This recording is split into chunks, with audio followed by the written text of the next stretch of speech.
Hey guys, tonight we're finding out exactly why you couldn't handle the exhausted footmen history barely remembered. So before you get comfortable, take a moment, like the video, and subscribe, but only if you genuinely enjoy what I do here. And let me know in the comments where you're tuning in from, and what time it is for you. It's always fascinating to see who's joining us from around the world. Now dim the lights, maybe turn on a fan for that soft background hum, and let's ease into tonight's journey together. And let me know in the comments where you're tuning in from, and what time it is for you. It's always fascinating to see who's joining us from around the world. Now dim the lights, maybe turn on a fan for that soft background hum, and let's ease into tonight's journey together.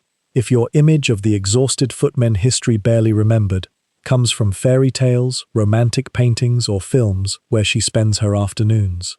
Long after the final carriage had vanished beyond the iron gate, its lamps dissolving one by one into the mist, a young footman remained beneath the servants' bellboard, listening.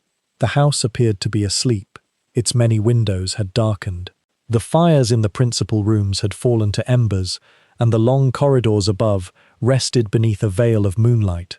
Beyond the walls, the branches of the elms moved gently in the night wind. Their shadows crossed the stone facade like slow hands searching for a forgotten entrance. Yet the house was not entirely silent. From somewhere within its hidden chambers came the faint settling of timber, the murmur of cooling pipes, and the soft breath of air moving through passages unseen by those who slept beneath embroidered curtains. Now and then, one of the brass bells trembled upon the board. Drawing room, library, blue bedchamber. Each name had been painted carefully upon a small ivory tablet. Each bell was connected to a wire that disappeared into the ceiling and travelled through the dark anatomy of the house. When a hand pulled a cord upstairs, the summons passed behind plaster and panelling, crossed floors, descended narrow shafts, and arrived at last in this dim passage below. It is said that old houses possess two bodies. One is made for those who own them: broad staircases, painted ceilings, moonlit galleries, and doors opening into warmth. The other is hidden behind green baize and beneath stone floors, a buried world of back stairs, pantry corridors, coal passages, bells, wires, and waiting servants. The footman belonged to this second body. He stood beneath a failing lamp, its flame wavering inside smoked glass. His coat was dark and close-fitting, with polished buttons bearing the family crest. At dawn, those buttons had shone like small golden stars. Now their light had softened. A trace of dust rested upon his shoulders, and the shoes that had gleamed that morning had lost their brightness after countless journeys across stone and carpet. His name was Thomas, though upstairs he was rarely called by it. To the family, he was the second footman. To visitors, he was simply a silent figure beside a door, a hand receiving a cloak, a shadow carrying a tray. His presence was required everywhere, yet his life was meant to remain hidden. He had been awake since before sunrise. He had opened shutters while the eastern sky was still grey. He had carried hot water, cleaned lamps, polished silver, answered the morning door, delivered letters, assisted at luncheon, stood through dinner, and waited in the cold entrance hall while the last guests departed. Each duty had flowed into the next until the day no longer seemed divided into hours, but into bells. Now only one instruction remained: wait. Waiting was among the strangest disciplines of service.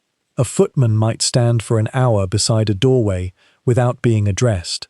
He might remain behind a chair while conversations passed around him as though he were carved from stone. He was expected to hear every request, yet remember nothing that was not his concern. Even his body belonged partly to ceremony. In grand households, a footman's height and appearance could influence whether he was hired. Employers sometimes preferred two men of similar stature so that they would appear balanced when standing behind a carriage or beside a dining room door. Strong legs were valued because fashionable livery displayed them. Straight posture, an even face, and graceful movement could matter almost as much as honesty. The household manuals spoke of these things.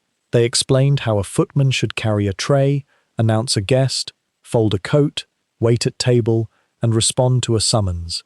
They described the correct distance at which he should stand and the proper silence he should maintain, but they did not record the ache between his shoulders.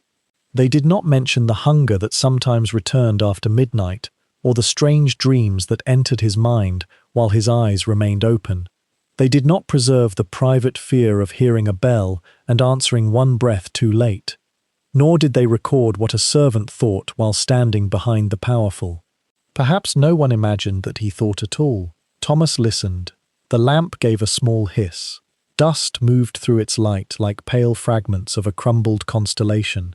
Somewhere beyond the pantry wall, a clock released a single note into the darkness. 1 o'clock. He looked again at the bellboard. Most of the bells were still, their brass mouths pointed downward, silent and patient. But at the far end hung one whose ivory label had yellowed with age. East Chamber. No guest occupied that room. The door had remained locked since the death of the former master, nearly 7 years before. Curtains covered its windows. No fire was laid there, and no servant entered except the housekeeper, who carried the key upon a ring at her waist and opened the chamber twice each year to air the linen. Whispers tell us that every old household keeps one room outside the ordinary passage of time. Sometimes it is a nursery from which the cradle was removed. Sometimes it is a library where a final letter remains unopened. Sometimes it is only a bedchamber whose last inhabitant departed so completely that the silence left behind became another kind of presence. In this house, it was the East Chamber. Thomas had heard little about the man who died there. Servants did not ask openly about family sorrow. What knowledge they possessed came in fragments. A tray returned untouched. A physician summoned before dawn. Black cloth placed across the mirrors. The former master had been ill for many months. During his final nights, the East Chamber bell had rung again and again, sometimes before midnight, sometimes near morning, and, on the last night, long after the household believed he no longer had the strength to reach the cord. Thomas had not served there then, yet the older servants remembered. The cook said the final summons had continued after the room grew quiet. The butler called this a defect in the wire. The housekeeper insisted that grief made people hear what they feared. No one discussed it now. The East Chamber bell moved. It did not ring clearly. There was no bright note, no sharp command passing through the sleeping house. The brass merely tilted forward, slowly, then returned. Thomas held his breath. For several moments, nothing followed. A draught, he thought. An old wire contracting in the cold. A mouse moving somewhere behind the plaster. The bell leaned forward again. This time it remained suspended, as though an unseen hand held the distant cord. Beneath the silence, the house seemed to wait with him. Thomas looked toward the butler's room. He knew he should wake him. Such mysteries belonged to senior servants, just as family secrets belonged to the family. Yet he imagined the butler's tired face, the inevitable rebuke, and the humiliation of discovering nothing more sacred than a loose wire. So he lifted a candle from the shelf. Its flame bent as he opened the passage door. He climbed the servants' staircase slowly. The steps were narrow and worn at their centers by generations of feet. Here and there, faint initials had been scratched into the wall, marks left by servants whose voices and faces had faded from every other record. At the upper landing, he passed through the green baize door. The world changed. Carpet softened his steps. Moonlight entered, through tall windows, and lay across the gallery in silver pools. Portraits watched from their gilded frames, their painted eyes preserved against time. These men and women had names beneath their likenesses. Their marriages, inheritances, and deaths filled family books. The servants who dusted those frames had no portraits here. Thomas carried the candle deeper into the corridor. Its small circle of warmth passed over carved tables, faded tapestries, and a suit of armor standing beneath the staircase. The armor reflected the flame in broken glimmers, as though star-marked metal were breathing beneath its dust. At last, he reached the eastern wing. The air felt colder there. The chamber door stood at the end of the corridor, dark and closed. Its brass handle had tarnished to the color of faded copper. No light showed beneath it. Thomas stopped several steps away. "Sir?" he whispered. The title seemed to drift through the corridor and vanish into the walls. He moved closer. "You rang, sir." No answer came. He touched the handle. It was cold, and the door remained locked. For a moment he imagined the chamber beyond. Curtains hanging motionless, a covered mirror, dust upon the mantel, and the old bell cord beside the bed. Perhaps the cord was swaying in the moonlight. Perhaps it had not moved at all. He placed his ear against the wood. At first, there was only silence. Then came something softer than speech, a breath, or the settling of fabric, or the faint echo of wind passing through a sealed chimney. Thomas waited. The sound did not return. He lowered the candle and walked back through the moonlit gallery. Behind him, the east chamber remained closed, preserving whatever truth or emptiness rested within it. When he returned below stairs, the failing lamp was still burning. The east chamber bell hung perfectly still. Thomas replaced the candle and stood beneath the board once more. He did not wake the butler. He did not write of the summons. No household record would mention his walk through the sleeping house. Morning would come, fires would be lit, shoes would be polished, curtains would open upon the pale sky. The family would wake, believing the night had passed without disturbance. Only Thomas would remember the bell leaning forward without a sound. Perhaps it had been nothing more than an aging wire drawn tight by winter cold. Perhaps the former master had left some final command wandering through the walls, unable to find the lips that once spoke it. Or perhaps the house had summoned no servant at all. Perhaps, where memory fades and names settle gently into dust, the house had merely awakened for one breath and remembered that someone was always waiting. At midnight, beneath the last trembling candles of the great house, a silver tray rested upon the open palm of a footman. It seemed almost weightless at first. Its surface had been polished until it reflected the room like a sheet of still water. Candle flames appeared within it as small imprisoned stars, bending whenever the servant breathed. Upon the tray stood 2 crystal glasses, a dark decanter of port, and a folded letter sealed with deep red wax. The seal bore the crest of the family, a crowned stag beneath 7 stars. It was said that the emblem was older than the house itself, older perhaps than the first stones laid upon the hill. The family claimed descent from a knight who had crossed a winter battlefield carrying a dying king's message beneath his cloak. Whether this had truly happened, no servant could say. Such stories lived in portraits, silver crests, and whispered claims. They grew more beautiful with each generation, while the names of those who had carried the horses, prepared the meals, and buried the dead faded quietly into dust. The footman's name was Thomas. He stood beside the library door, holding the tray level, while the master finished writing at his desk. Beyond the windows, mist covered the grounds. The iron gate had disappeared, and the bare trees seemed to float in a pale ocean beneath the moon. Inside, the fire had settled into a red chamber of embers. Every sound felt distant, the faint movement of ash, the breathing of the clock, the soft touch of the master's pen against paper. At last, the pen stopped. The master folded the page, pressed it into an envelope, and sealed it with wax. Yet the note resting upon Thomas's tray was not that letter. It had already been sealed when he entered. "Take this to the blue drawing-room," the master said. "Place it in Sir Edmund's hand." Thomas inclined his head. Nothing more was explained. A footman was not expected to require explanations. His task was movement, precise, silent, unquestioning. He carried objects from one chamber to another, transporting the will of the household through its corridors.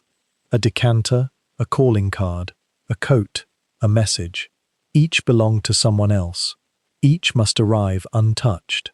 He turned from the library and entered the gallery. The door closed gently behind him.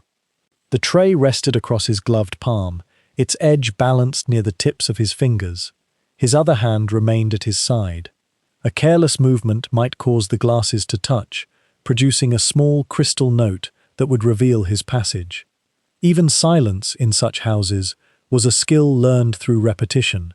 Footmen were taught to walk as though the floor itself might be sleeping. They entered rooms without interrupting conversation. They learned to recognize a request before it was spoken, a glance toward an empty glass, a hand resting beside a bell cord, a slight movement of the head. They poured wine without touching the rim. They moved chairs without disturbing carpets. And when a conversation altered, when voices softened or anger entered the room, they withdrew as though they had heard nothing. The tray became an extension of the body. Its balance entered the shoulder, the wrist, and the quiet muscles of the hand. Its polished surface became a narrow stage upon which the privileges of others travelled safely through the night. Yet beneath that elegance lived strain. Thomas's arm had been aching since dinner. He had carried tureens heavy with soup, silver dishes covered with domes, plates warmed near the kitchen range, and bottles drawn from the cold cellar. He had stood behind chairs while course followed course, watching candles shorten and shadows lengthen across the white cloth. He had eaten little himself, a heel of bread, a spoonful of stew taken quickly below stairs before another bell called him away. Now the decanter seemed to draw upon his strength. The tray pressed against his palm, and the folded note lay beside the glasses with a weight no paper should possess. He walked slowly through the gallery. Portraits crowded the walls from floor to ceiling. Men in armor gazed into the distance. Women wearing pearls rested pale hands upon carved tables. Children who had died before reaching adulthood remained forever beneath painted skies, holding flowers that never faded. Where memory fades, portraits preserve the expression chosen for remembrance. They do not preserve the restless night before the sitting, the debt hidden in the desk, or the quarrel behind the locked door. Nor do they show the servant who held the lamp while the artist worked after sunset. Thomas passed beneath the crowned stag painted above the oldest frame. The silver grew heavier. Perhaps it was only his tired arm. Perhaps the muscles beneath his sleeve had begun to tremble after 18 hours of service. Yet with each chamber crossed, the tray seemed to gather something from the house. From the dining room came the echo of unpaid debts discussed over port. From the morning room came the memory of a marriage arranged beside a dying fire. From the library came names spoken carelessly, because servants were believed to possess neither memory nor judgment. Words lingered in houses. Some believe that walls absorb them.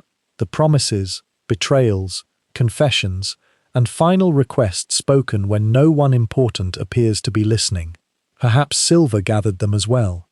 Perhaps every tray carried not only glass and wine, but fragments of everything said above it.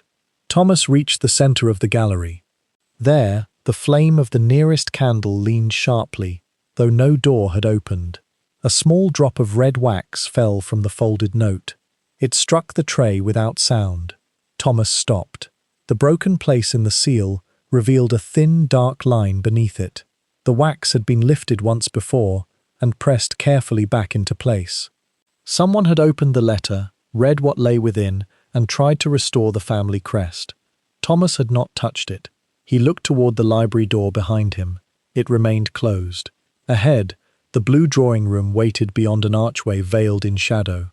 For one breath, he considered returning. But what would he say? That the letter entrusted to him had already been opened. The master might believe he was accusing a member of the household. Or worse, that Thomas himself had broken the seal and invented the discovery to conceal his curiosity. A servant's innocence could be lighter than paper. Reputation was often all he possessed, and even that rested in the hands of others. So he continued. Marked by the moon, the windows reflected him as he crossed the gallery. A dark figure carrying a bright circle of silver. In the glass, his reflection seemed accompanied by the portraits behind him. For an instant, they appeared to move as one silent procession, following the letter toward its destination. The blue drawing room stood partly open. Thomas entered. Only Sir Edmund remained inside. He sat beside a failing fire, with one hand resting upon the head of a walking cane. He was an old friend of the family, though the servants knew he had not visited the estate in many years. His hair was white. His travelling coat remained buttoned, as though he expected to leave before dawn. Thomas presented the tray. "A letter for you, sir." Sir Edmund looked first at the seal, then at Thomas. "From the master?" "Yes, sir." The old man took the envelope. At once, the tray felt lighter. He saw the broken wax but made no comment. His thumb rested upon the crowned stag for several moments. Then he opened the letter and read. No more than a few lines had been written inside. Yet as his eyes moved across the page, the colour left his face. The hand holding the paper began to tremble. Outside, mist pressed against the windows. The fire sank lower, revealing blackened ruins of coal beneath the ash. Sir Edmund read the message again. Then he looked toward an empty chair near the far wall. "Who else has seen this?" "No one to my knowledge, sir." The answer was true, though Thomas wondered whether truth meant anything when the seal had already been disturbed.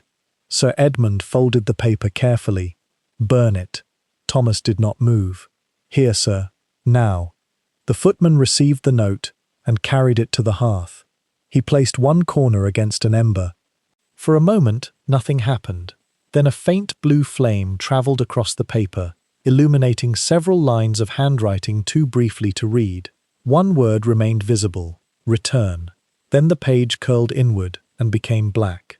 The wax seal melted last. The crowned stag softened, bent, and disappeared into the embers. Beneath the silence, the fire released a small breath, as though some ancient promise had been given back to the dark. When Thomas turned, Sir Edmund was standing. The old man took one glass of port but did not drink. He held it toward the window, watching candlelight pass through the wine, like the final red light of evening. "You may go," he said. Thomas bowed and withdrew. No explanation was offered.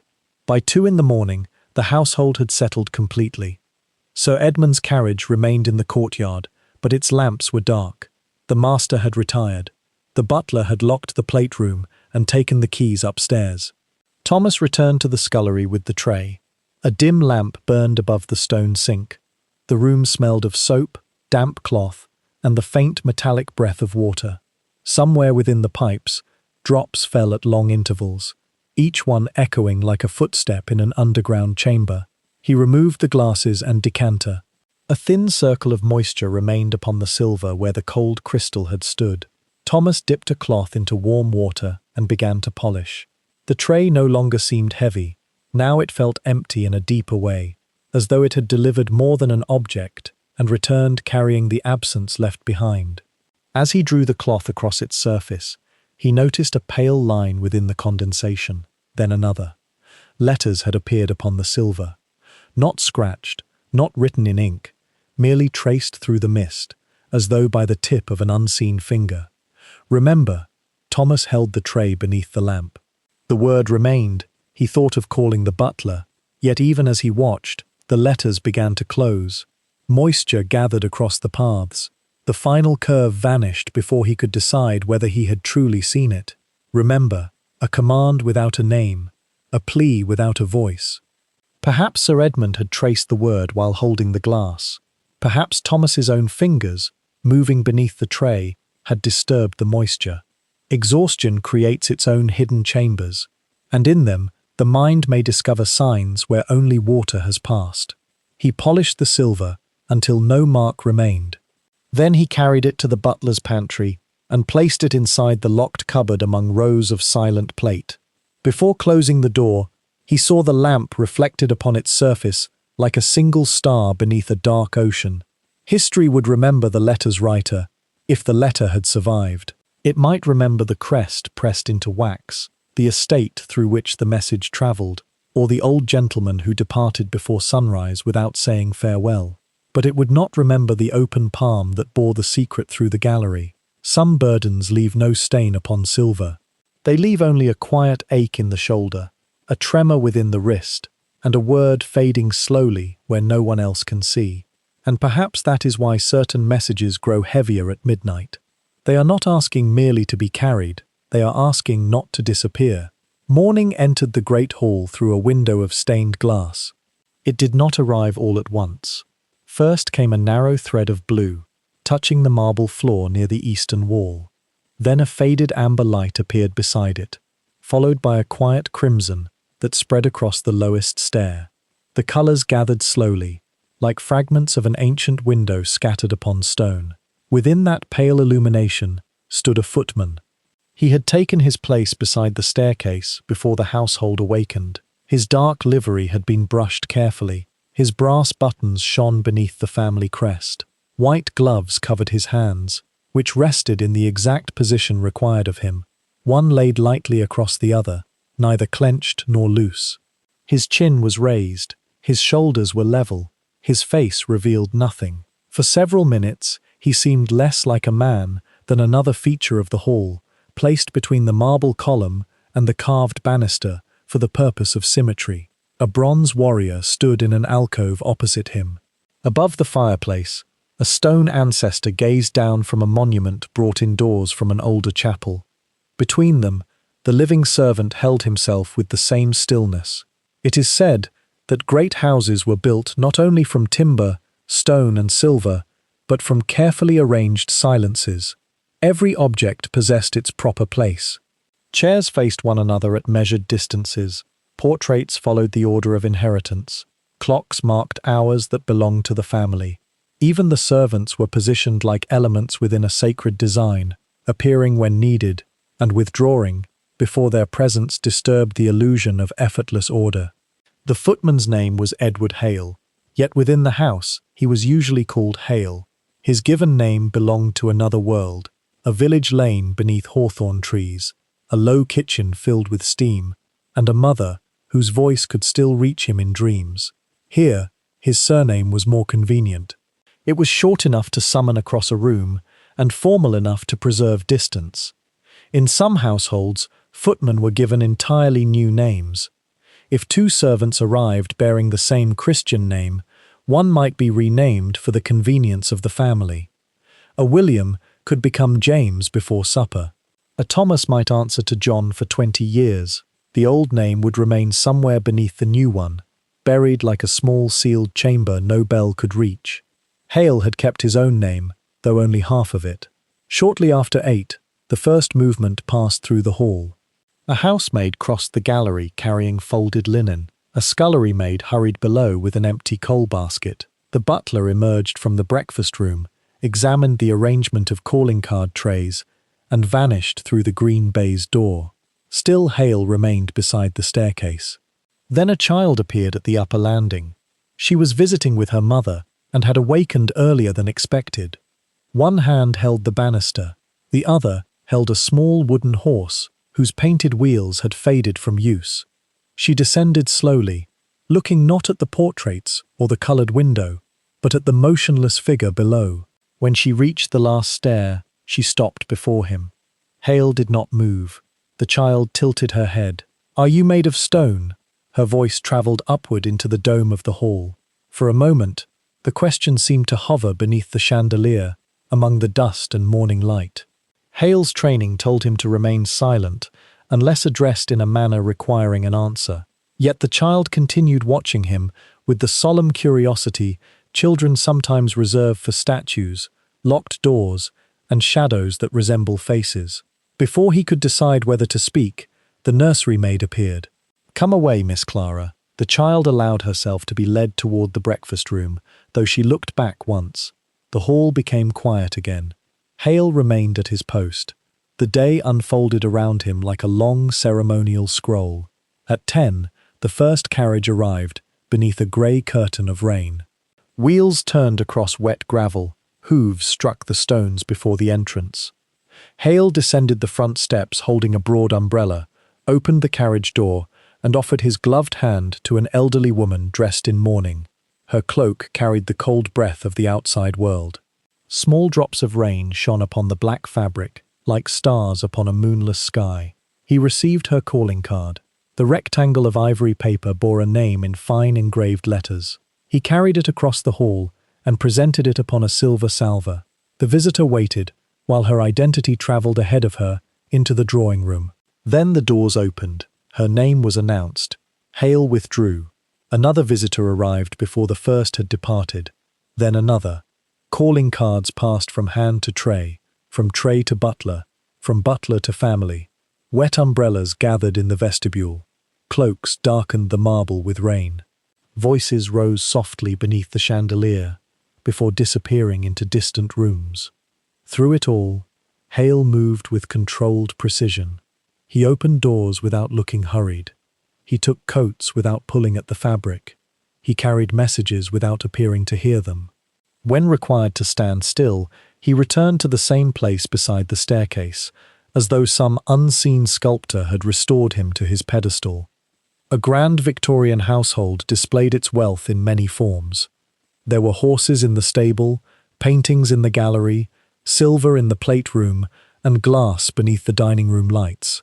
Yet another measure of status stood quietly beside the door. A tall footman in expensive livery told every visitor that the household possessed not only money, but command over time and human movement. Someone could be kept waiting so that another person would never need to wait.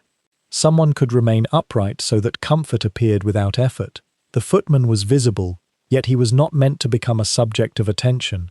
He was noticed most when a glass fell, when a name was announced incorrectly, or when a door opened one moment too late. Perfection made him disappear. Error returned him suddenly to human form.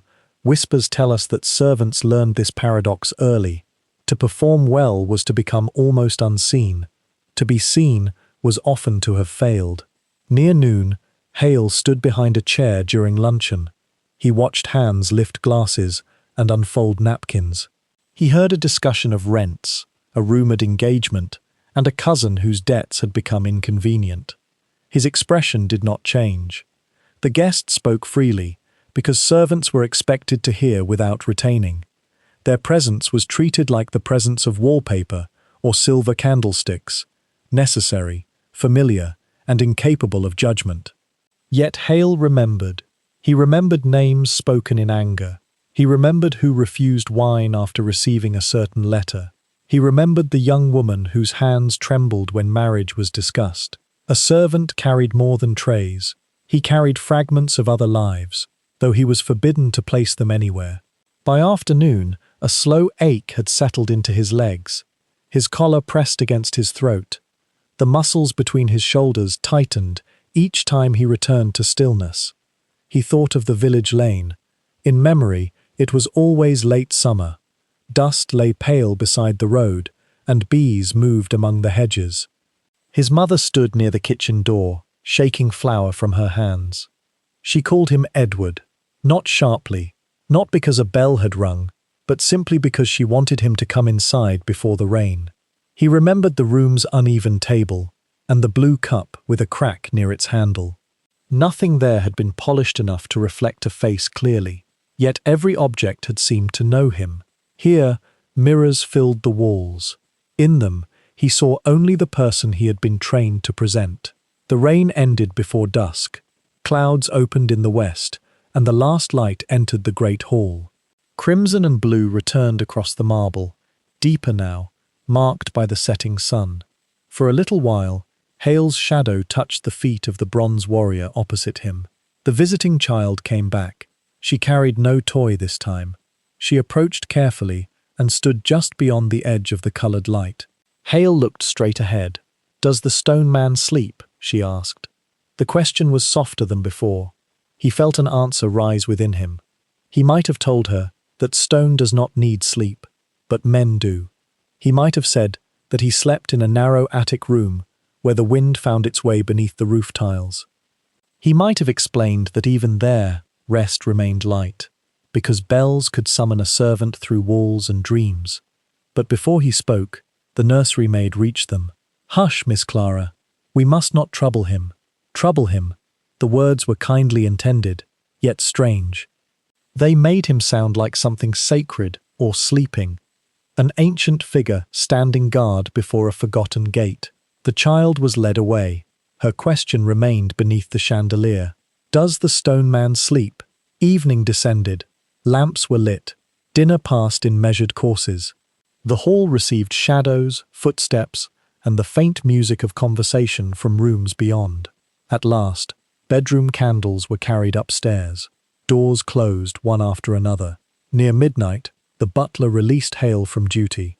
For the first time since morning, he was alone in the great hall. He lowered his hands. The simple movement felt almost forbidden. Then, slowly, he bent his knees. Pain moved through them like cold water through old stone. His shoulders dropped, his chin lowered. The mask expected of him loosened, though no one remained to witness the face beneath it. Above the hall table hung a dark mirror framed in carved oak. Hale glanced toward it. His reflection stood beside the staircase, pale beneath the dying lamps. He turned to leave. For one breath, the figure in the mirror did not follow. It remained upright, hands arranged, chin raised, still keeping its post beside the stairs. Then it moved. Hale stopped. The reflected hall was empty now except for himself. Perhaps his tired eyes had held the image after his body changed position. Perhaps candlelight had shifted across the glass. Exhaustion can place a veil between one moment and the next. He did not look again. He passed through the green baize door and descended toward the servants' quarters, carrying his aching body back into the hidden house. Behind him, the great hall settled into silence. The bronze warrior guarded its alcove. The marble ancestor watched from above the fireplace. The stained glass window waited for morning, and beside the staircase, the empty place where Hale had stood seemed to preserve his shape. Some believe that houses remember ceremonies more faithfully than they remember people. A door remembers opening. A stair remembers footsteps. A bell remembers the hand that answered. Perhaps the mirror remembered only the mask because it had seen the mask for so many hours. Or perhaps, beneath the silence, some part of the footman still remained there, upright, obedient, and waiting, long after the man himself had gone to sleep. For when a human being is required to become stone each day, who can say where the stillness ends? And who can say whether the house ever learns his face beneath it? He arrived while rain was falling upon the house. It fell softly at first, veiling the distant trees and turning the long gravel drive into a pale ribbon beneath the evening sky. By the time the young man reached the servants' entrance, water had darkened the shoulders of his coat and gathered along the edges of the modest case he carried. Everything he owned was inside it. 2 shirts, a spare pair of stockings, a comb with several missing teeth, a small prayer book that had belonged to his mother. Beneath these lay a folded letter of reference, bearing the name by which he had been known since birth, Thomas Ward. He paused before the door. Above him, the great house rose through the rain like an island of stone. Its upper windows glowed faintly, each one holding a separate chamber of warmth. Chimneys disappeared into the mist. Stone figures guarded the roofline, their weathered faces turned toward the darkening fields. No grand bell announced his arrival. He knocked once and waited. At last, the door opened, and warm air carried the scents of beeswax, coal smoke, damp wool, and distant cooking into the rain. A housemaid led him through a narrow passage where pipes murmured behind the walls. His case brushed the plaster as he followed. The butler received him in the pantry. He was a tall, silver-haired man named Mr. Ellison, dressed in black, with the grave composure of someone who had served the same household long enough to resemble part of its memory. He examined the letter of reference, asked several questions, and looked briefly at Thomas's wet shoes. Then his gaze returned to the name. "Thomas," he said. "Yes, sir." The butler glanced toward a ledger open upon the desk. "We already have a Thomas in the stable yard." The young man waited. "To avoid confusion, you will be called James here." The decision was made gently, almost kindly. There was no cruelty in Mr. Ellison's voice, no ceremony of erasure. He spoke as though a name were merely another article issued below stairs. A coat, a pair of gloves, a narrow bed, a place at the servants' table. Thomas lowered his eyes. "Yes, sir. James," the butler corrected. A small silence passed between them. "Yes, sir," he said again, and somewhere beneath the rain, a name began to close like a door. It is said that a name is the first home given to us. Before we understand a country, a church, or a family history, we learn the sound by which we are called from sleep. A name follows us through childhood rooms. It crosses fields in the voices of friends. It is spoken in warning, tenderness, sorrow, and prayer. Yet in some great households, names could become inconvenient. Servants might be addressed only by surname, A succession of footmen might inherit the same Christian name so that the family need not learn another. If two workers answered to Thomas, one could become William, James, or John. The change might be practical, almost harmless in appearance, but beneath the silence, something intimate was surrendered. That evening, the new footman was shown the hidden geography of the house. Mr. Ellison led him first through the servants' hall, where a long table stood beneath a row of bells. Each bell bore the name of a room upstairs: morning room, library, south bedchamber, nursery. Their wires disappeared into the ceiling like threads of a great unseen web. When one rings, the butler said, you answer promptly. Yes, sir.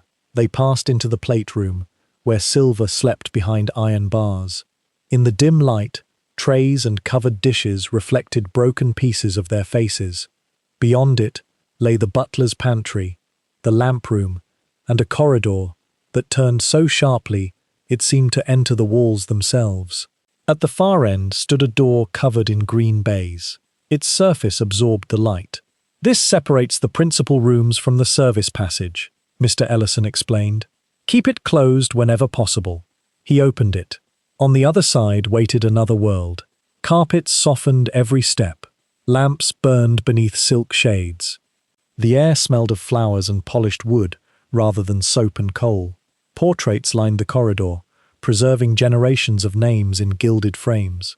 Sir Matthew Harcourt, Lady Beatrice Harcourt, Edmund Harcourt, lost at sea.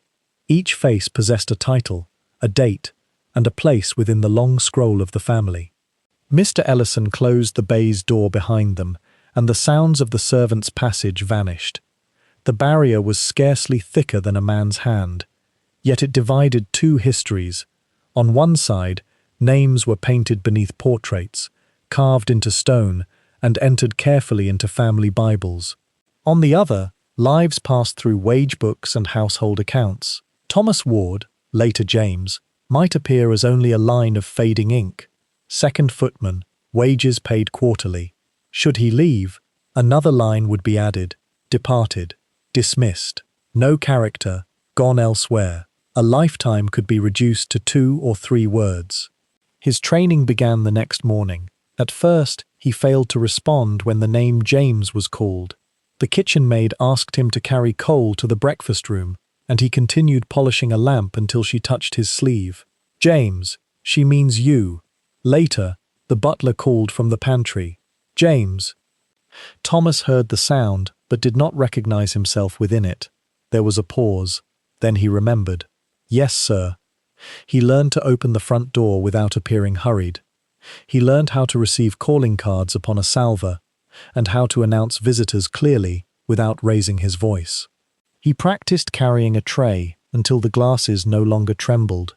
He memorized the turns of the concealed staircase and the position of each bedroom bell. Day by day, the borrowed name followed him. James, the library fire. James, bring the carriage rug. James, the dining room lamps. Each time, he answered a little more quickly. Each time, Thomas receded a little farther into shadow. Only letters from home carried his true name. His younger sister wrote it across the envelope in uncertain handwriting. Mr. Thomas Ward, footman. When the post was sorted, Mr. Ellison placed those letters beside James's plate without comment.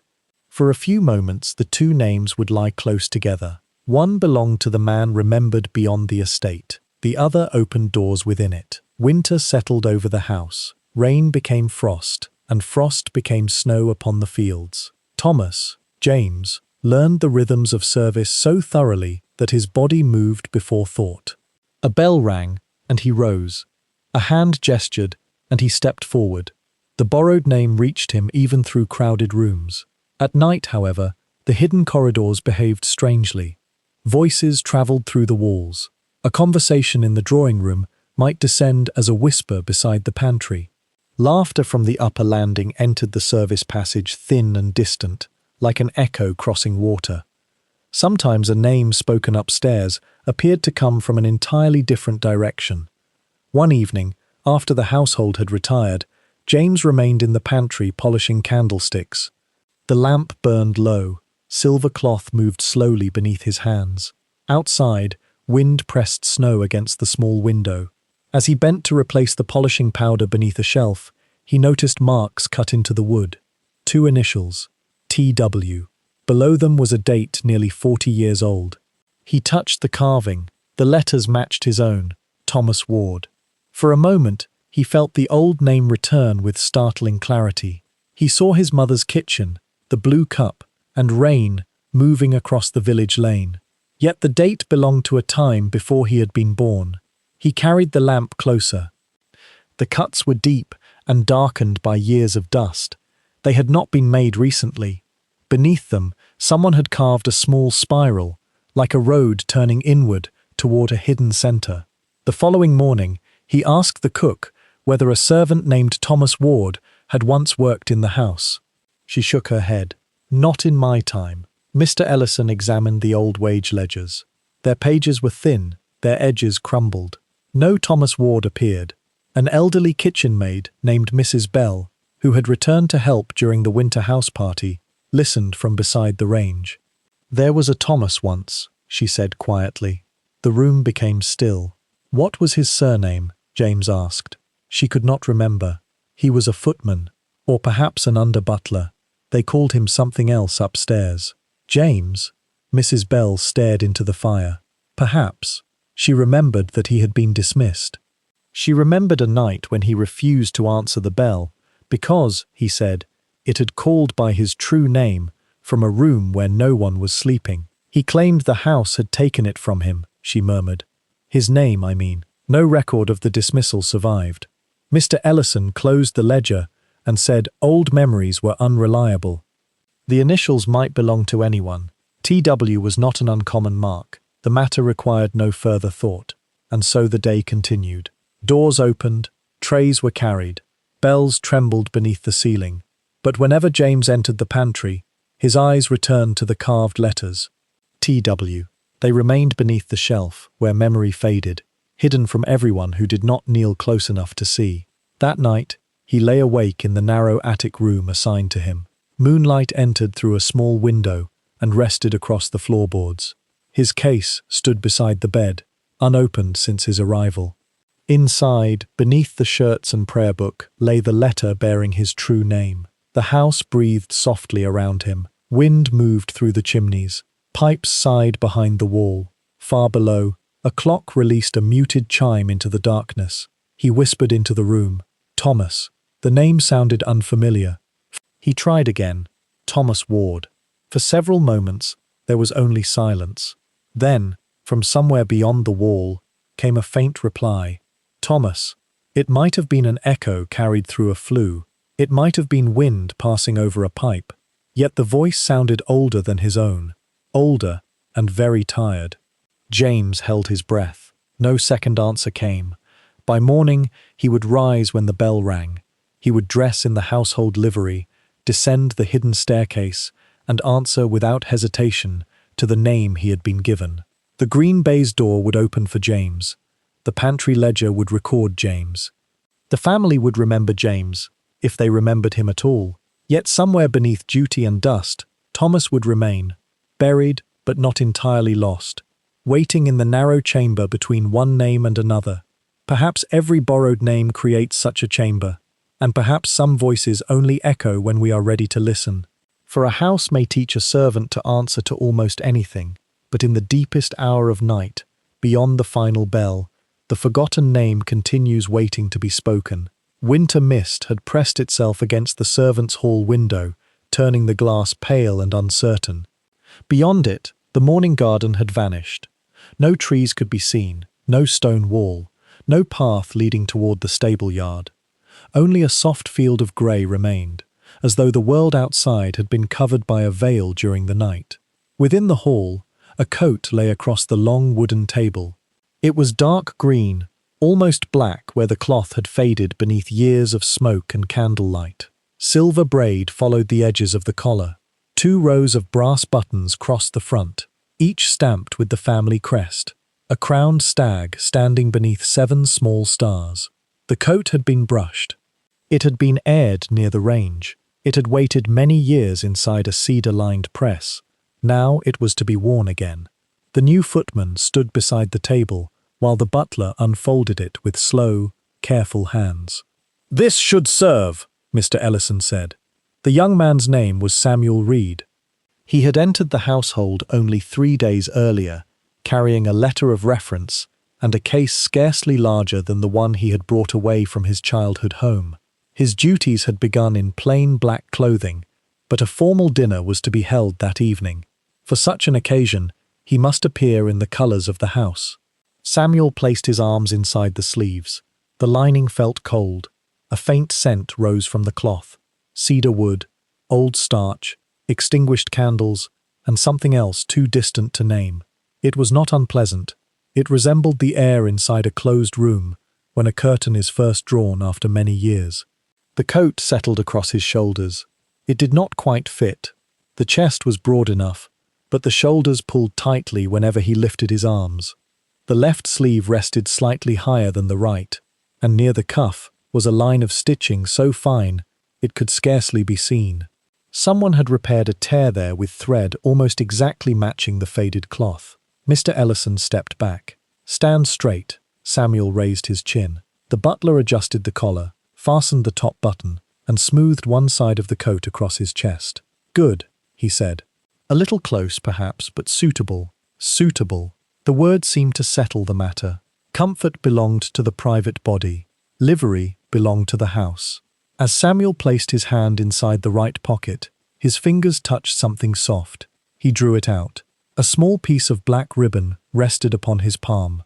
It had been folded twice and pressed flat by time. One edge was frayed, and the colour had faded toward grey. Samuel looked at the butler, but Mr. Ellison was already examining the waistcoat laid beside the coat. "Nothing," Samuel murmured. He returned the ribbon to the pocket. It is said that clothing remembers the shape of those who wore it. A sleeve bends where an elbow once rested. A collar softens against the same line of skin. A shoe preserves the pressure of a vanished foot. Long after a voice has faded, cloth may continue holding the posture of the body it enclosed. The livery of great houses possessed another memory as well.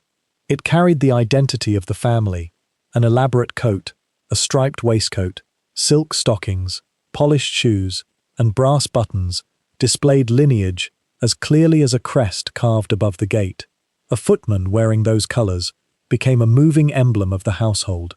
When he opened a carriage door or stood behind a chair, visitors saw not the village from which he came, nor the mother who named him, nor the life he hoped to build. They saw the house. The individual disappeared beneath inherited colours. Samuel dressed slowly. The waistcoat was pale gold, patterned with small leaves. The knee breeches had been altered, though not recently. White stockings covered his legs, and buckled shoes reflected the morning lamp. When he looked into the narrow mirror beside the pantry door, he scarcely recognized the figure standing there. The uniform seemed older than he was. Its colours belonged to another generation, perhaps to several. It carried the patience of an object that had outlived the person for whom it was first made. Near the left breast, Samuel noticed a shadow within the cloth. It was no larger than a coin, a darkened mark almost hidden beneath the green dye. The coat had been cleaned many times, yet the stain remained.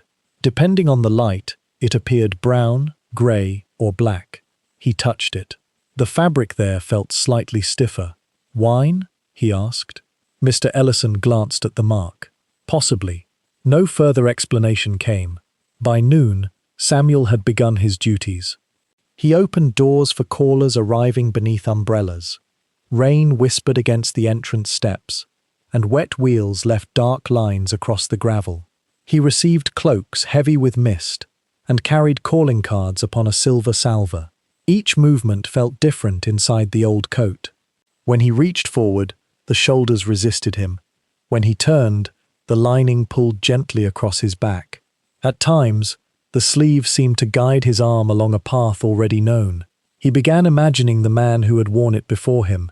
Perhaps he had been taller. The cloth suggested broad shoulders and a long reach. The left cuff bore more wear than the right, as though its owner had carried trays upon that hand. A faint indentation remained near the pocket, where some object had repeatedly rested. A key, a coin, or a folded token kept close during long hours of service. Whispers tell us that every household possessed stories known only below stairs. They were rarely written. They passed from cook to maid, from coachman to footman, changing slightly each time. A broken glass became an omen, a dismissal became a disappearance, an unused room acquired a breath of its own. Yet some stories were guarded by silence. Whenever Samuel asked who had first worn the green livery, the answer remained vague. "It has been in the family for years," said the housekeeper. "Many men have worn those colours," said the under-butler. The cook looked toward the door before replying. Best not to trouble old cloth. The winter dinner began at 8. Candles filled the dining room with soft gold. Crystal shone beside folded linen. Silver dishes passed beneath painted ancestors, whose eyes seemed turned toward the table. Outside, rain had become sleet, touching the windows with tiny frozen fingers. Samuel stood behind the guests. His posture remained straight, though pain had begun to gather beneath the close shoulders of the coat. He poured wine, removed plates, and moved quietly between the chairs. Across the table sat an elderly woman named Lady Beatrice Vale. She had not visited the house for many years. Her hair was white, and a small black pendant rested at her throat. Throughout the first courses, she spoke very little. Then she looked at Samuel. Her fork paused above the plate. The room seemed to narrow around her gaze. "Mercer," she whispered. The name was scarcely louder than the fire. Samuel wondered whether she had spoken to another guest, but her eyes remained fixed upon him, or, perhaps, upon the livery. The butler stepped forward at once. "Lady Beatrice, may I refresh your wine?" The old woman did not answer immediately. At last, she lowered her eyes. "No," she said. "Forgive me, the light has played a trick." Conversation returned slowly. A gentleman spoke of the weather. Someone asked whether the northern road remained passable. Silver touched porcelain, and the ordinary ceremony of dinner closed over the moment. But Samuel continued hearing the name. Mercer. It followed him through the remaining courses. Below stairs, after the guests had withdrawn, he asked the cook whether a footman named Mercer had served the family. Her hands stopped above the pastry board. For several breaths, she watched flour settle around her fingers like white dust. "There was a Mercer," she said at last. "Before your time. Before mine, nearly." The kitchen maid crossed herself, though no one appeared to notice. "He was here during a winter house party," the cook continued. "Snow closed the roads for 3 days. There were too many guests, too many lamps, and scarcely an hour for sleep." "What happened to him?" The cook looked toward the dark passage beyond the range. "He disappeared. No trunk was collected. No wages were claimed. No letter arrived from another household. By morning, he was simply gone. The family said he had left without permission. The servants whispered that he had been sent into the snow carrying a message. No one knew where." "Was this his coat?" Samuel asked. The cook returned to her work. "Old stories grow inside old things," she said. "Do not give them more room than they deserve." Near midnight, Samuel climbed to his narrow attic bedroom. He removed the coat carefully. His shoulders bore red marks where the seams had pressed against him. As he turned the garment upside down, the black ribbon slipped from the pocket and fell upon the floor. It landed near the window, marked by the moon. For the first time, he noticed embroidery along one edge. The thread was black upon black, almost hidden. He carried it closer to the candle. A date had been stitched into the cloth. January the 17th, 31 years earlier. The cook had mentioned that the winter house party ended on January the 17th. Samuel held the ribbon between his fingers. It might have been mourning cloth. It might have marked a private loss. Perhaps Mercer had carried it for someone who died before him. Perhaps another hand had placed it in the pocket after he vanished. Beneath the silence, there was no answer. Samuel returned the ribbon to the coat. Then he hung the livery from a wooden peg beside his bed. In the moonlight, it resembled a man standing with his back against the wall. The sleeves hung at its sides. The shoulders remained broad and patient. The brass buttons caught the pale light like a row of buried stars. Samuel lay down. For some time, he watched the empty coat. The house breathed around him. Wind moved across the roof. Somewhere below, a door closed softly. The livery shifted once upon its peg, though the attic air seemed still. Tomorrow, he would enter it again. He would place his arms inside the remembered sleeves, fasten the crowned stag across his chest, and allow the household colours to conceal his own shape. Guests would see a footman, the house might see Mercer. Perhaps clothing remembers what official histories choose to forget. Perhaps exhaustion allows old forms to awaken within empty sleeves, or perhaps the livery was only cloth, faded, repaired, and passed from one servant to another, because waste was forbidden below stairs, even when abundance filled the rooms above. The coat offered no conclusion. It merely waited in the moonlight for another man to enter. Rain touched the dining room windows like quiet fingers. Beyond the glass, the gardens had dissolved into darkness. Water slipped down each pane in silver threads, gathering the reflected candles and carrying their light slowly toward the stone below. Now and then, wind moved through the bare trees, and their branches brushed against the house with a sound like distant silk. Inside, the long table glowed beneath two chandeliers. White linen stretched from one end to the other, smooth as an altar cloth. Crystal glasses rose beside every plate.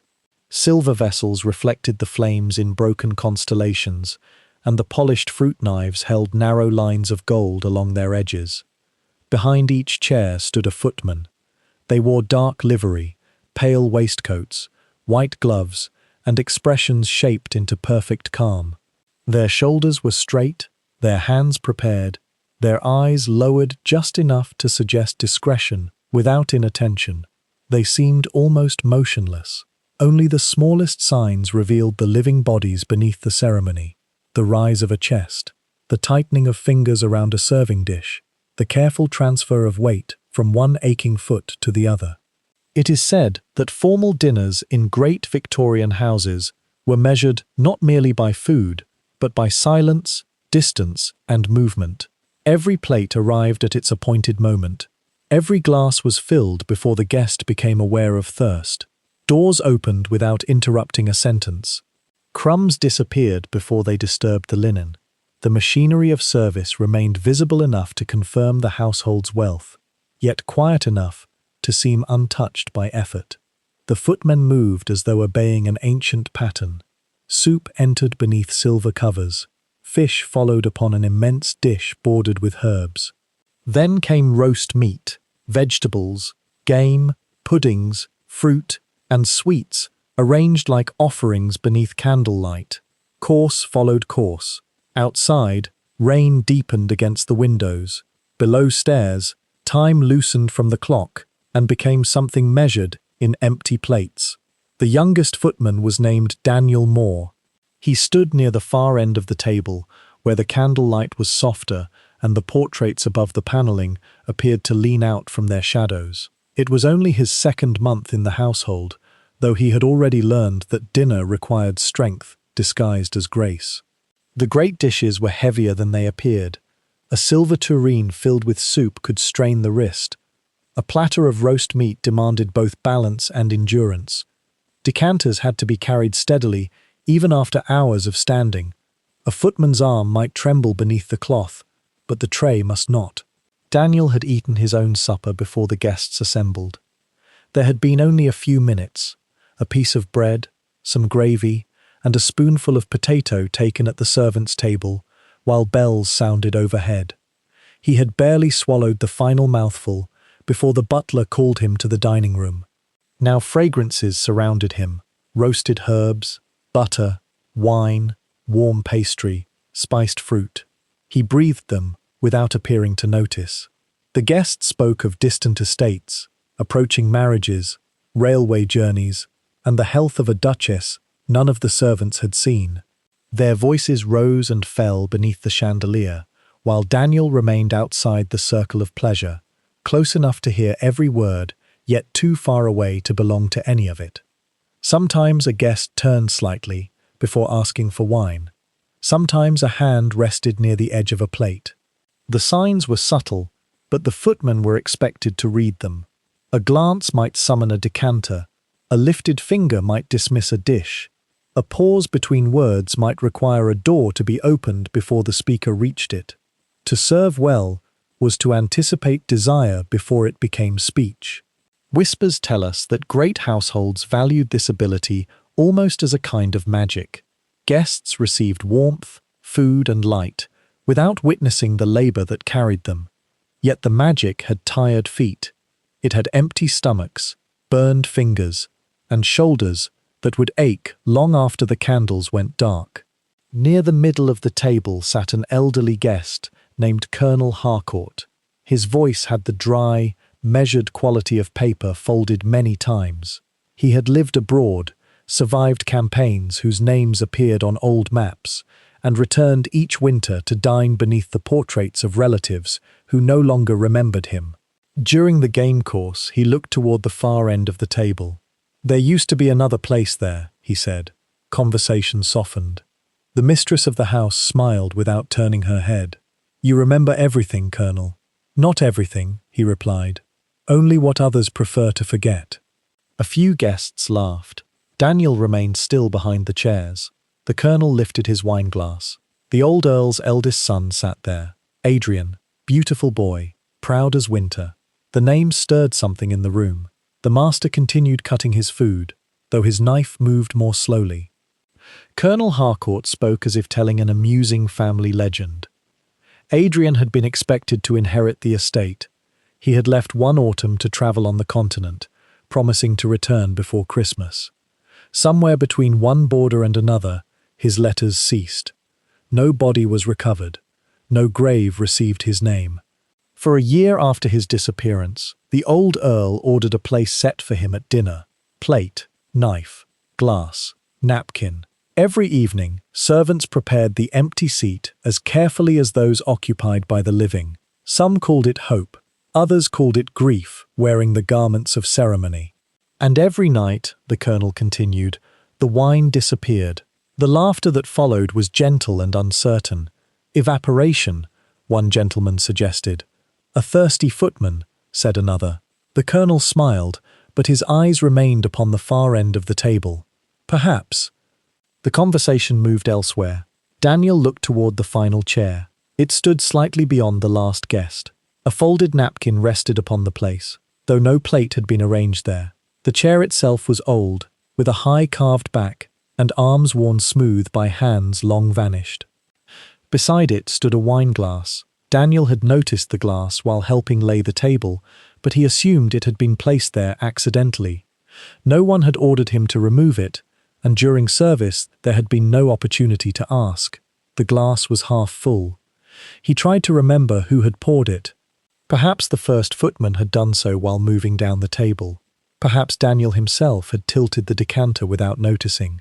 Repetition sometimes carried the hand beyond conscious thought. The candles burned lower. Wax gathered around their silver holders like frozen tears. Fish gave way to meat, meat to game, game to sweets. The room warmed beneath flame and conversation. Outside, the rain continued its slow descent.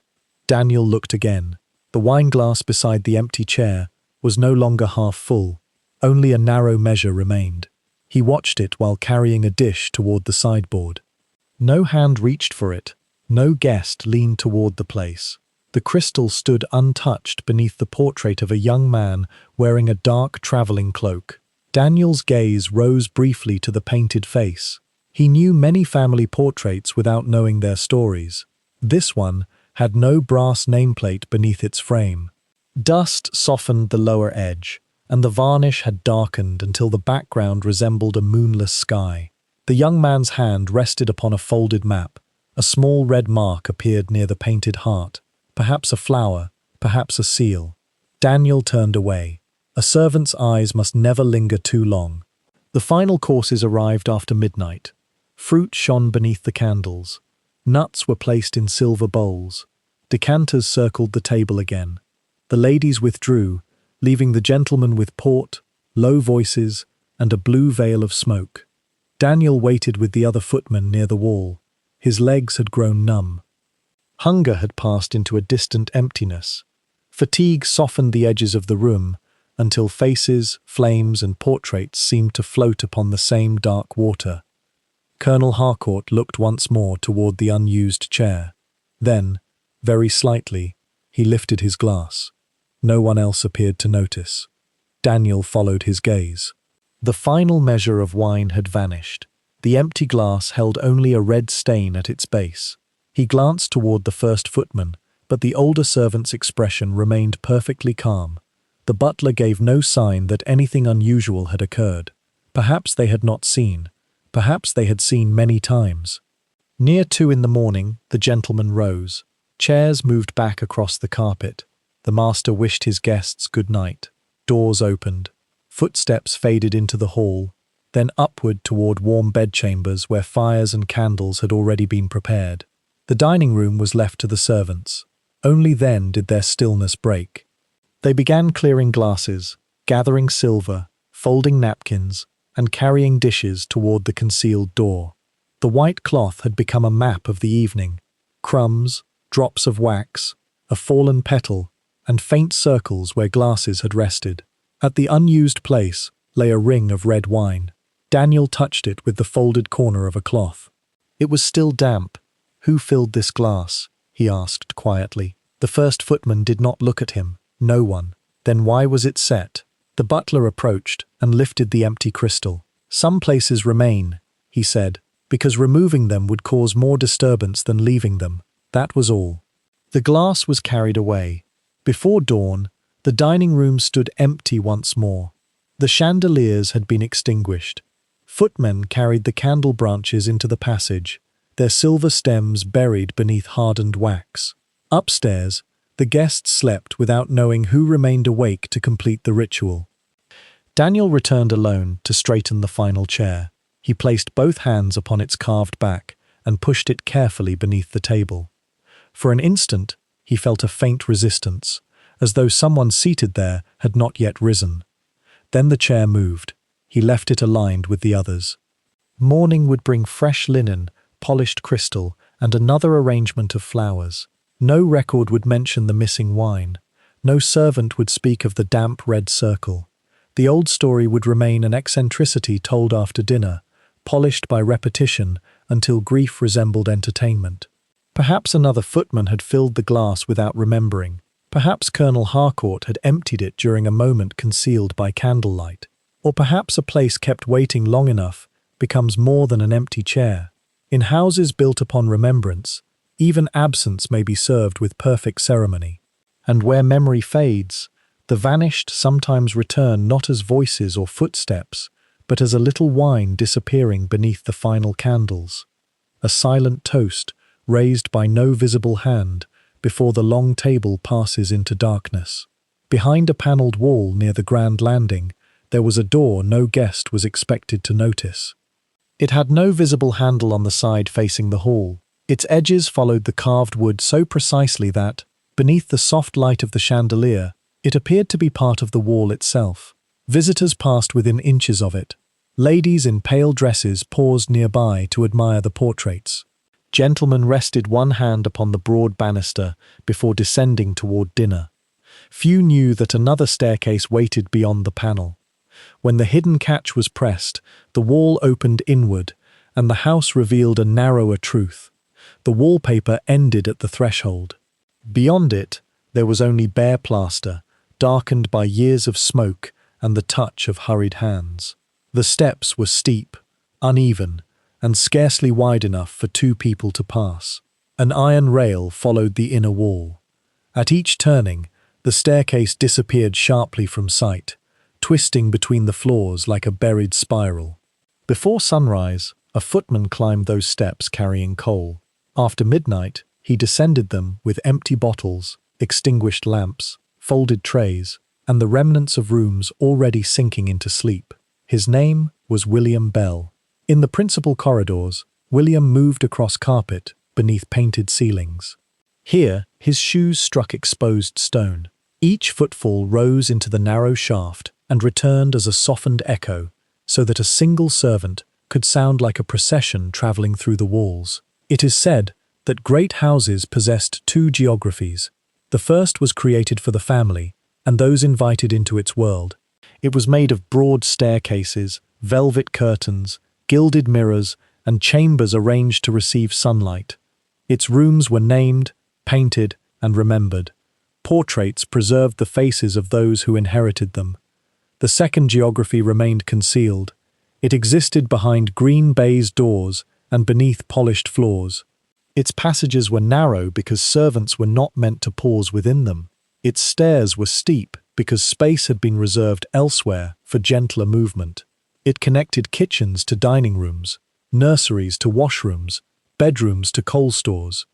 Through this hidden body, labor flowed without rest. Above, a fire seemed to burn because the room required warmth. Within the walls, someone carried the coal. A lamp appeared beside a bed because darkness had fallen. Within the walls, someone had climbed 3 flights of stairs with oil, wick, glass, and flame. Breakfast arrived as if summoned from the morning itself. Within the walls, bells had rung before dawn. William travelled between these 2 versions of the house, as though moving between 2 dreams. On one side of the panelled door, he saw marble, silk, and portraits lit by candles. On the other, plaster dust clung to his sleeve. The air smelled of stone, coal, and old rain. Pipes crossed overhead, carrying whispers of water through the darkness. The difference was not merely one of beauty, it was a difference in time.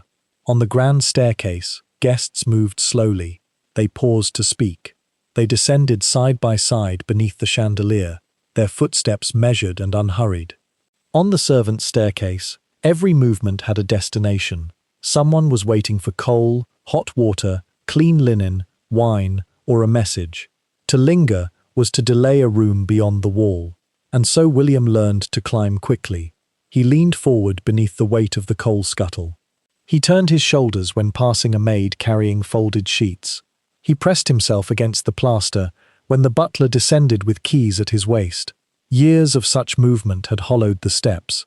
The centre of each stone was worn lower than its edges, forming a shallow path beneath generations of feet. No mason had shaped those curves. They had been carved slowly by soles, heels, burden, and repetition. Where memory fades, stone remembers pressure. On the lowest landing, the wall bore marks. William first noticed them while waiting for a kitchen maid to pass with a basket of dishes.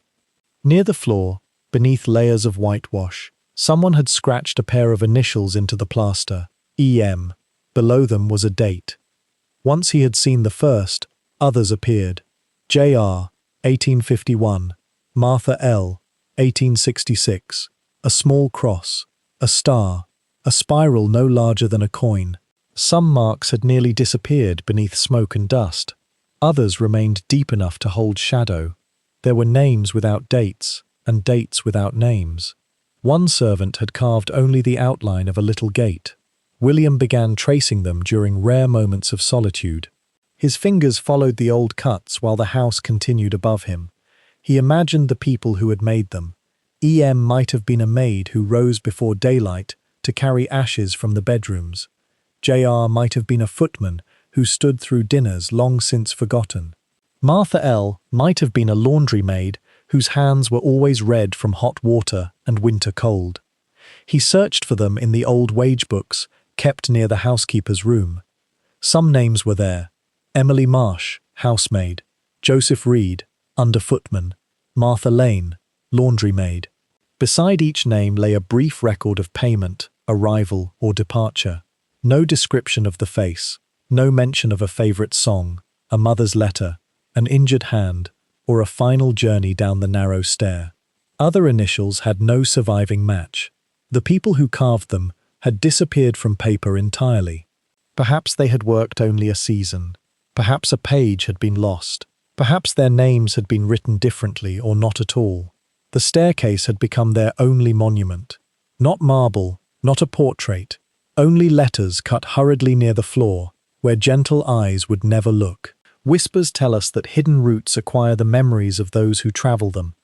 A public room belongs to the moment in which it is seen. A concealed passage belongs to repetition. It knows the same footstep returning in darkness.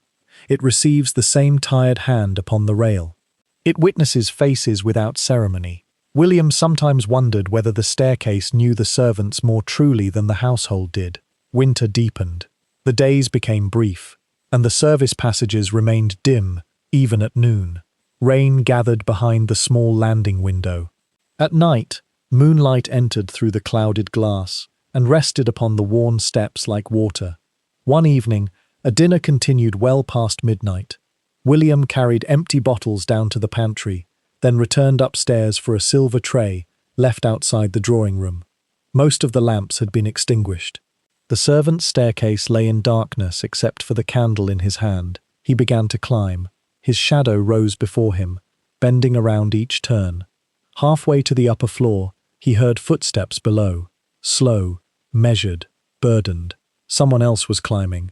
William paused at the next landing and turned sideways to make room.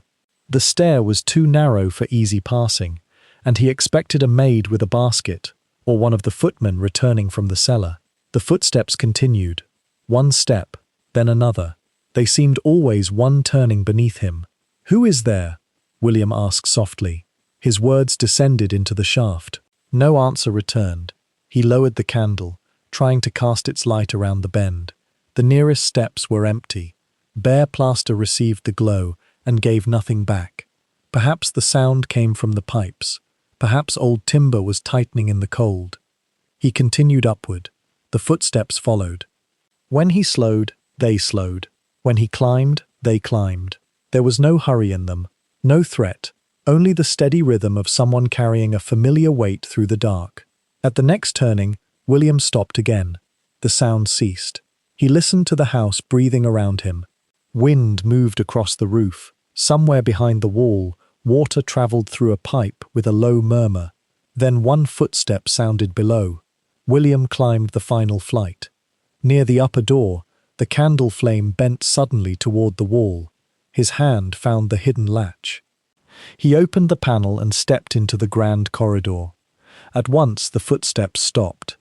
The outer hall lay empty. Moonlight touched the portraits. The broad staircase descended beneath the chandelier, silent and pale. No one waited near the concealed door. William closed the panel. He carried the tray away. He never told the butler what he had heard. Servants who spoke too readily of strange things could be judged nervous, foolish, or unfit for responsibility. Fatigue could summon sounds from timber and breath from stone. After a long day, even one's own pulse might seem to travel behind the walls. Yet each night thereafter, William left a little space beside him while climbing. When footsteps approached below, he did not turn quickly. He kept one hand upon the iron rail and allowed room for someone unseen to pass. Sometimes there was no sound at all. Sometimes an echo rose beneath his own. Years later, before leaving the household, William knelt at the lowest landing. With the point of a small key, he carved his initials near the others. WB. He added no date. Then he pressed his fingers against the stone, hollowed by countless journeys, and quietly closed the hidden door behind him. After the household slept, moonlight continued entering through the small window. It rested upon the steps, revealing dust along their edges and the smooth path worn through their center. Outside the panel, the family's history remained suspended in gilded frames. Here, within the hidden body of the house, another history had been written directly into stone. Perhaps the footsteps belonged only to the staircase settling beneath winter cold. Perhaps they were the echo of William's own exhausted climb returning from below. Or perhaps the unnamed procession had never ceased. For some lives leave portraits, others leave only a worn place upon a step, a pair of initials near the floor, and just enough space beside the living for memory to continue climbing. Before dawn, a row of boots waited beneath a single lamp in the butler's pantry. They stood in silence upon a strip of old matting, their toes turned toward the wall. Some were tall and narrow, shaped for riding. Others were broad country boots with thick soles and dark leather hardened by winter air. One pair belonged to a visiting gentleman from London and still carried the grey dust of a railway platform along its heels. Mud had dried around them in delicate layers, pale soil from the southern road, red clay from the riverbank, black earth from the hunting field. crushed leaves from a garden path the family seldom used. Each pair had crossed a different landscape before arriving in this dim room below stairs. Now those journeys would be removed before the owners awakened. A young footman named Daniel Moore knelt before them. His sleeves were turned back. Beside his knee stood a wooden box containing brushes, cloths, blacking, and a dull knife for clearing mud from the edges of soles. The lamp above him burned with a low amber flame, leaving the corners of the pantry in shadow. He lifted the first boot. It was cold and heavier than it appeared. It is said that shoes remember every road. They bend where the foot presses forward. They soften around the ankle. Their soles receive gravel, ash, flower petals, stable straw, and the dust of unfamiliar towns. Long after a traveller has forgotten a journey, something of the path remains caught within the leather. Daniel had learned to read those traces. A thin crescent of chalky dust meant the West Terrace. Fine golden grit belonged to the carriage drive. Dark mud threaded with reeds came from the lower meadow where the river widened near the willows. Sometimes he could tell where a gentleman had walked more clearly than where the gentleman claimed to have been. No one had taught him this. The knowledge had gathered through repetition, settling quietly in his hands. He began by knocking the dried earth loose. Small fragments fell onto the mat, like pieces of distant fields. He scraped the seams carefully, brushed the leather, and worked blacking into the surface until the journey disappeared beneath a dark shine. One pair after another was restored. By breakfast, each boot would stand outside its owner's door, or wait in the dressing room, clean enough to suggest it had never touched mud.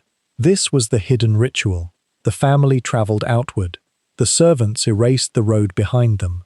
Whispers tell us that many duties in great houses were designed not merely to provide comfort, but to conceal the labour from which comfort arose. A fire appeared without coal dust. A meal arrived without heat from the kitchen. A gentleman descended in polished boots, without carrying the earth of yesterday into the morning. The servant's hand stood between the visible world and everything required to maintain it. Daniel had been at the estate for nearly a year, yet he rarely passed beyond its gate. He knew the railway station through the grey soot found on visitors' shoes. He knew the river path through red clay and the odour of damp reeds. He knew the hunting grounds through crushed fern, fragments of bark, and once, a tiny blue feather caught near a spur. Boots travelled more freely than the man who cleaned them.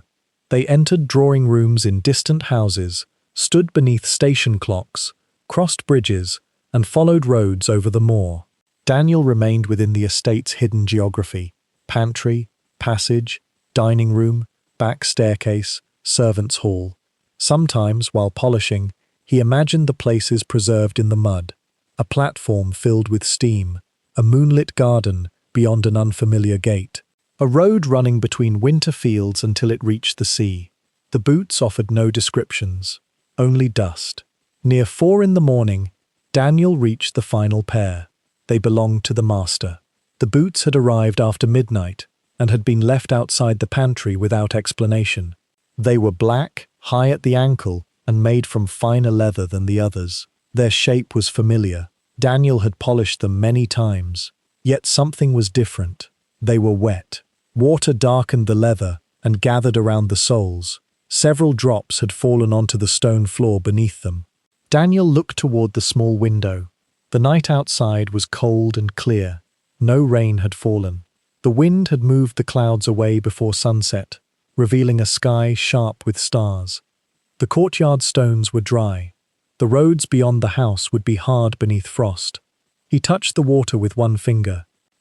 It was cold, not the cold of melting snow, but the deeper cold of water drawn from a shaded well or gathered near stone that rarely saw the sun. He lifted the right boot. A narrow line of grey mud filled the edge of the sole. It was unlike the clay from the riverbank or the dark soil of the stable yard. Within it lay tiny pale grains that glimmered beneath the lamp. Caught near the heel was a sprig of white heather. Its flowers were small and delicate. A few grains of earth clung to the stem, yet the petals appeared fresh, as though they had been gathered only moments earlier. Daniel had seen white heather once before. An elderly gardener kept a dried piece above his cottage door for good fortune. He claimed it grew wild beyond the northern moor, near the ruins of an old chapel.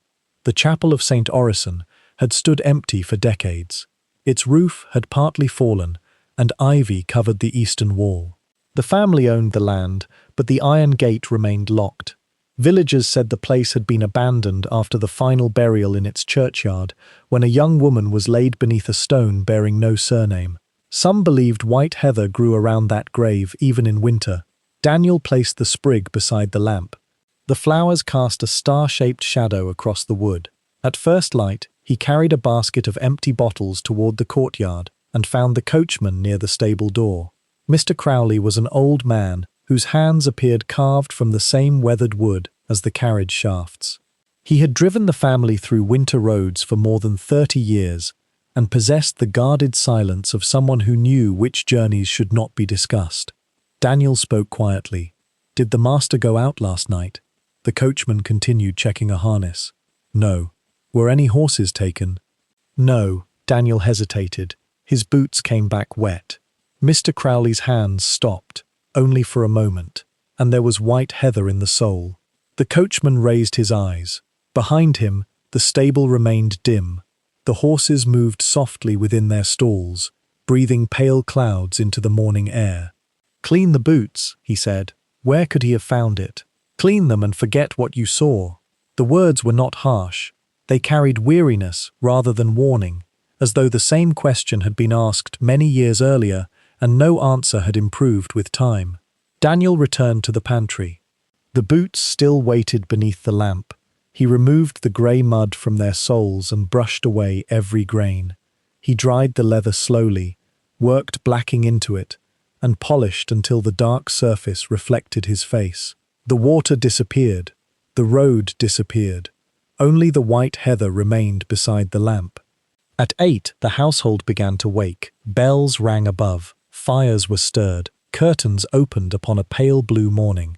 A maid crossed the passage carrying hot water, and the cook's assistants began moving between pantry and kitchen. Daniel placed the polished boots outside the master's dressing room. An hour later, the master descended the grand staircase. He wore black, not the formal black of evening, but the unmistakable clothing of morning. A dark band circled one sleeve. His gloves were black, and his face appeared pale beneath the morning light. No death had been announced. No letter, edged in black, had arrived. No servant had been instructed to close the curtains or cover the mirrors. Yet the master crossed the hall, as though he were walking behind an invisible funeral procession. The polished boots revealed nothing. Their dark surfaces held the light like sealed water. The master paused briefly beside the entrance table. For one moment, his gaze moved toward Daniel. There was no recognition in it, only the distant expression of someone listening to a voice beyond the room. Then he entered the library and closed the door.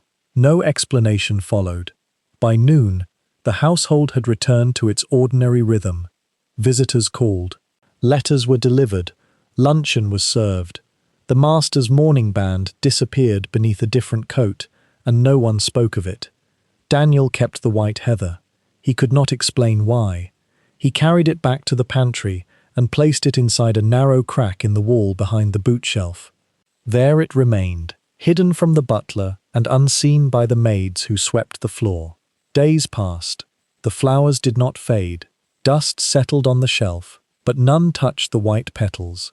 They remained soft, pale, and faintly luminous in the darkness. Perhaps the master had visited a grave near the ruined chapel. Perhaps an old promise had called him across the moor while the household slept. Perhaps someone had brought the boots from another place and left them outside the pantry before dawn. Or perhaps there had been no mystery at all, only water, mud, and a flower caught during a journey no servant had the right to question.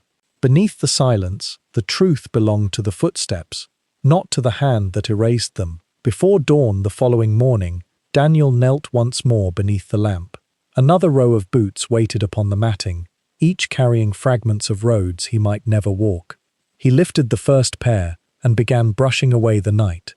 The railway soot vanished. The garden leaves fell loose. The river clay became dust beneath his hands. Above him, the house awakened, without remembering what had been removed, to make the morning appear clean. History may record where gentlemen travelled, whom they visited, and what purpose carried them beyond the gate. It rarely remembers the exhausted witness who held their boots beneath a failing lamp and read the silent map upon their souls. Yet somewhere behind the pantry wall, the white heather remained, fresh, unexplained, marked by the moon, waiting, perhaps, for a road that had not finished returning. Near midnight, two lights appeared beyond the trees. They were small at first, no brighter than stars caught low upon the earth. Fog moved around them in long, pale veils, hiding the road, the iron gate, and the bare branches that bordered the estate. For several moments, the lights remained motionless. Then they began to approach.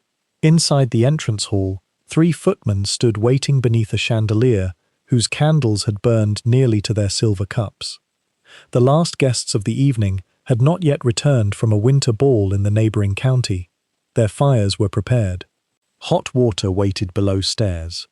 Bedroom lamps had been trimmed, and warming pans rested near the kitchen range. All that remained was the uncertain hour of arrival. The youngest footman, Daniel Moore, noticed the lights first. "Carriage," he said quietly. The others turned toward the windows. At once their bodies remembered the ceremony. Coats were straightened, gloves were checked. The senior footman lifted a lantern from the table, while Daniel moved toward the outer door, prepared to lower the carriage steps and receive cloaks heavy with night air. Yet no message had announced an early return. No bell had sounded at the lodge. Still, the 2 lamps drifted steadily through the fog. It is said that carriage lights were among the last stars Victorian servants saw before sleep.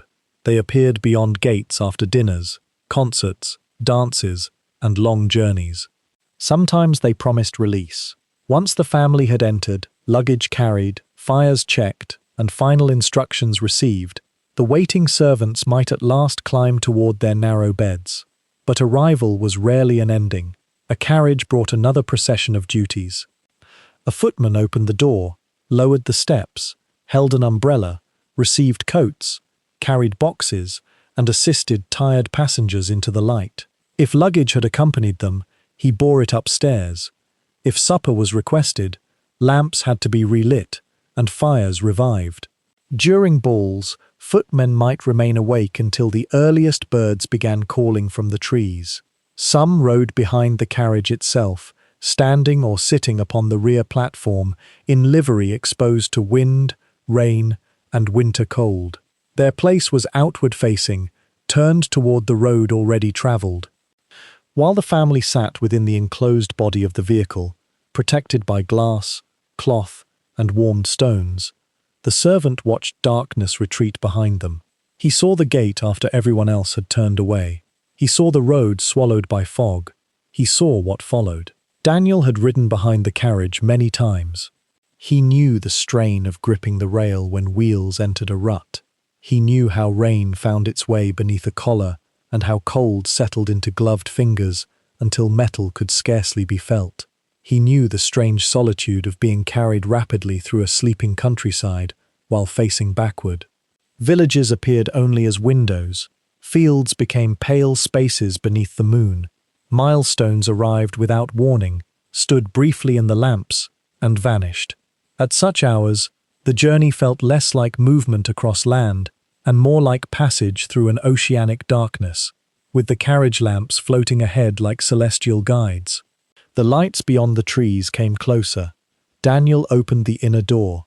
Cold air entered the vestibule, but there was no familiar sound of wheels upon gravel.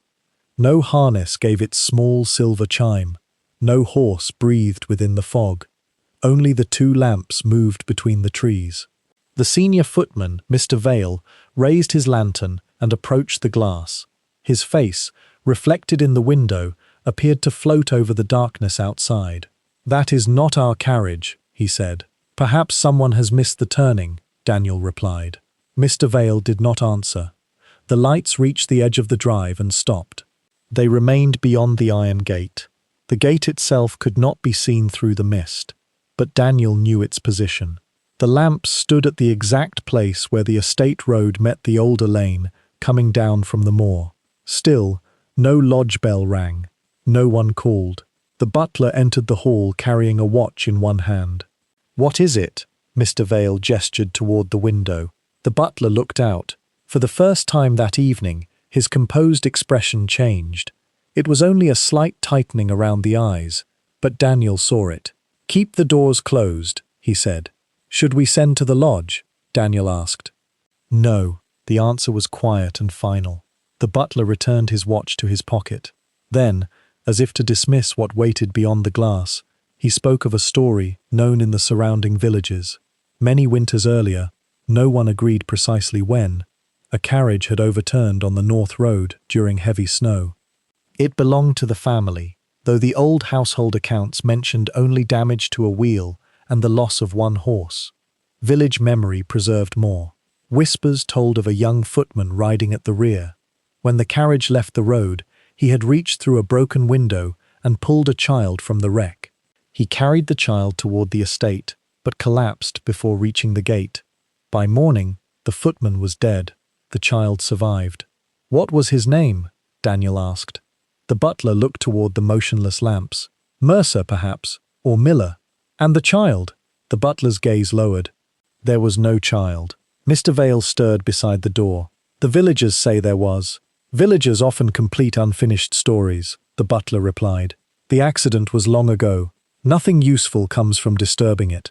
Yet beneath the silence lay an old contradiction. The burial register named a young servant who died of exposure on the estate road.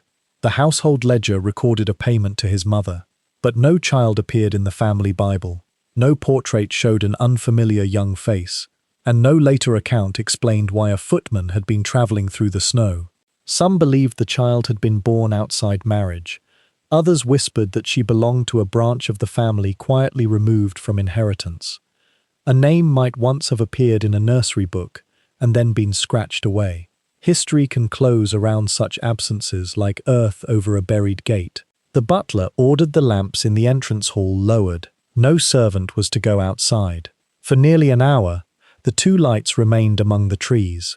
Fog passed before them, yet they did not disappear. Their glow was neither yellow like oil nor white like moonlight. It carried the faded copper color of flame seen through old glass. Daniel stood near the window. At first he felt unease. Then, slowly, another feeling entered him. Tenderness. He imagined the young footman upon the rear platform of the vanished carriage. Perhaps his coat had been too thin for the snow. Perhaps his hands had tightened around the rail as the wheels slipped. Perhaps he had carried a child whose name the house refused to preserve. Daniel imagined those hands still gripping the iron, still faithful, still facing backward along a road whose destination had never been reached. The thought did not frighten him. It seemed only unbearably lonely. "If someone is there," he whispered, "they may be waiting for the gate." Mr. Vale heard him. "The gate is locked." "We could open it." The older servant shook his head. "Not every arrival wishes to enter." The words settled beneath the chandelier. One by one, the candles guttered lower. Wax descended their sides like pale frozen tears. Beyond the windows, the fog thickened until the two lamps appeared suspended in a world without road, trees, or sky. Marked by the moon, they seemed less like carriage lights than two watchful stars guarding an unseen threshold. At last, they began to fade. There was no movement of departure, no turning. The lights simply grew dimmer, as though travelling farther away without changing their place. Their copper glow softened to amber, amber to grey, and grey to nothing. Darkness returned beyond the gate. The servants waited. No wheels followed. Near 4 in the morning, the real carriage arrived. This time, the lodge bell rang. Harness chimed in the distance. Hooves struck the drive, and wheels rolled over gravel with the familiar low thunder of weight returning home. The footmen opened the doors. Cold air and fog entered the hall. The exhausted horses breathed clouds beneath their bridles. Daniel lowered the steps and offered his hand to the first guest. Cloaks were received. Boxes were carried. A lady complained of the cold. A gentleman requested brandy. The ritual unfolded exactly as it had many nights before. No one mentioned the lights. When the household had gone upstairs, Daniel stepped briefly onto the front terrace. The fog was lifting. Beyond the stone steps, the gravel shone beneath a faint scattering of stars. Near the gate lay two narrow tracks, running parallel for several yards, before ending abruptly at the locked iron bars. They might have belonged to an earlier cart. Rainwater might have drawn them through the gravel. Yet no tracks approached from the road, and none continued toward the house. Daniel walked no closer. He stood beneath the fading night and listened to the horses settling in the distant stable. Behind him, the great house was closing its eyes. Fires dimmed, doors softened shut. Servants completed the last duties, while those they served entered sleep. Soon the tracks would be crossed by wheels, blurred by boots, or washed away by the next rain. No record would preserve them. Perhaps the waiting lights had been lanterns carried by travellers upon the old road. Perhaps fog and exhaustion had shaped distance into mystery. Or perhaps a carriage still travelled somewhere beyond the veil, carrying a forgotten servant toward the gate he had once tried to reach.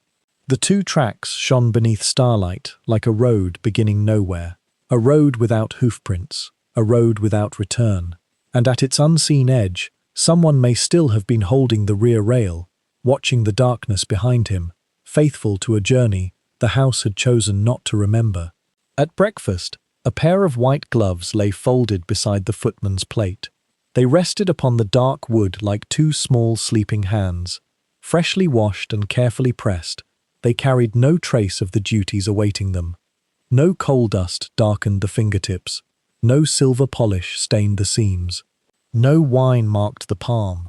Their whiteness seemed untouched by kitchens, corridors, weather, or time. By evening, they must appear exactly the same. The footman's name was Jonathan Hale. He sat at the servants' table beneath a row of silent bells, while morning rain moved softly against the basement windows. Before him stood a cup of tea, a slice of bread, and the gloves he would wear at the reception that night. He lifted one and turned it beneath the lamp. The cloth was thin enough to reveal the outline of his fingers once worn, yet strong enough to conceal the skin beneath. His hands bore the true record of his work. A pale burn crossed one thumb where a heated plate had slipped. The joints were reddened from winter air.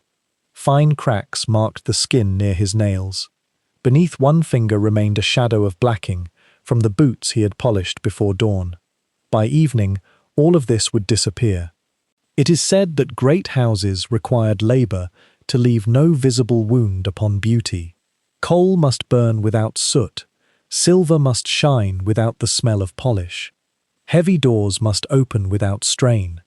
And the hands that performed these acts must appear smooth, pale, and almost bodiless beneath white cloth. A servant's gloves were more than clothing. They formed a veil between work and appearance. Through them, rough hands became ceremonial hands. A footman could carry a silver tray, receive a duchess's cloak, or move a carved chair without revealing the calluses required to do so. The household displayed not merely cleanliness, but the illusion that service itself possessed no weight. Jonathan placed the gloves beside his plate again. Above him, one of the bells moved. Breakfast ended. The day began. By dusk, the house had filled with flowers, lamps, and the quiet expectation of guests. Candles lined the drawing room. The marble hall reflected their flames as though stars had descended beneath the roof. Outside, carriages approached through mist, their lamps drifting between the bare trees. Jonathan dressed in dark livery and drew on the gloves. They fitted closely. The fabric covered each mark upon his hands. When he flexed his fingers, the seams tightened and then settled, shaping themselves around him. The first guests arrived at 7. He opened carriage doors, lowered steps, and held umbrellas above women descending beneath rain-darkened cloaks. He carried calling cards into the drawing room and received gloves finer than his own, silk, pearl-coloured, embroidered, scented faintly with lavender. Then he returned to the entrance. Within an hour, the reception had become a slow-moving chamber of voices. Guests crossed beneath chandeliers. Music entered from the distant salon. Glasses gathered upon silver trays. Wet cloaks brought the breath of the outside world into the hall before disappearing into the cloakroom. Jonathan moved among them. His white gloves poured wine, steadied crystal, opened doors, and guided chairs across carpet. Beneath the cloth, his hands ached, but the gloves remained serene. They also spoke. Servants possessed a language beneath language. A tightened hand around the base of a tray warned that the weight had shifted. One finger resting against a glass told another footman that its stem was unsteady. A thumb turned slightly inward meant that a guest wished to be left undisturbed. A white hand raised near the pantry door signaled that another decanter was required. These gestures travelled across crowded rooms like whispers beneath water. No guest noticed them. The visible ceremony continued, yet beneath it flowed a second conversation made of glances, fingers, and measured breath. Such communication was rarely written into household manuals. It belonged to practice, to bodies learning one another within narrow spaces and long hours. A kitchen maid understood the angle of a waiting tray. A butler recognized hesitation in a wrist. A footman could ask for assistance without speaking a word. The language vanished when the gloves were removed. Or perhaps it merely became harder to see. Near 9, Jonathan stood beside the entrance to the blue drawing room, carrying a tray of empty glasses. A woman in mourning approached him. He had not seen her arrive. She wore a black veil that covered most of her face. Rain shimmered upon her cloak, though she had been inside long enough for such water to dry. Around her throat hung a small silver crescent. She stopped close beside him. For a moment, Jonathan believed she wished to surrender an empty glass. Instead, she pressed something into his gloved palm. Her touch was light, but urgent. "You remember," she whispered. Jonathan looked at her. "I beg your pardon, madam." The woman's veiled face tilted slightly. Then she gave a name, Mercer. It was not Jonathan's name. Perhaps she had mistaken him for another servant. Perhaps the household livery, unchanged across generations, had summoned a memory stronger than sight. Before he could return the object, the woman moved away. Guests passed between them. A gentleman in a grey coat asked for the library. Two ladies crossed toward the music room. When the space cleared, the woman in mourning had disappeared. Jonathan looked down. A folded piece of paper rested against his white palm. The pressure of her fingers seemed to remain within the cloth. He slipped the note into his pocket and continued serving. There was no moment to ask who she had been. The carriages continued arriving. Wine was poured. Doors opened.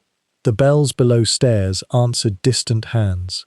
Only after midnight, when the reception had begun to fade, did Jonathan enter the servants' passage and unfold the paper beneath a lamp. There were no names. No message of explanation. Someone had drawn a gate in dark ink. Two narrow posts stood beneath a crescent moon. Beyond them, a spiral path descended toward what might have been water or shadow. Below the sketch were 4 words, "Beneath the west stair." The handwriting was delicate and old-fashioned. The paper smelled faintly of rain. Jonathan returned to the hall. Most guests had departed. The remaining servants moved quietly through distant rooms, collecting glasses and extinguishing candles. Above the western staircase, portraits watched from the dark. Beneath it stood a carved wooden screen. Jonathan carried a candle behind the screen and examined the paneling. Dust softened the edges. Near the floor, one section had pulled slightly away from the wall. He knelt. The wood shifted beneath his hand. Behind it lay a narrow hollow filled with cold air and plaster dust. It was too small to be a passage. Perhaps it had once carried a bell wire or heating pipe. Now it contained only shadow. Jonathan reached inside.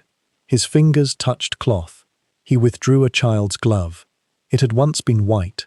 Time had yellowed it to the color of old parchment. The glove was tiny, made for a hand scarcely large enough to hold a teacup. Along the wrist, faded silver thread formed a crescent moon. The same crescent worn by the woman in mourning. The same moon drawn above the gate. Jonathan carried the glove below stairs. The cook claimed never to have seen it. The housekeeper said no child's garment should have been hidden beneath the staircase. The family's children had all been grown before she entered service. The butler examined the embroidered crescent without touching it. "Old houses collect objects," he said. "There is rarely wisdom in giving them stories." "Was there once a servant named Mercer?" Jonathan asked. The butler's expression remained still. "Many servants have passed through this house."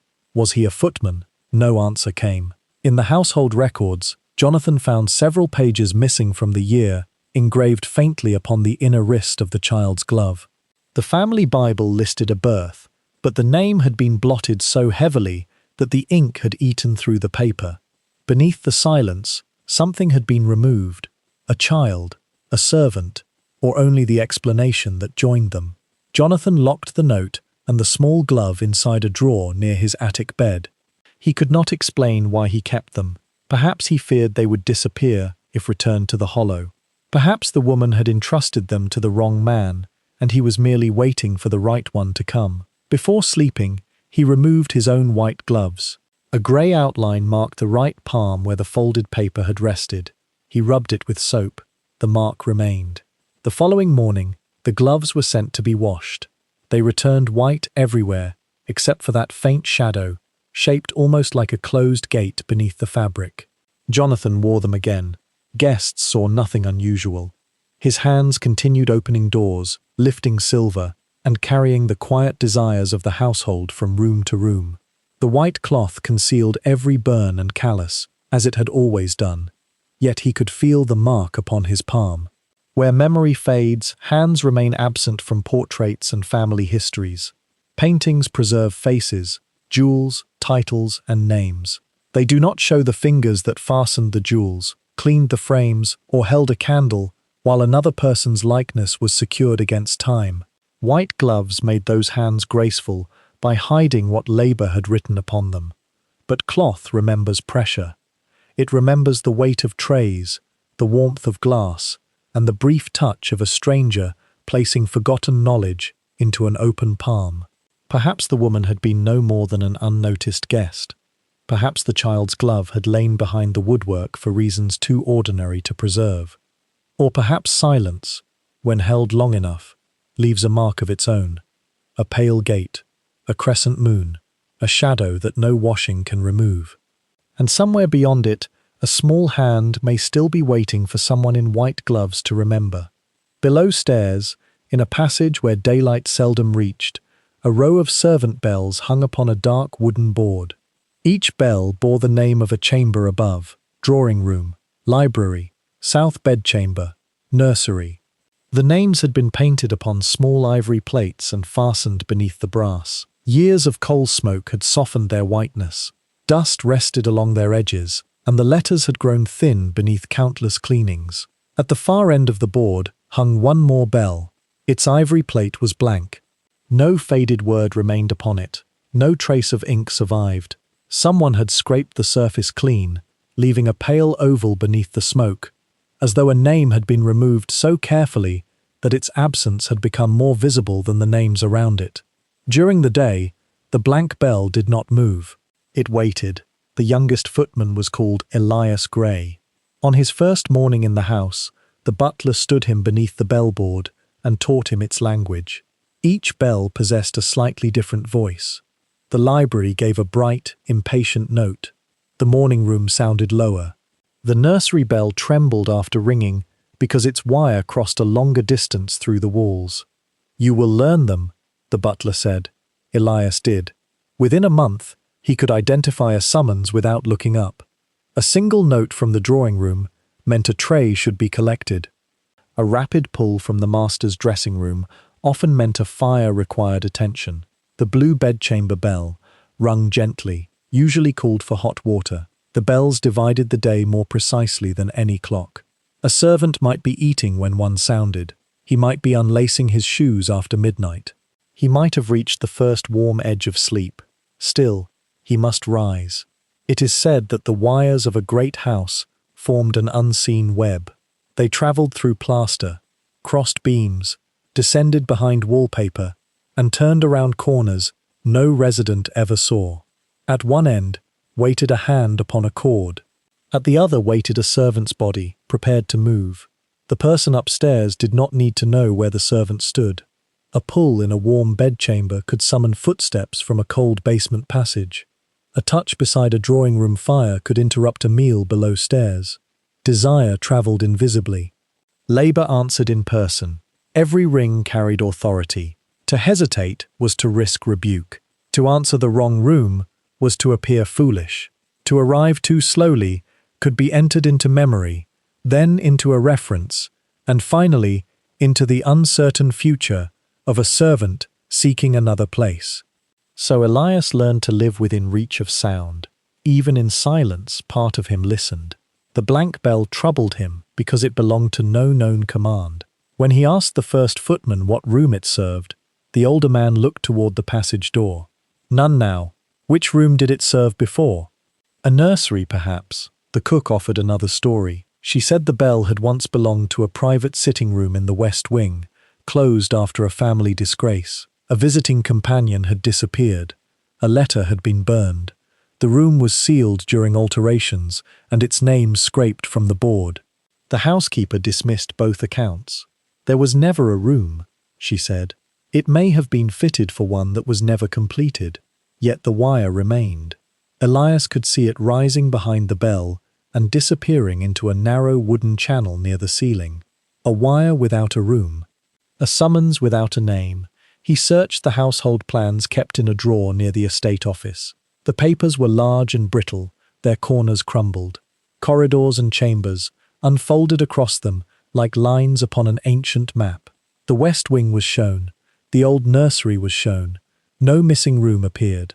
But in one plan, a narrow space lay between the library wall and a disused passage. It had no door, no window, and no written purpose. In another plan, made 20 years later, the same space had vanished beneath thicker lines of ink. Where memory fades, architecture sometimes learns to conceal itself. The blank bell first moved in December. It was after midnight. The household had retired, and Elias sat alone in the servants' hall with one shoe removed. The fire had fallen low. Above the table, the labelled bells remained silent. Then the unlabelled brass began to tremble.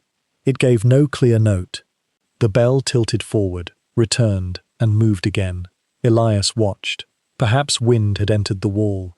Perhaps a mouse crossed the wire. Old bell systems were imperfect. Wires loosened. Timber shifted, and cold metal contracted in winter. A bell could stir for reasons that carried no intention. The movement ceased. Elias waited. Then the bell rang. Its voice was softer than the others. Not weak, but distant, as though the sound had crossed a great chamber before arriving below stairs. He stood. No rule had been given for answering it, yet every instinct shaped by service told him that a bell must not be ignored. Someone had pulled the cord. Someone was waiting. Elias lit a candle and entered the passage. He followed the visible section of wire as far as he could. It rose behind the board, crossed the ceiling, and disappeared into a wooden casing that continued toward the unused west corridor. The green baize door opened with a sigh. Beyond it, carpets replaced stone. Moonlight lay across the gallery. The portraits seemed veiled beneath darkness, their painted eyes turned toward rooms whose secrets had outlived them. Elias entered the disused corridor. No lamps burned there. Dust covered the floor except for the narrow marks left by his own shoes. A sheet had been placed over a chair near the wall, giving it the form of a seated figure. Farther on, wallpaper peeled in long strips, revealing bare plaster beneath. The bell wire emerged briefly near the ceiling. He raised the candle. It passed above an old doorframe that had been filled with brick and plastered over. The outline remained faintly visible beneath the paper, a tall rectangle sealed inside the wall. The wire vanished there. Elias stood before it. Beneath the silence, he heard something, a slow sound, breath entering, breath leaving. He held the candle closer to the plaster. The flame leaned toward the wall. He could not tell whether the sound came from beyond it or from a pipe hidden within. Winter air sometimes moved through sealed chimneys. Timber could sigh beneath the weight of a sleeping house. Still, the rhythm seemed human. Elias placed his palm against the wallpaper. It felt cold. "You rang," he whispered. The breathing stopped. His words remained briefly in the corridor, then faded. No reply came. He waited until wax reached his fingers. At last, he turned back. The corridor behind him appeared longer than before. Moonlight marked the far arch like a distant gate. As he walked away, he imagined the sealed outline opening soundlessly behind him. He did not look back. Below stairs, the blank bell was still. The next morning, the butler summoned him to the pantry. "You followed it." The words were not a question. "Yes, sir." "Where?" "The west corridor. The wire enters a sealed wall." The butler's face revealed nothing, yet one hand tightened upon the edge of the desk. "If that bell rings again, you will leave it unanswered. But if someone requires, no one requires anything from a room without a name." No explanation followed. A week later, a workman removed the blank ivory plate from the board. He left the bell and wire untouched. Beneath the missing label remained 2 small holes in the wood and a rectangle of unfaded darkness. The bell continued to tremble after midnight. Without its plate, the movement seemed stranger. It no longer belonged even to an absence. It was simply brass, wire, and sound. Elias obeyed the butler. He did not follow it again. Yet whenever it stirred, he imagined the sealed corridor. He remembered the cold wall, the leaning flame, and the breath that ceased when he announced his arrival. Perhaps the forgotten chamber had once been a nursery. Perhaps it had sheltered a private grief the family removed from every plan. Perhaps there had never been a room at all. Old houses gather empty spaces. Walls are moved. Doors are covered. Names disappear beneath new paper. What once had a purpose may remain only as a wire leading into darkness. Late at night, Elias lay awake in his attic room. Above him, rain touched the roof. Beneath him, floors and chambers descended through the house. He listened through them all. A footman's life depended upon every bell having a master and every command having a source. Yet some summons seemed to travel from places authority had abandoned. The blank bell moved once. Its faint note rose through the hidden passages and reached him at the edge of sleep. Elias did not rise. Still, within himself, he answered, "Perhaps the forgotten do not ring because they wish to be served. Perhaps they ask for no fire, no water, no tray carried through the night. Perhaps they ring only to learn whether someone still remembers the way. And somewhere behind a wall without a door, a room without a name, may still be listening for the footsteps that once came when it called." At the end of the candlelit gallery hung the portrait of a young gentleman who had been dead for nearly 70 years. He stood beneath a painted sky wearing a dark riding coat, pale breeches, and boots polished to a soft black shine. One gloved hand rested upon the saddle of a chestnut horse. The other held a folded map, marked with a narrow red line. Behind him, distant hills faded into blue mist. Above the hills, a single white star remained visible in the evening sky. The portrait was large. Its gilded frame rose almost from floor to ceiling, carved with oak leaves, ribbons, and small winged figures whose faces had darkened beneath generations of candle smoke. Guests noticed the young man first. They admired the elegance of his posture, the horse, and the old landscape beyond him. Some remarked upon the sadness of his expression. Others said the artist had captured the confidence of youth before disappointment entered it. Few looked toward the lower corner of the painting, and fewer still noticed the small door beneath its frame. The door was nearly hidden within the gallery paneling. It had no ornament and no visible handle from a distance. Servants used it when carrying lamps to the upper rooms, allowing them to enter and leave without crossing the grand staircase. Each night, a footman named Matthew Cole passed beneath the portrait. He carried a lamp in either hand.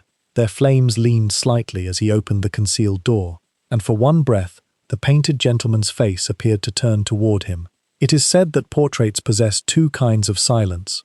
There is the silence of the person represented, the face secured against age, the eyes forever open, the mouth forever withholding its next word. Then there is the silence surrounding everyone omitted from the frame. Families commissioned portraits to hold themselves against time. Oil, canvas, and gold preserved marriages. inheritances, uniforms, jewels, and favored children.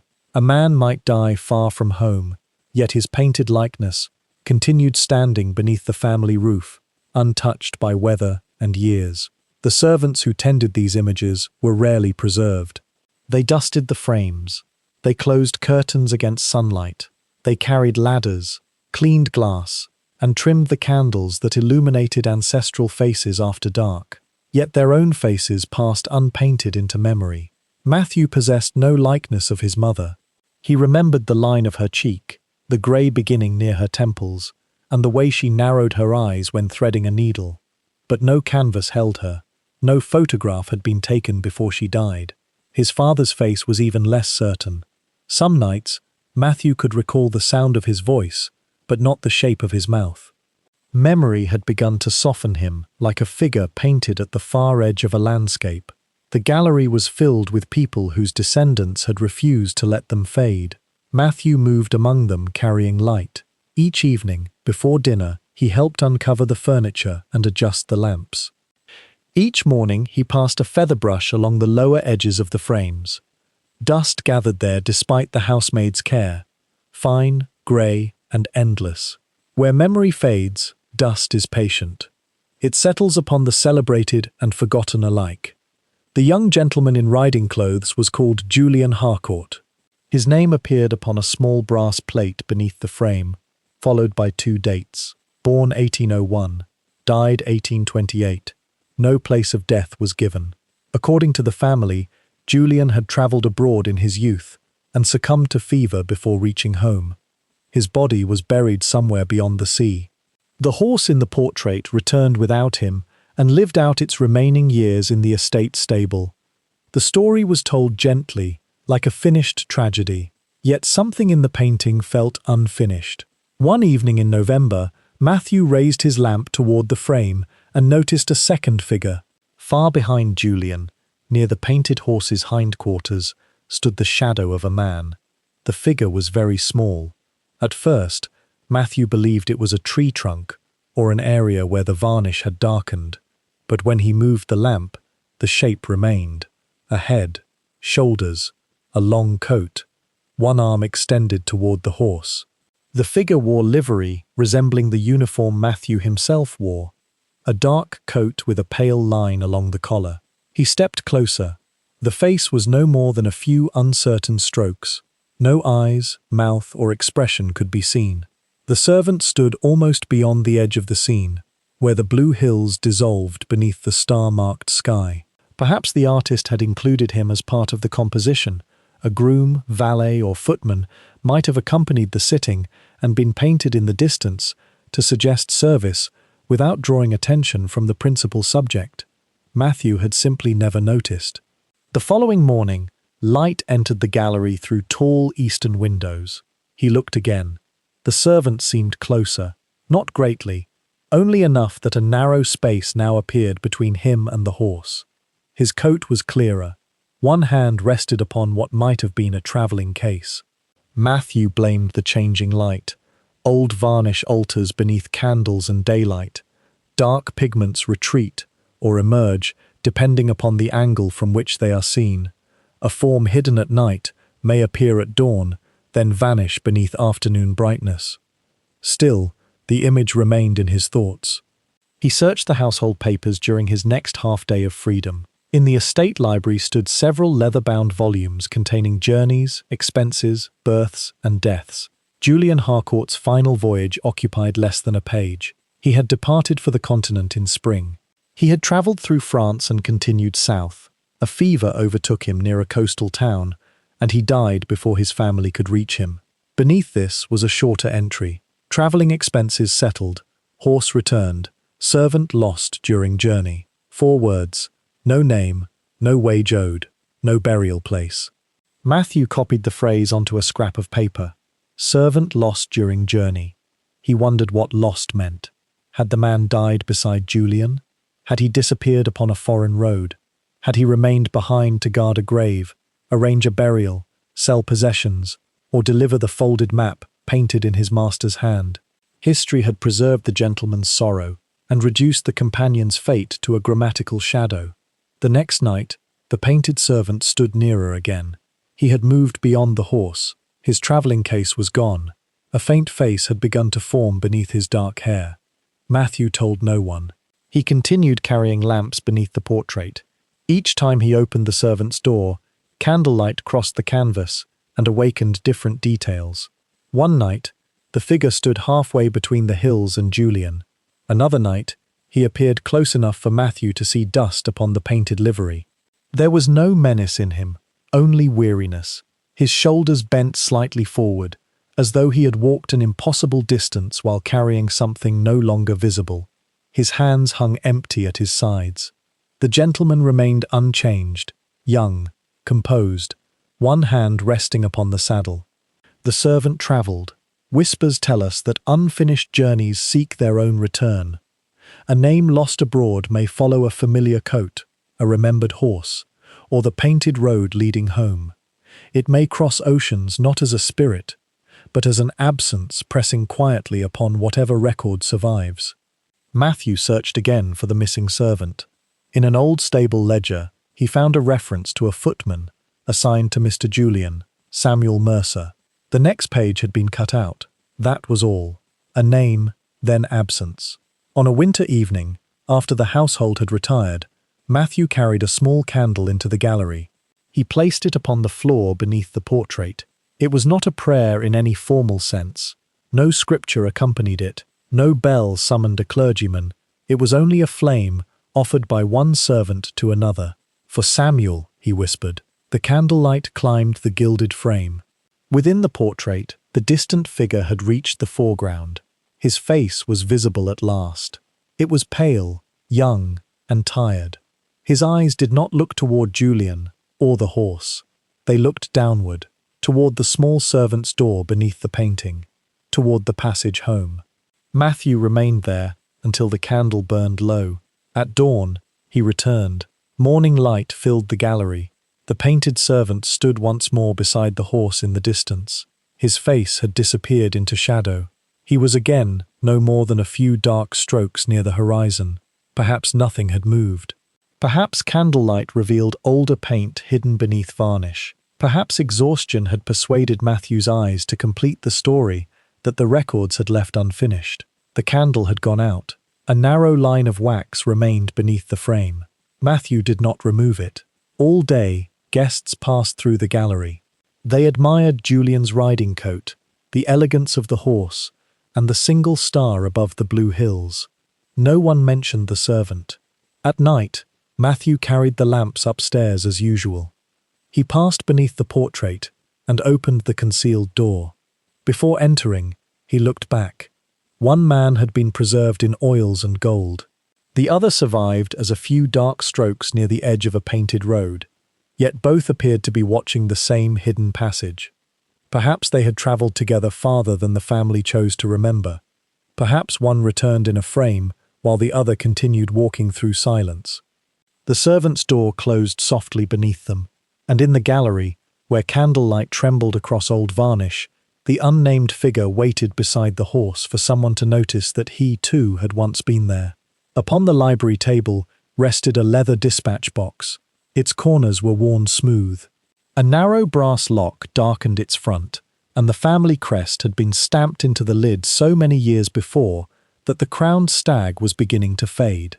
Each morning, the box filled with letters, invitations written upon ivory paper, bills folded beneath red seals, condolences edged in black, notes scented faintly with lavender, private messages closed with wax and pressed beneath signet rings. By 9 o'clock, the footman carried them from the library to the entrance hall, from the entrance hall to the village post, or along the winter roads toward neighbouring estates. His name was Robert Finch. He knew the weight of every sealed message, though he was forbidden to know its words. A letter refusing an invitation felt no different from a letter ending an engagement. A demand for unpaid money weighed no more than a blessing sent to a newborn child. Grief, betrayal, affection, and ruin could all be folded into paper and made light enough to rest upon one open palm. It is said that letters are small rooms. A person enters them alone, speaks without interruption, then seals the door before sending the room across distance. Whoever carries it feels the shape of that hidden chamber but cannot see inside. Robert carried hundreds. On clear mornings, he walked beneath bare trees while frost shone along the roadside. In rain, he protected the dispatch box beneath his coat. During summer, dust gathered around his shoes as he crossed the lane toward the village.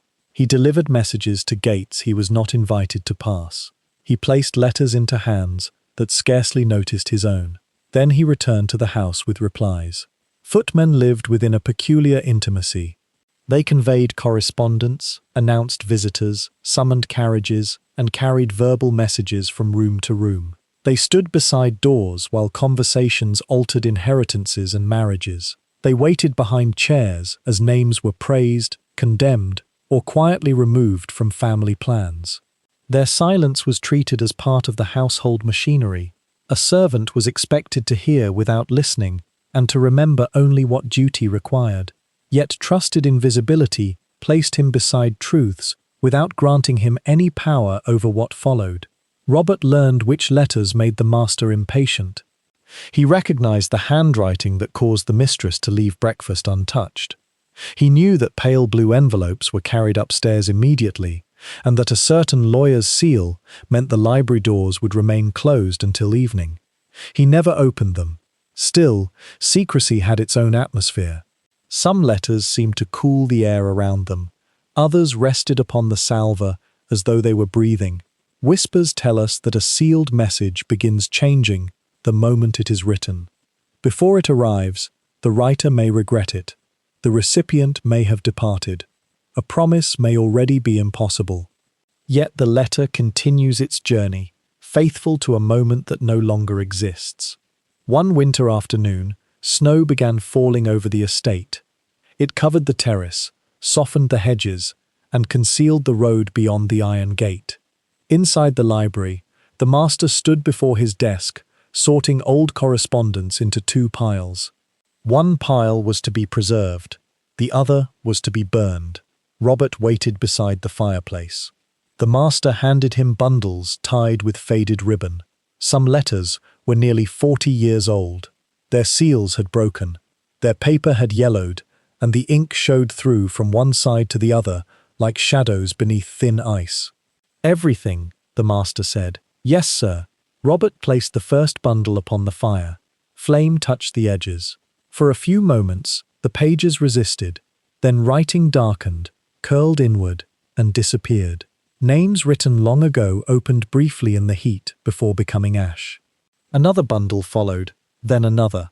A letter from a creditor burned beside a child's note. An invitation to a wedding vanished with an account of a funeral. Voices that had crossed counties and oceans were reduced to the same grey silence. The master watched without expression. When the final bundle was placed upon the grate, one envelope slipped beneath the brass fender. No one noticed. The master closed the dispatch box and left the room. Robert remained to tend the fire. He knelt and reached beneath the fender. The envelope was sealed. Dust darkened one corner, but no flame had touched it. The address was written in a careful hand. Miss Eleanor Vale, formerly in service at Harcourt House. No street, no town, only a name and a place she no longer occupied. Robert turned the envelope over. The seal bore a naval emblem used by the family's eldest son, Captain Adrian Harcourt. Adrian had been dead for 26 years. His ship had disappeared during a winter crossing, leaving no survivors and no recovered wreckage. A portrait of him hung near the morning room, young, composed, dressed in uniform beneath a painted sky. The letter had never been opened. Robert held it toward the fire. Duty was clear. The master had ordered every letter burned. Yet the envelope seemed less like discarded paper than a final breath held inside a closed chamber. Who was Eleanor Vale? Why had the eldest son written to a maid? Why had the letter remained in the family's possession instead of reaching her? Robert lowered his hand. The flames continued behind the grate, consuming the last fragments of the other letters. Ash rose in pale spirals and settled beneath the chimney. To preserve the envelope might be theft. To destroy it might erase the only surviving words between two forgotten lives. He slipped it inside his coat. That evening, after service, Robert searched the household wage books. The volumes stood in the housekeeper's room, bound in cracked brown leather. Their pages contained names, duties, wages, deductions, arrivals, and departures. He found Eleanor Vale after nearly an hour. She had entered service as an under-housemaid at 17. 4 years later, she became a lady's maid. Her wages increased. Then the entries stopped. Beside her final quarter, someone had written, "Departed without character." 4 words could close every respectable door. A servant's character, her written reference, might determine whether another household employed her. To leave without one was to travel into uncertainty, carrying suspicion she might never be allowed to answer. No reason for Eleanor's departure was given. The date matched the year Adrian went to sea. Robert searched for an address. There was none. He asked the cook who had joined the household long after Eleanor left. She knew nothing. An elderly gardener remembered a maid named Nell, who walked near the western gate on Sundays. He believed she came from a village by the coast, though he could not recall which coast or which village. The housekeeper warned Robert not to disturb matters buried before his birth. Some departures were meant to remain departures, she said. But Robert continued quietly. On his free afternoons, he carried the letter beyond the estate gate. He asked at the village post office. He searched parish registers.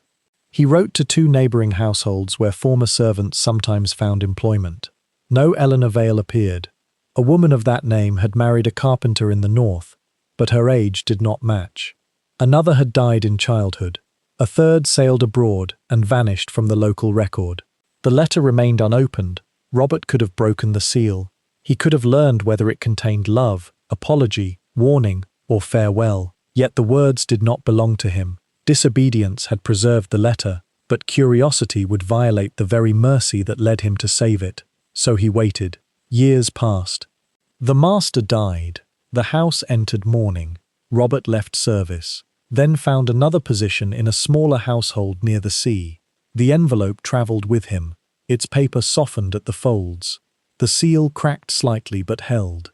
He wrapped it in cloth and kept it beneath his shirts inside a wooden case.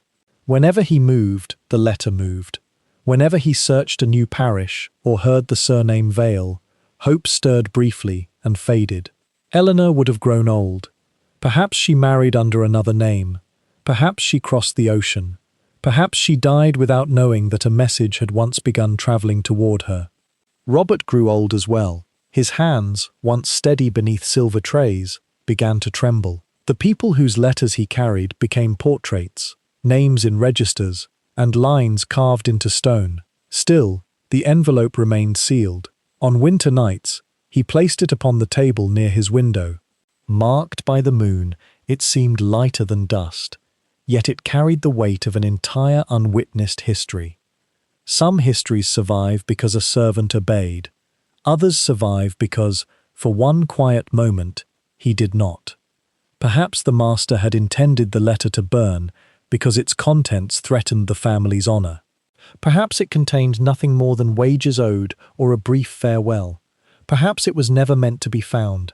Robert did not know. He knew only that obedience and mercy had become impossible to separate beside the library fire. And so the letter waited. The sender had vanished at sea.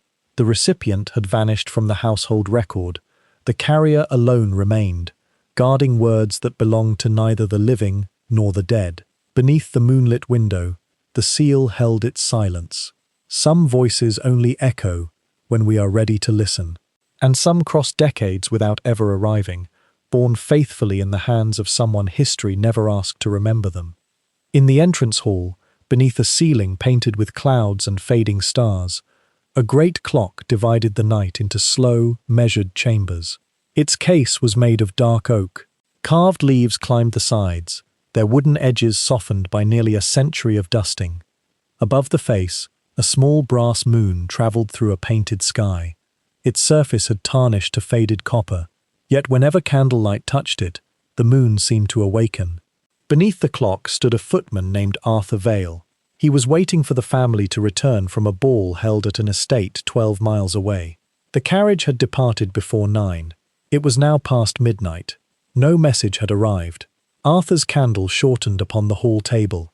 The fire settled behind its iron grate, and every quarter hour, the clock's mechanism drew breath somewhere inside the wooden case. Then came a muted chime, one note, a pause, another portion of darkness measured and released. It is said that waiting forms part of every great household, though it rarely appears in the household accounts. While families dined, danced, or travelled beneath the protection of their name, servants remained awake to receive them. Someone had to hear the approaching wheels. Someone had to open the door, lower the carriage steps, carry boxes, revive fires, and prepare whatever food or drink might be requested after midnight. Wakefulness was itself a duty. It demanded no silver tray, no special uniform, and no visible skill. Yet it occupied the body as completely as labor. Arthur felt it gathering behind his eyes. Sleep seemed close enough to touch. It waited beyond the edge of duty, like a warm room behind a locked gate. If he allowed his eyelids to close, he could almost see his attic bed, the rough blanket, and the small window marked by frost. But he could not enter. He listened. Wind moved against the entrance doors. A branch touched the western window. Somewhere below stairs, a kitchen maid shifted a pan beside the range. No wheels approached. Arthur checked the lamps once more. The glass chimneys were clear. The wicks had been trimmed. 2 bedroom candles stood ready upon a silver salver. In the servants' passage, warming pans leaned against the wall, their brass lids glowing dimly. He carried one upstairs. Hot coals breathed beneath the perforated metal. He moved through the sleeping corridor, warming the sheets in the blue bedchamber, then the south room, then the room prepared for the elderly aunt who had accompanied the family. By the time he returned, another quarter hour had passed. The clock chimed again. Its voice seemed lower. Whispers tell us that old clocks do more than measure time. They guard it. They stand through births, departures, marriages, and deaths. Their hands continue crossing the same painted face, while generations pass beneath them. Children learn to count their chimes. The elderly hear within them the vanished hours of youth. The great hall clock had belonged to the family longer than anyone living could remember. Servants said it possessed one strange habit. It stopped when a member of the family died. The master dismissed the story as superstition. Mechanical clocks stopped for ordinary reasons: dust, worn gears, uneven floors, neglected winding. If a clock happened to fail near the hour of death, memory simply joined 2 unrelated events. Yet below stairs, the stories continued. The clock had stopped when the master's grandfather died in the library. It had stopped again when a daughter of the house drowned in the ornamental lake. Years later, its hands halted during the night. A family ship was lost at sea, though news did not reach the estate for weeks. Each time, the clock stopped at the hour later associated with the death. Arthur had heard these tales from the cook, who heard them from the former housekeeper, who heard them from a maid long buried in the village churchyard. Old stories travelled through servants' halls like echoes through stone passages. Their origins disappeared, but the sound remained. At 1 o'clock, Arthur added coal to the fire. At 1:30, he walked to the front window and looked toward the gate. Fog had entered the drive. It lay pale between the trees, marked by the moon. No carriage lamps moved within it. At 2, the clock released 2 solemn notes. Arthur straightened in his chair. He had not intended to sit. The butler might consider it careless, yet his legs ached, and there was no one in the hall to observe him except the portraits and the clock. He rose and paced once across the marble. The hands continued moving. 5 minutes passed. 10, a quarter after 2. The pendulum travelled behind the glass door, swinging from darkness into light and back again. At 20 minutes past 2, the minute hand stopped. Arthur watched it. The pendulum continued. Left, right, left. The mechanism breathed, but the hands did not advance. He waited for the next movement. None came. Then he heard footsteps in the gallery above. They were slow and deliberate. A person crossed from the upper landing toward the eastern corridor. Arthur looked up. The hall was empty. The footsteps continued, one, then another. They reached the door of the unused eastern bedroom. A latch lifted. The sound was faint but unmistakable. Arthur took a candle from the table. He crossed the hall and climbed the grand staircase. The carpet softened his steps. Portraits watched from the walls, their painted eyes luminous beneath the wavering flame. The eastern bedroom had been closed since autumn. It belonged to no present guest. The furniture remained covered, and the curtains were usually drawn. Arthur had entered once to assist the housemaid with dust sheets, but no fire was laid there. The door now stood slightly open. Cold air touched his face. "Is anyone there?" he asked. No answer came. He entered. Moonlight filled the chamber. The curtains moved around an open window. Beyond it, stars shone above the dark fields, clear and distant, like silver marks upon an ancient scroll. White sheets covered the bed and chairs. Beneath them, the furniture resembled low ruins buried in snow. No person stood inside. On the mantel rested a small travelling clock. Arthur raised his candle toward it. Its hands showed 20 minutes past 2, the same hour as the great clock below. He listened. The little clock was not ticking. A faint impression marked the dust before it, as though someone had recently lifted it and returned it to the stone. Arthur closed the window. As he reached for the latch, he noticed a dark ribbon tied around the handle. It might have been left after an earlier morning. It might have belonged to the curtain fastening. The ends stirred briefly in the cold air and then became still. He removed nothing. He left the room and closed the door. Below, the hall clock remained frozen at 20 minutes past 2. The pendulum continued its tireless passage. No chime came at past. No chime came at 3. Without the clock's voice, the night seemed to lose its boundaries. Minutes no longer opened and closed. They gathered together like dark water. Arthur waited. He fought the heaviness in his eyes. At times, he thought he heard the footsteps again, though perhaps they belonged to the house settling under winter cold. Timber contracts, pipes murmur. A tired mind translates small sounds into human movement. Near dawn, carriage lamps appeared beyond the gate. This time, wheels sounded upon gravel. The butler descended. Footmen opened the doors. Cold air and horse breath entered the hall. The family returned beneath cloaks, carrying the faint scent of rain, perfume, and ballroom candles. Among them was the elderly aunt. She took Arthur's offered hand as she stepped from the carriage. Her face appeared pale beneath the morning darkness. Before entering the drawing room, she spoke quietly to the mistress. A distant relative had died during the night, a cousin who had lived for many years near the coast. The news had arrived at the ball by telegram shortly before their departure. No one knew the precise hour. The household had not been close to him, and no immediate mourning arrangements were required. Still, the elderly aunt wore a dark ribbon around one wrist. Arthur looked toward the eastern bedroom above. He said nothing. After the family retired, the butler examined the great clock. He opened the wooden case and touched the mechanism. The pendulum continued swinging. A small gear had failed to engage. "Dust," he said. With a careful turn of the winding key, he moved the hands forward. The clock resumed. Its mechanism gathered itself, breathed, and released one belated chime into the pale morning hall. Arthur carried the key back to its drawer.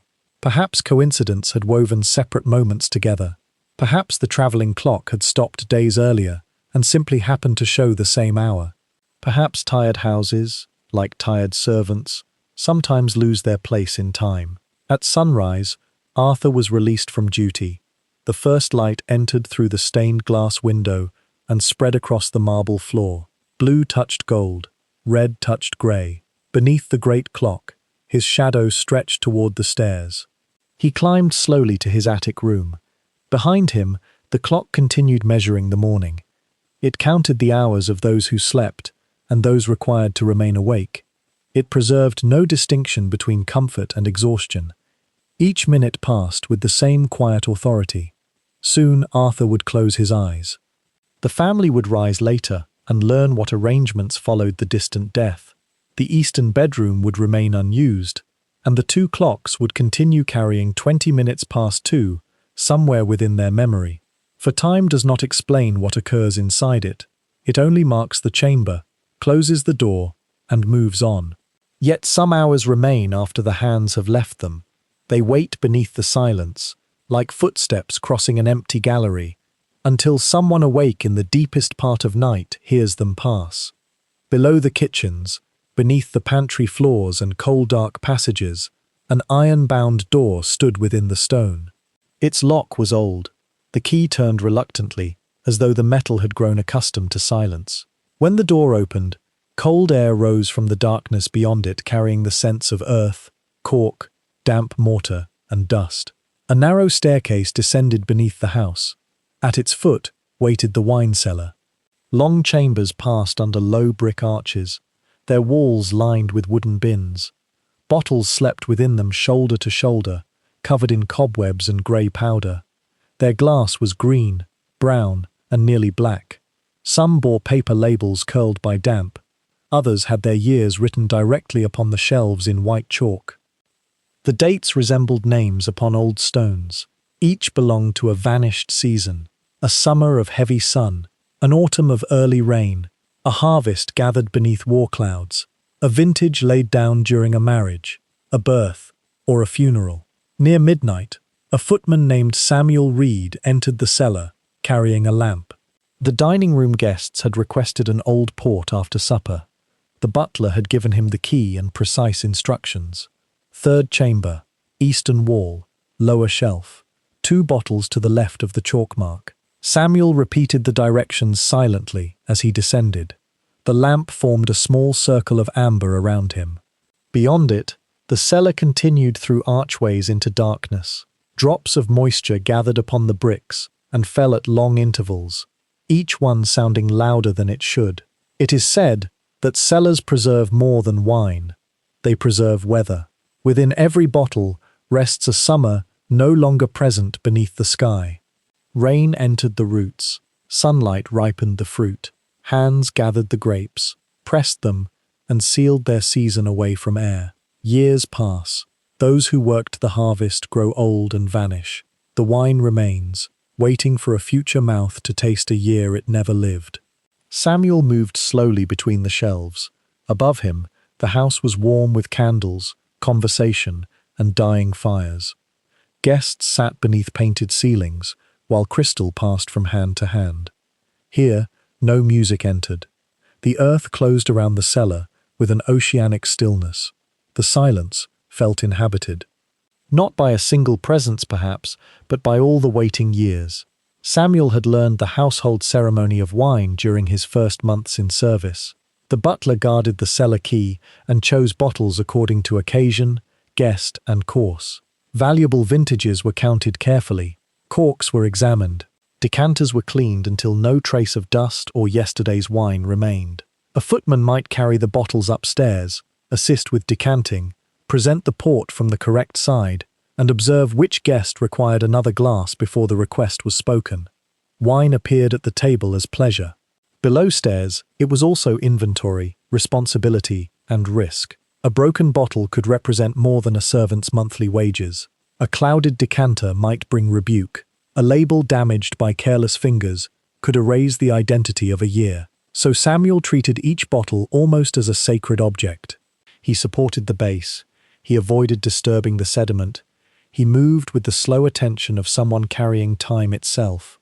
The old port requested that night had been laid down 53 years earlier. The household associated its vintage with the birth of the former master's eldest brother, Adrian Harcourt. Samuel knew the name only because he had once seen it in a family Bible. A thin line had been drawn through the entry. Adrian was meant to inherit the estate. In youth, he travelled abroad, following coastlines and ancient trade roads. His letters arrived from ports whose names sounded like incantations: Lisbon, Valletta, Alexandria. Then they stopped. No body was found. No reliable witness described his final days. One account claimed he boarded a ship sailing west. After several years, the family ceased expecting his return. His younger brother inherited the house, and Adrian's portrait was removed from the gallery. Below stairs, fragments of the story survived. The cook said a lamp had been left in an upper window for 10 winters. The old coachman said the gates were never locked on the anniversary of his departure. The butler dismissed both tales. A house cannot remain open forever, he once said, for someone who has chosen not to return. Yet the old cellar inventory told a different story. Samuel had seen it months earlier, a ledger bound in cracked leather and marked with rings from damp glasses. On a page written in fading ink, 6 bottles appeared without vintage or vineyard, reserved for the return, nothing more. No name identified the person expected. No later hand had crossed out the instruction. The bottles remained somewhere in the cellar. Samuel passed through the first arch. Cobwebs brushed his shoulder. The second chamber held claret, sherry, and several bins of champagne lying behind rusted wire. He continued to the eastern wall, where chalk lines divided the old port by year. There, near the floor, stood a stack of empty wooden cases. One had shifted away from the wall. Behind it, he saw a narrow shelf. 6 bottles lay within. They had no labels. Their glass was clouded almost black, and dust covered them so completely that they seemed made from the stone around them. Each neck had been sealed with dark wax. Upon the wax was pressed a symbol Samuel did not recognize, a crescent above 3 small waves. The mark felt both celestial and oceanic, moon above water, night above a voyage. He raised the lamp. The 6 bottles reflected no flame.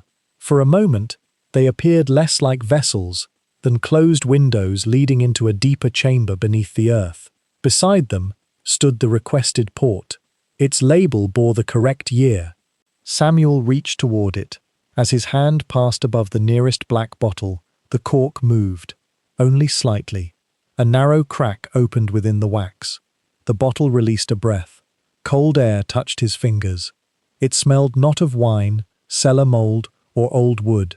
It smelled of salt water and rain. Samuel froze. The scent belonged to no room beneath the estate. It carried the memory of waves striking stone, ropes darkened by weather, and distant harbours before dawn. Then he heard something within the bottle, a faint wooden creak, a pause. Another creak answered farther away. The sound resembled rigging, shifting above the deck of a ship. Samuel lowered the lamp closer. The bottle remained still. Perhaps air had escaped as the old cork loosened. Perhaps the cellar arches transformed a settling shelf into the sound of ropes and timber. The mind, surrounded by silence, can make an ocean from a drop of water. Yet the salt scent remained. Samuel looked along the 6 bottles. For one breath, shadows moved behind their black glass, like masts crossing a veiled horizon.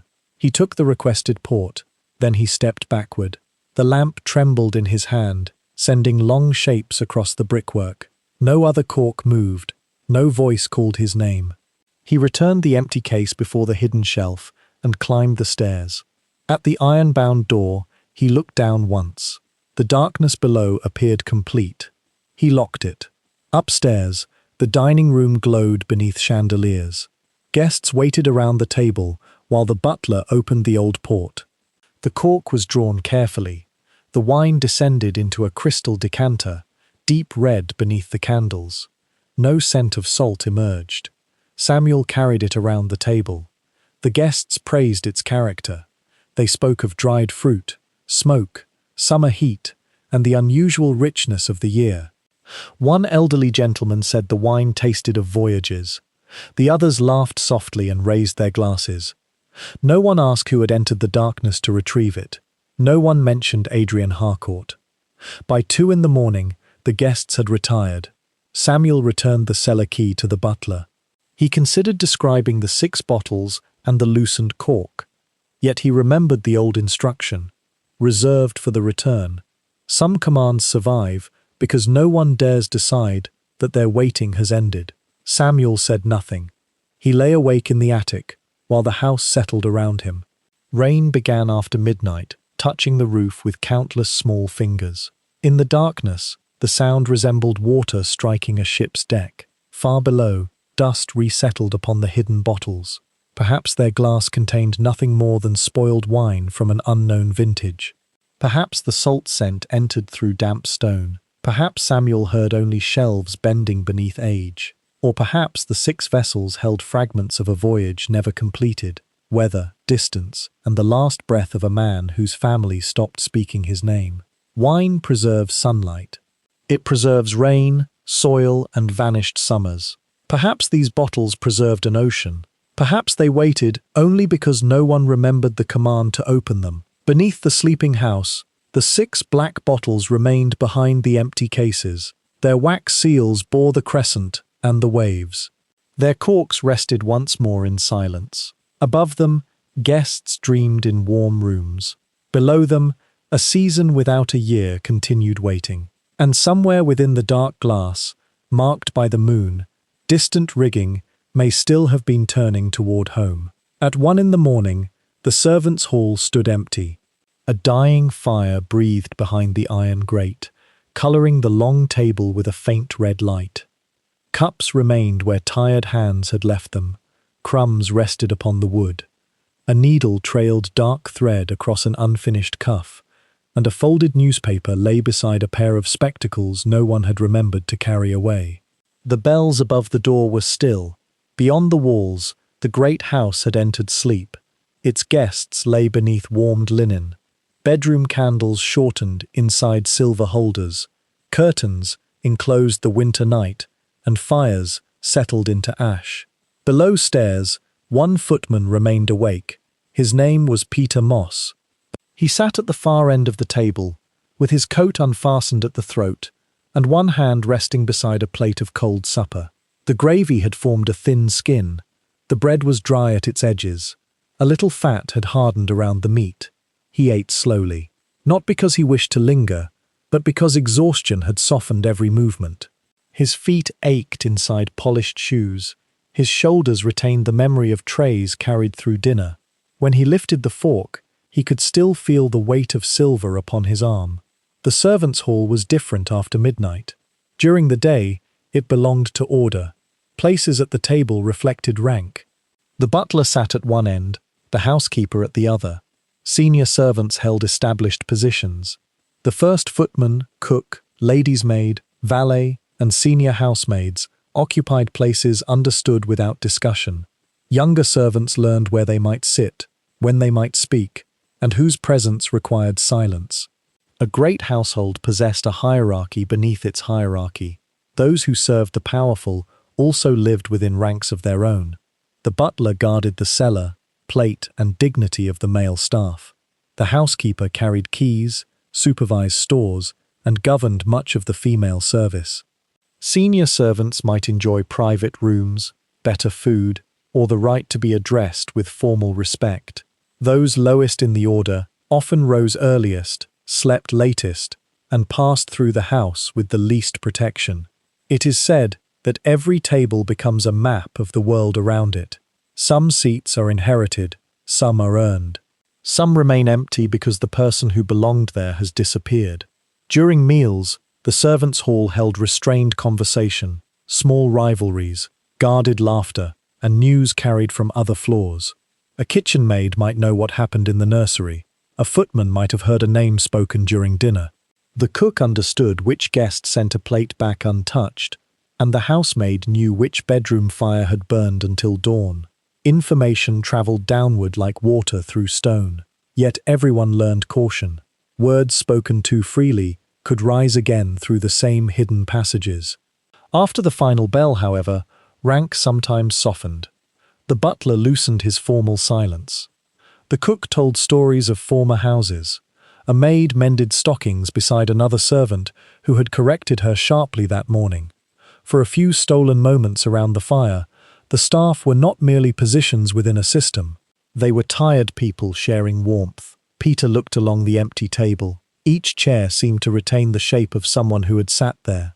Near the fireplace stood the low seat once used by Mary Cole, a kitchen maid with red hair and a laugh too bright for the basement corridors. She had been sent home after a fever left her unable to stand. A letter arrived months later saying she had recovered, but no one knew whether she entered another household. Beside the wall was the coachman's chair. Mr. Avery had occupied it for 17 years.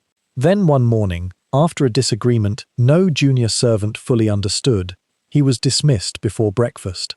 His name disappeared from conversation almost as quickly as his boots vanished from the passage. Near Peter's place was the chair of another footman, William Bell.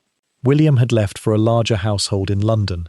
On his final night, he promised to write. No letter came. Perhaps the city absorbed him. Perhaps pride prevented his return. Perhaps he died, and no one at the old house was considered close enough to be told.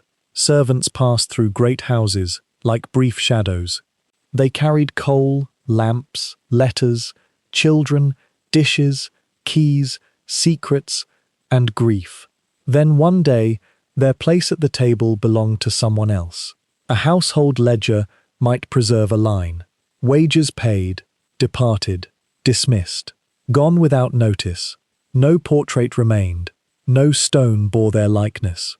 Their laughter survived only until those who remembered it also left. Peter lowered his fork. Near the center of the table, beside the abandoned sewing, lay a small wooden object. He had not noticed it earlier. It was no larger than a coin and had been carved from dark wood. One side was smooth. On the other, a tiny gate stood beneath an arch of stars. Peter picked it up. The carving was simple but careful. 2 narrow posts, a horizontal bar. Beyond them, a spiral path disappearing inward. He turned it beneath the candle. No initials had been cut into it. No one at supper had claimed such a token. He could not remember seeing it when the staff rose from the table. Perhaps it had fallen from a pocket. Perhaps it belonged to the sewing basket. Yet something about the little gate seemed familiar. The cook had once told a story during a storm when the household gathered below stairs after the family retired. In an older house where she served as a girl, departing servants left marks beneath the hall table. Some carved names, others drew symbols. A star meant the servant hoped to travel. A moon meant someone left at night. A closed gate suggested dismissal. An open gate meant departure by choice. The cook called it an old custom, though she did not know how far it extended or whether it had ever existed beyond that single house. It was so they would not vanish entirely, she had said. Peter looked at the wooden token. Then he lowered himself from the chair. The floor was cold against one knee. Candlelight reached only part way beneath the table. He held the flame lower and saw the rough underside of the wood. At first, there was nothing. Then the marks appeared. Dozens of them. Initials had been cut between the supports. MC, JR, EV. Some were deep and clear. Others had faded beneath grease, dust, and years of hands brushing past them. There were dates. A small star appeared near the place where the butler sat. 3 crescent moons followed the edge of a crossbeam. Someone had carved the outline of a bird. Someone else had made a tiny key. And there were gates. Some open, some closed. One stood beneath 7 dots, arranged like a constellation. Another had a road passing through it toward a scratched horizon. Peter moved the candle slowly. The table's hidden surface resembled an ancient scroll written in a language of departures. He recognized several initials from the wage books. Mary Cole, Joseph Reed, Eleanor Vale. Others belonged to no surviving record. A pair of initials had been carved so many times that the lines formed a dark hollow in the wood. Beside them, someone had written only one word, remember. Beneath the silence, the table held its own history. The family story lived in portraits, letters, legal papers, and names entered carefully into the Bible. The servant's story survived underneath the place where they ate after everyone else had finished. Hidden, touched by knees, darkened by smoke, yet still present. Peter wondered who had placed the wooden gate upon the table. Perhaps William Bell returned unseen and left it during the evening. Perhaps Mr. Avery had carved it before his dismissal and hidden it inside a crack. Perhaps it belonged to a servant so long forgotten that only the symbol remained.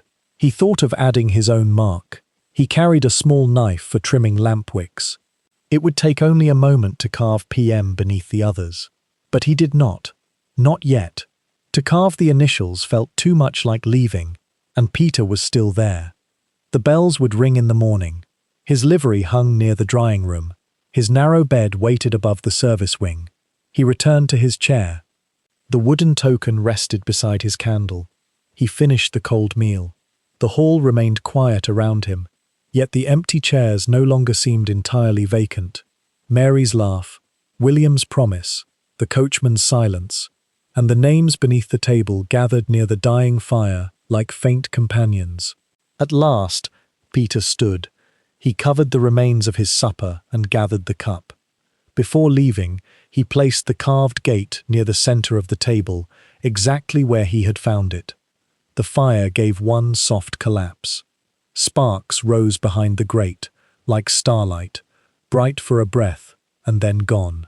Peter extinguished the candle. Darkness filled the servants' hall. Above him, the great house slept within its formal history. Portraits watched empty galleries.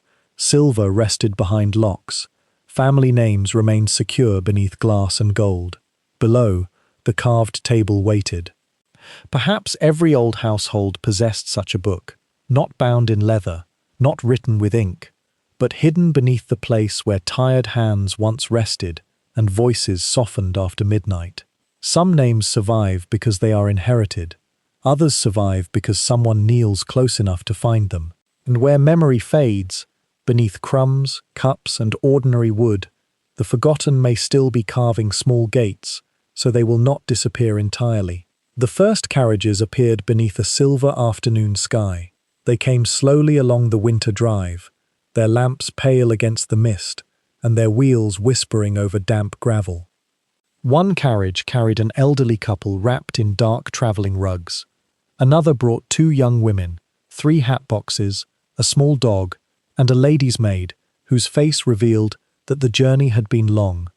Then came trunks, leather cases, gun boxes, blanket rolls, baskets covered with cloth. More servants arrived with the guests, valets, maids, grooms, and one private secretary carrying a dispatch box close to his chest.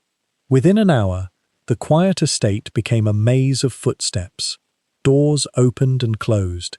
Names crossed the entrance hall. Bells trembled below stairs. Fires were requested in rooms that had stood cold since autumn. Hot water climbed the servants' staircase in heavy cans. Luggage travelled upward while empty carriage trunks descended. The house had awakened into another form. For the footman, the next 3 days would feel like one unbroken night. The youngest among them was called Edward Flint. He stood beneath the portico receiving coats while cold air moved through his livery. Guests passed him with the blurred faces of people already thinking about dinner, letters, or whom they might encounter in the drawing room.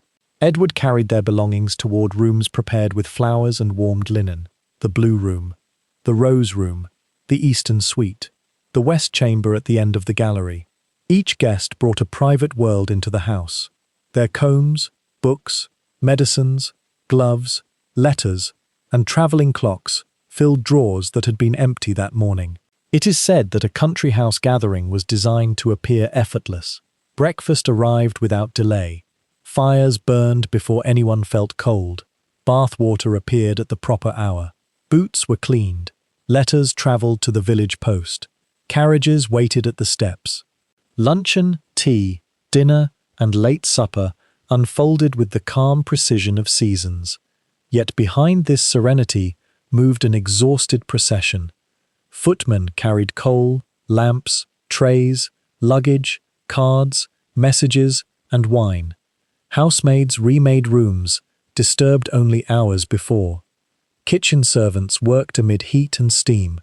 The butler counted silver. The housekeeper followed keys, linen, and stores through passages no guest entered. Hospitality above stairs depended upon urgency below.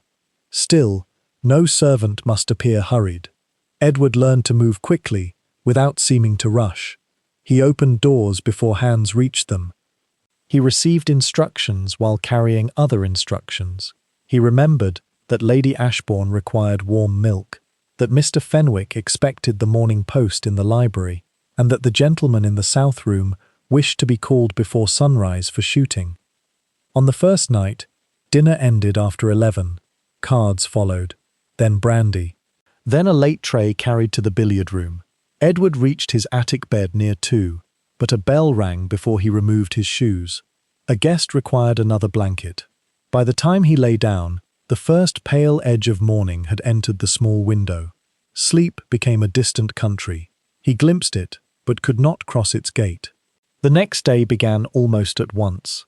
Breakfast dishes left the dining room, while fires were replenished above. Guests divided into groups. Some walked toward the lake, some ordered carriages. Others remained beside the drawing-room fire, composing letters that Edward would carry outward before luncheon. The hours lost their names. Morning became trays. Afternoon became cups. Evening became silver and candlelight. On the second night, Edward first saw the man in grey. He stood near the grand staircase shortly before dinner, wearing an evening coat of an older fashion. Its collar was high, its colour neither black nor silver, but something between, like mist resting upon stone. The man's face appeared pale beneath the chandelier. Edward had not seen him arrive. Yet with so many guests, it was possible to overlook one. The stranger approached the west gallery. Edward opened the door for him. The man gave a silent nod and passed through. His coat carried the faint scent of rain and extinguished candles. Edward watched him move toward the west wing. At the final turning, where portraits narrowed into shadow, the stranger disappeared. No bedroom had been prepared beyond that point. The west wing contained only a closed schoolroom, a linen chamber, and several rooms under dust sheets. Edward assumed the gentleman had lost his way. He followed. The corridor was empty. No door stood open. A tall window at the end revealed mist passing across the moonlit garden. Edward returned to his duties. Later, he asked the first footman which guest wore grey. None. The gentleman who went toward the west wing. You are tired. The answer was not unkind. Exhaustion can place figures inside doorways. It can turn a hanging coat into a waiting guest, or preserve someone's image after he has already passed. Edward said nothing more, but on the third afternoon he saw the stranger again. The man crossed the upper gallery while servants carried tea below. Edward stepped aside and opened another door for him. Again came the quiet nod. Again, the stranger moved toward the west wing. This time, Edward noticed water shining along one shoulder of the grey coat, though no rain had fallen since morning. He asked the housekeeper whether someone occupied the rooms beyond the west gallery. No one. Then who is the gentleman in grey? Her hand stopped above the linen ledger. What gentleman? Edward described him. The housekeeper closed the book. There is no such guest. The firmness of her voice ended the question, but not the unease behind it. By the final evening, the house seemed to float outside ordinary time. Candles burned in every principal room. Music passed through open doors. Footsteps travelled along passages at all hours. Servants could no longer remember which tray belonged to which night. At dinner, Edward stood behind the far chairs. The guests shimmered beneath chandeliers. Crystal caught the flames. Conversation rose and fell in a soft golden chamber. Then he saw the man in grey. He sat at the far end of the table. No place had been set for him. No plate rested before him. No napkin lay across his knees. Yet a crystal glass stood near his hand. Candlelight passed through it, without touching the liquid inside. Edward looked toward the butler. The butler continued serving. No other footman gave any sign of seeing the stranger. Across the table, an old lady named Mrs. Vale paused with her spoon above the soup. Her eyes moved toward the empty place. For one moment, sorrow passed across her face. Then she lowered her gaze. The man in grey did not eat. He listened. Sometimes he looked toward the guests as though waiting to be recognized. Sometimes his attention rested upon the door Edward guarded. When the candles flickered, his outline softened into the paneling. By the time the final course arrived, the chair was empty. No one remarked upon his departure. The following morning, the house party began to dissolve. Bells rang early. Trunks were closed. Garments disappeared into cases. Servants checked drawers, gathered shoes, and carried luggage toward waiting carriages. Edward entered Mrs. Vale's room to assist her maid with a heavy trunk. Beneath a folded shawl lay a photograph. Its paper had yellowed, and its edges were softened by age. A group stood upon the same front steps 30 years earlier. The house behind them appeared younger. Ivy had not yet reached the upper windows. Ladies wore broad skirts. Gentlemen rested hands upon hats and walking sticks. Servants stood at the edges, almost beyond the frame. Behind the family stood the man in grey. His face was the same. His coat was the same. One hand rested upon the shoulder of a young Mrs. Vale. Edward heard her enter. He held out the photograph. "Who is this gentleman?" The old lady looked. For several breaths, no answer came. Then she placed the picture inside the trunk. That gathering was a very long time ago. Was he a relative? She closed the lid. Some guests leave before anyone understands that they have gone. Nothing more was said. By noon, the carriages departed. Wheels carried voices, trunks, hat boxes, dogs, and private servants back through the gate. Guests praised the comfort of their rooms and the effortless hospitality of the house. The footmen stood beneath the portico until the final carriage disappeared. Then, the restoration began. Fires were allowed to die. Curtains were drawn. Empty bedrooms released the scents of perfume, soap, and extinguished candles. Forgotten pins were collected from carpets. Cups returned to cupboards. The house slowly closed around itself. Edward passed through the west gallery. No man waited there. Only dust, portraits, and moon-pale light remained. He could no longer separate what he had seen from the fatigue that shaped it. 3 days had compressed themselves into one long echo. Sleep, hunger, and repetition might have opened a hidden door inside the mind. Perhaps the photograph gave form to a face glimpsed elsewhere. Perhaps Mrs. Vale's silence belonged to an ordinary grief, or perhaps great gatherings never wholly end. Every dance leaves music inside the walls. Every dinner leaves a place within the candlelight. Every vanished guest leaves some portion of himself waiting for the next invitation. That night, Edward finally entered sleep. Below him, the west gallery remained empty.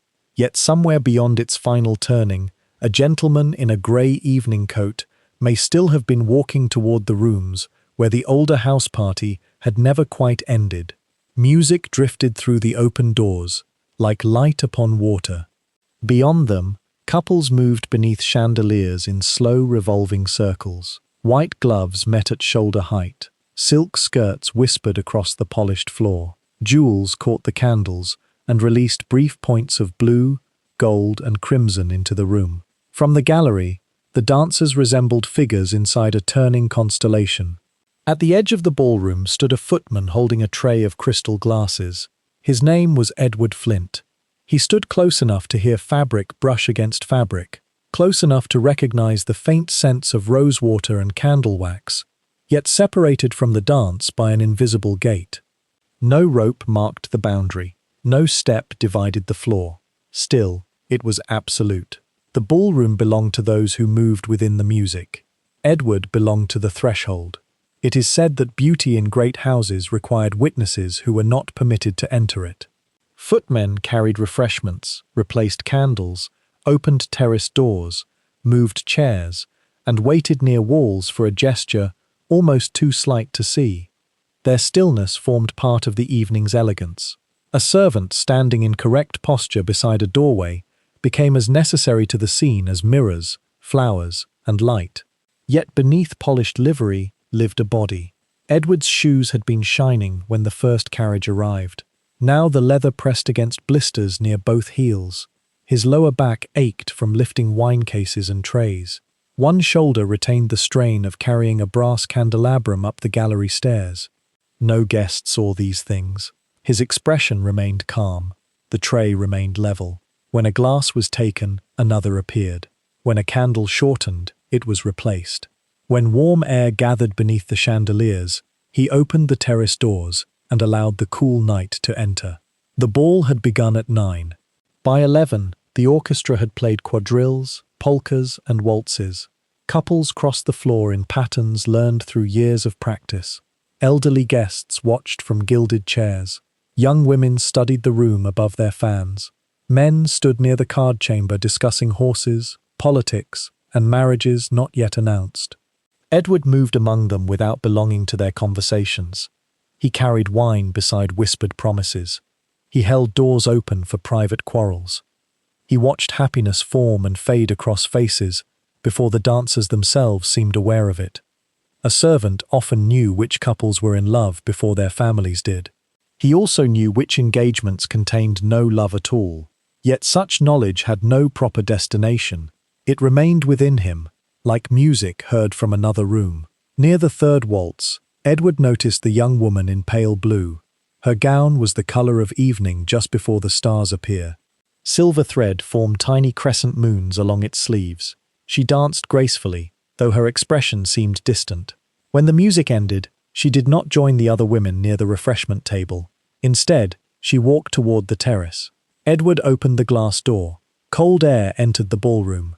Beyond the balustrade, the garden descended toward an ornamental lake. The water could not be seen clearly at night. It existed only as a darker space between the trees, reflecting one narrow piece of moonlight. The young woman stepped outside. She did not ask for a cloak. Edward remained beside the doorway with his tray. At first, he believed she wished to be alone. Then he saw her turn towards someone near the stone balustrade. No one stood there. Her lips moved. The music and voices behind Edward concealed most of what she said, yet her posture suggested conversation. She listened, answered, and once lifted a hand as though trying to touch an unseen sleeve. After several minutes, she returned. She took no glass. Her fingers were cold when they brushed the edge of the tray. "Thank you," she said, though Edward had done nothing beyond holding the door. The next dance began. The woman in blue rejoined the floor. A quarter-hour later, she returned to the terrace. Again, she spoke toward the empty balustrade. This time, Edward heard a name. Samuel. The word entered softly between the notes of the orchestra. Samuel. The name was known below stairs. Years earlier, a young footman called Samuel Mercer had served the family. He was said to have drowned in the ornamental lake during a summer gathering. The official account described an accident. Servants remembered fragments. Samuel had gone outside after midnight. A guest followed. A woman's glove was found near the water.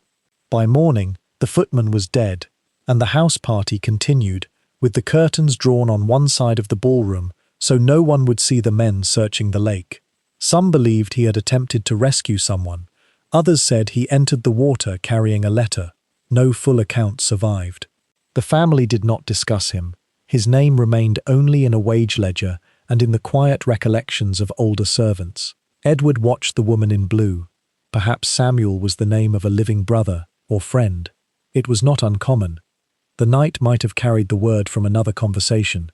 Yet she stood facing the lake. When she returned, moisture shone along the hem of her gown. The terrace stones were dry. Midnight approached. The ballroom had grown warmer. Candles burned inside tall mirrors, multiplying themselves until the room seemed filled with star-marked corridors, leading endlessly away. Edward replaced his empty tray. When he returned to the doorway, the young woman in blue stood alone beside the curtains. "You have been here a long time," she said. "Yes, miss. Do you hear all the music? As much as anyone standing near the door." She looked toward the orchestra. "Do you believe a house can remember it?" Edward did not know how a footman should answer. He might have said that sound fades when the instrument stops. He might have said that old walls preserve nothing, but he remembered servants humming dances held before they entered service. He remembered an elderly maid who could identify guests long dead by the songs once requested at supper. "Perhaps it remembers what is played often enough," he said. The young woman turned toward him. "And what is played only once?" Before Edward could answer, her partner approached. He apologized for leaving her alone and offered his arm. She went with him, though she looked back toward the terrace. The clock began striking 12. The orchestra stopped.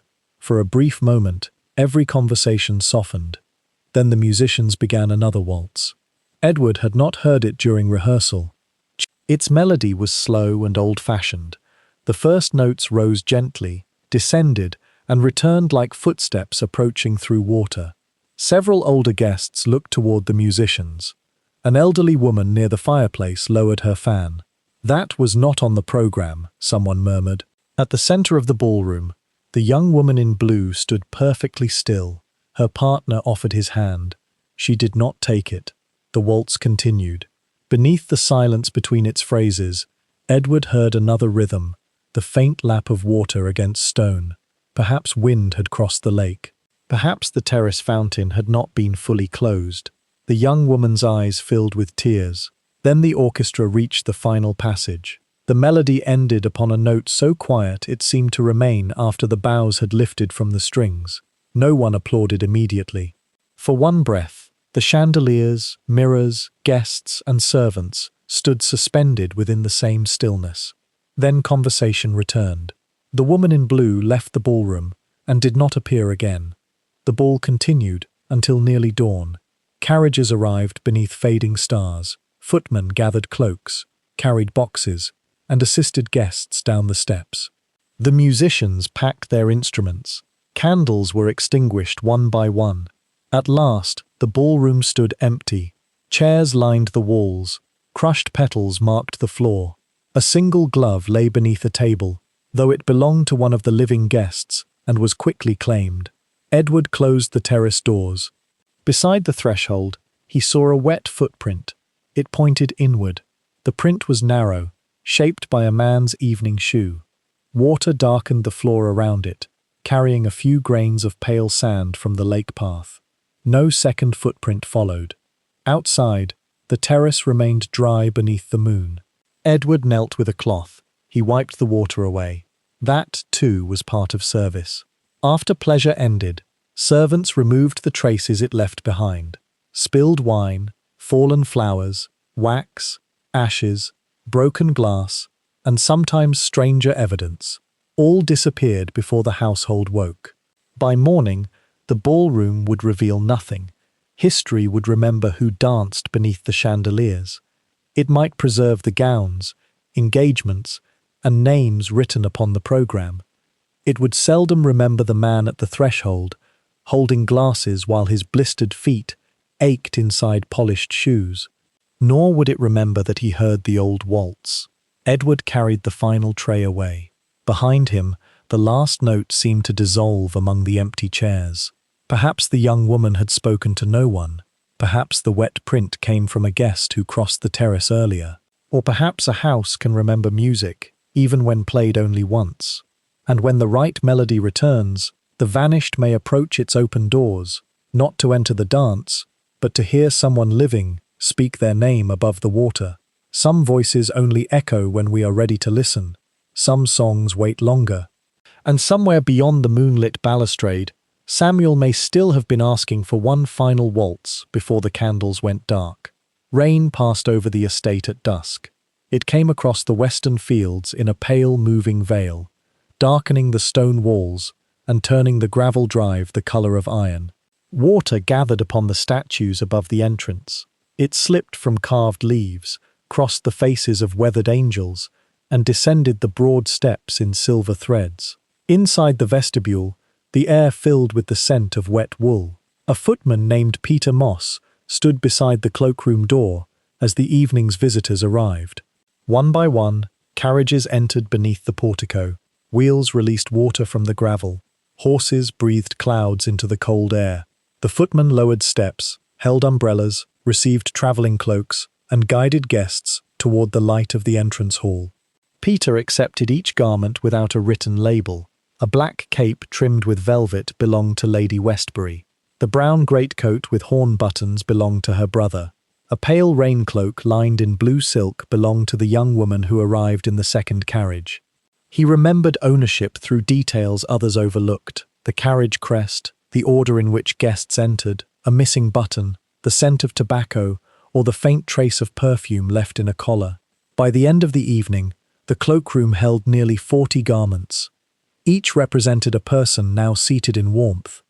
It is said that a footman guarded the border between two worlds. On one side lay the road, rain, mud, uncertain travellers, and darkness beyond the gate. On the other lay the household, firelight, polished floors, names announced beneath chandeliers. The servant stood between them. He received whatever the weather had touched and returned it only when the guest was ready to depart. He recognized rank from calling cards, coats of arms, and the manner in which a person approached the door. A confident visitor entered as though the house had been expecting him since morning. An uncertain one paused beneath the portico and looked first at the servant. Yet the footman's knowledge had limits.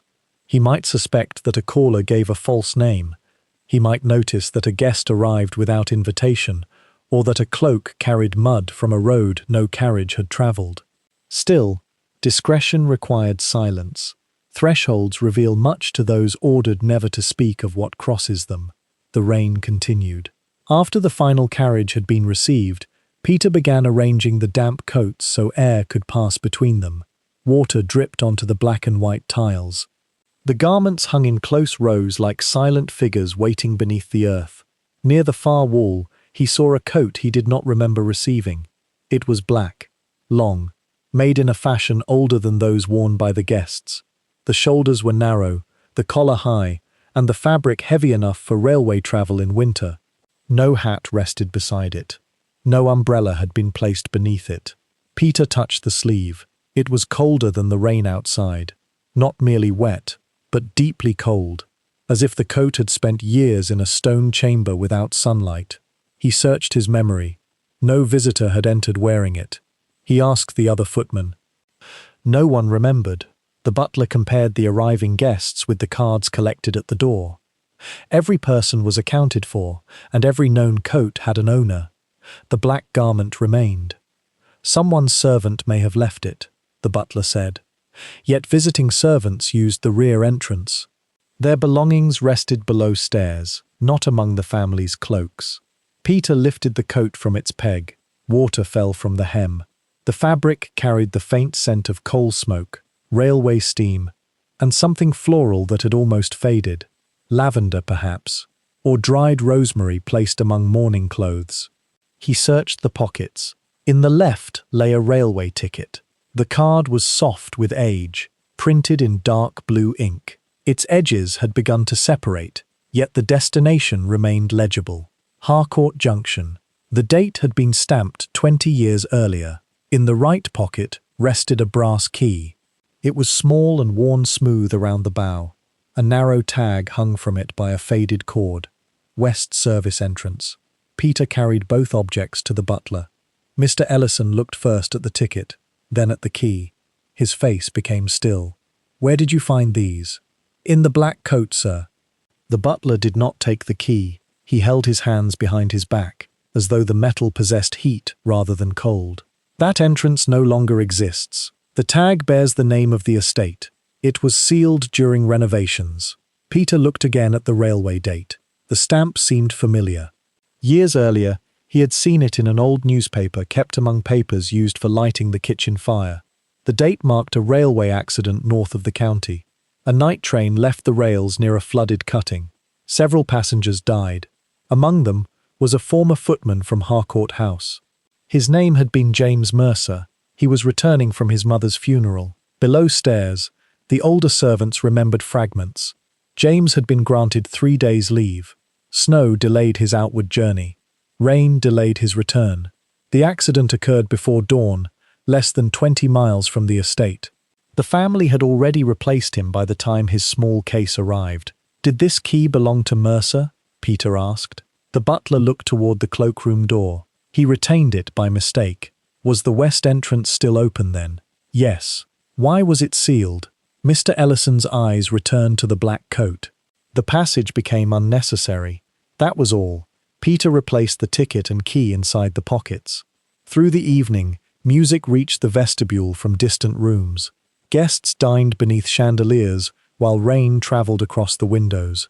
The unknown coat continued dripping. A dark pool formed beneath it. Peter moved the garment closer to the fire, though the cloakroom received little warmth. The outer fabric gradually dried, the shoulders lightened, the sleeves became almost soft. Still, water fell from the hem. Drop after drop reached the tiled floor. He placed a basin beneath it. By midnight, the basin was half full. The coat itself felt dry. Beneath the silence, the dripping continued. Peter imagined James Mercer upon the railway platform 20 years earlier. Perhaps he carried the key inside his pocket while waiting beneath rain. Perhaps he believed that, upon reaching the estate, he could enter quietly through the west service door and resume his duties before breakfast. A servant returning late might avoid the grand entrance. He would approach the side of the house, unlock the familiar door, and pass into the hidden corridors where his life continued. But the train never reached the station. The journey ended between one threshold and another. Near 2 in the morning, the guests began to leave. Peter returned cloaks in their proper order. Umbrellas opened beneath the portico. Carriage lamps moved away through the rain. No one claimed the black coat. He asked discreetly. Some guests looked at it without recognition. One elderly woman stared at the high collar for several moments, then turned away without speaking. After the final carriage departed, Peter left the coat hanging near the cloakroom fire. The railway ticket remained in one pocket. The brass key remained in the other. At dawn, he returned. The coat was gone. No servant had removed it. The peg was empty. The basin beneath it contained only a small amount of clear water, though it had been nearly full hours earlier. On the floor lay the railway ticket. The brass key had vanished with the coat. Peter picked up the ticket. Its paper was dry. He carried it outside. Rain had begun to lift from the estate. Mist rested low across the gardens, and the first morning light touched the stone walls.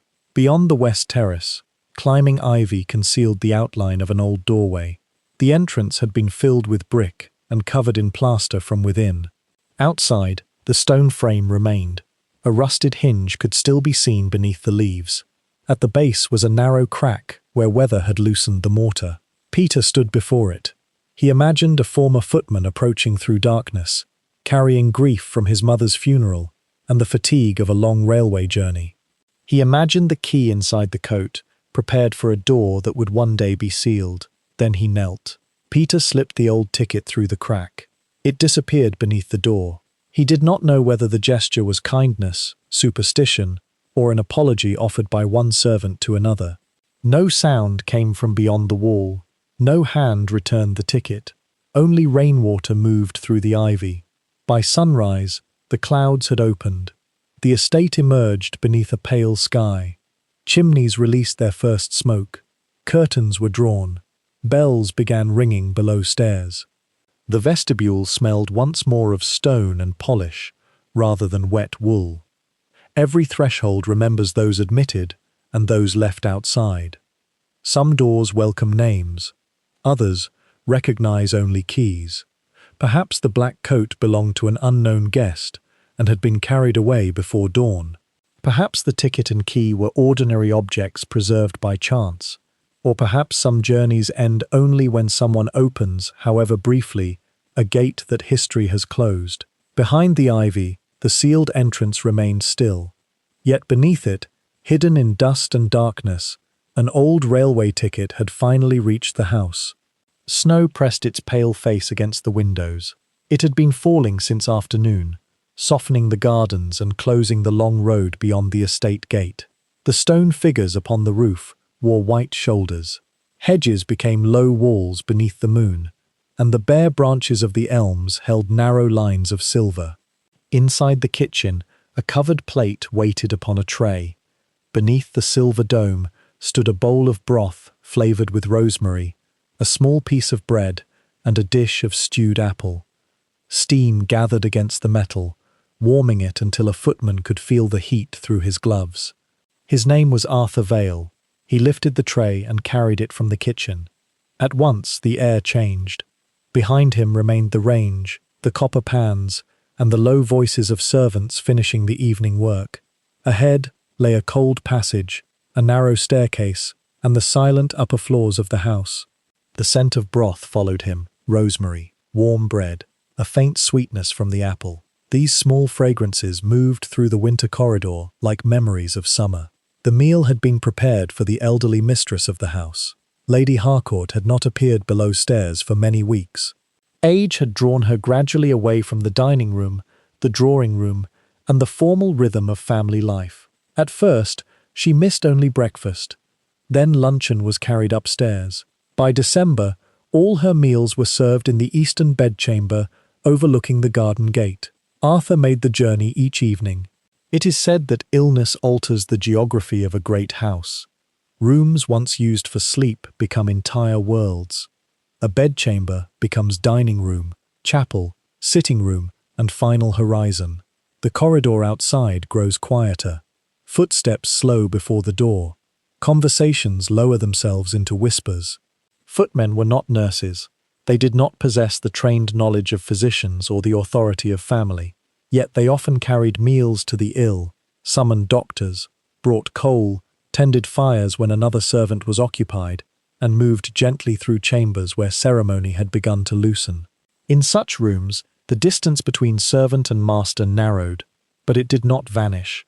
Arthur might see Lady Harcourt without jewels, without guests, and without the composed expression she wore downstairs. He might lift the tray from her bedside and notice that she had eaten nothing. Still, he waited to be addressed. He entered only when summoned. Concern had to remain beneath obedience. He climbed the servant's staircase. The tray grew cooler as he rose. Beyond the green baize door, the principal corridor waited beneath moonlight. Most lamps had been lowered. Portraits watched from the walls, their gilded frames pale beneath winter shadow. At the eastern bedchamber, Arthur knocked. The lady's companion opened the door. Inside, a fire burned low.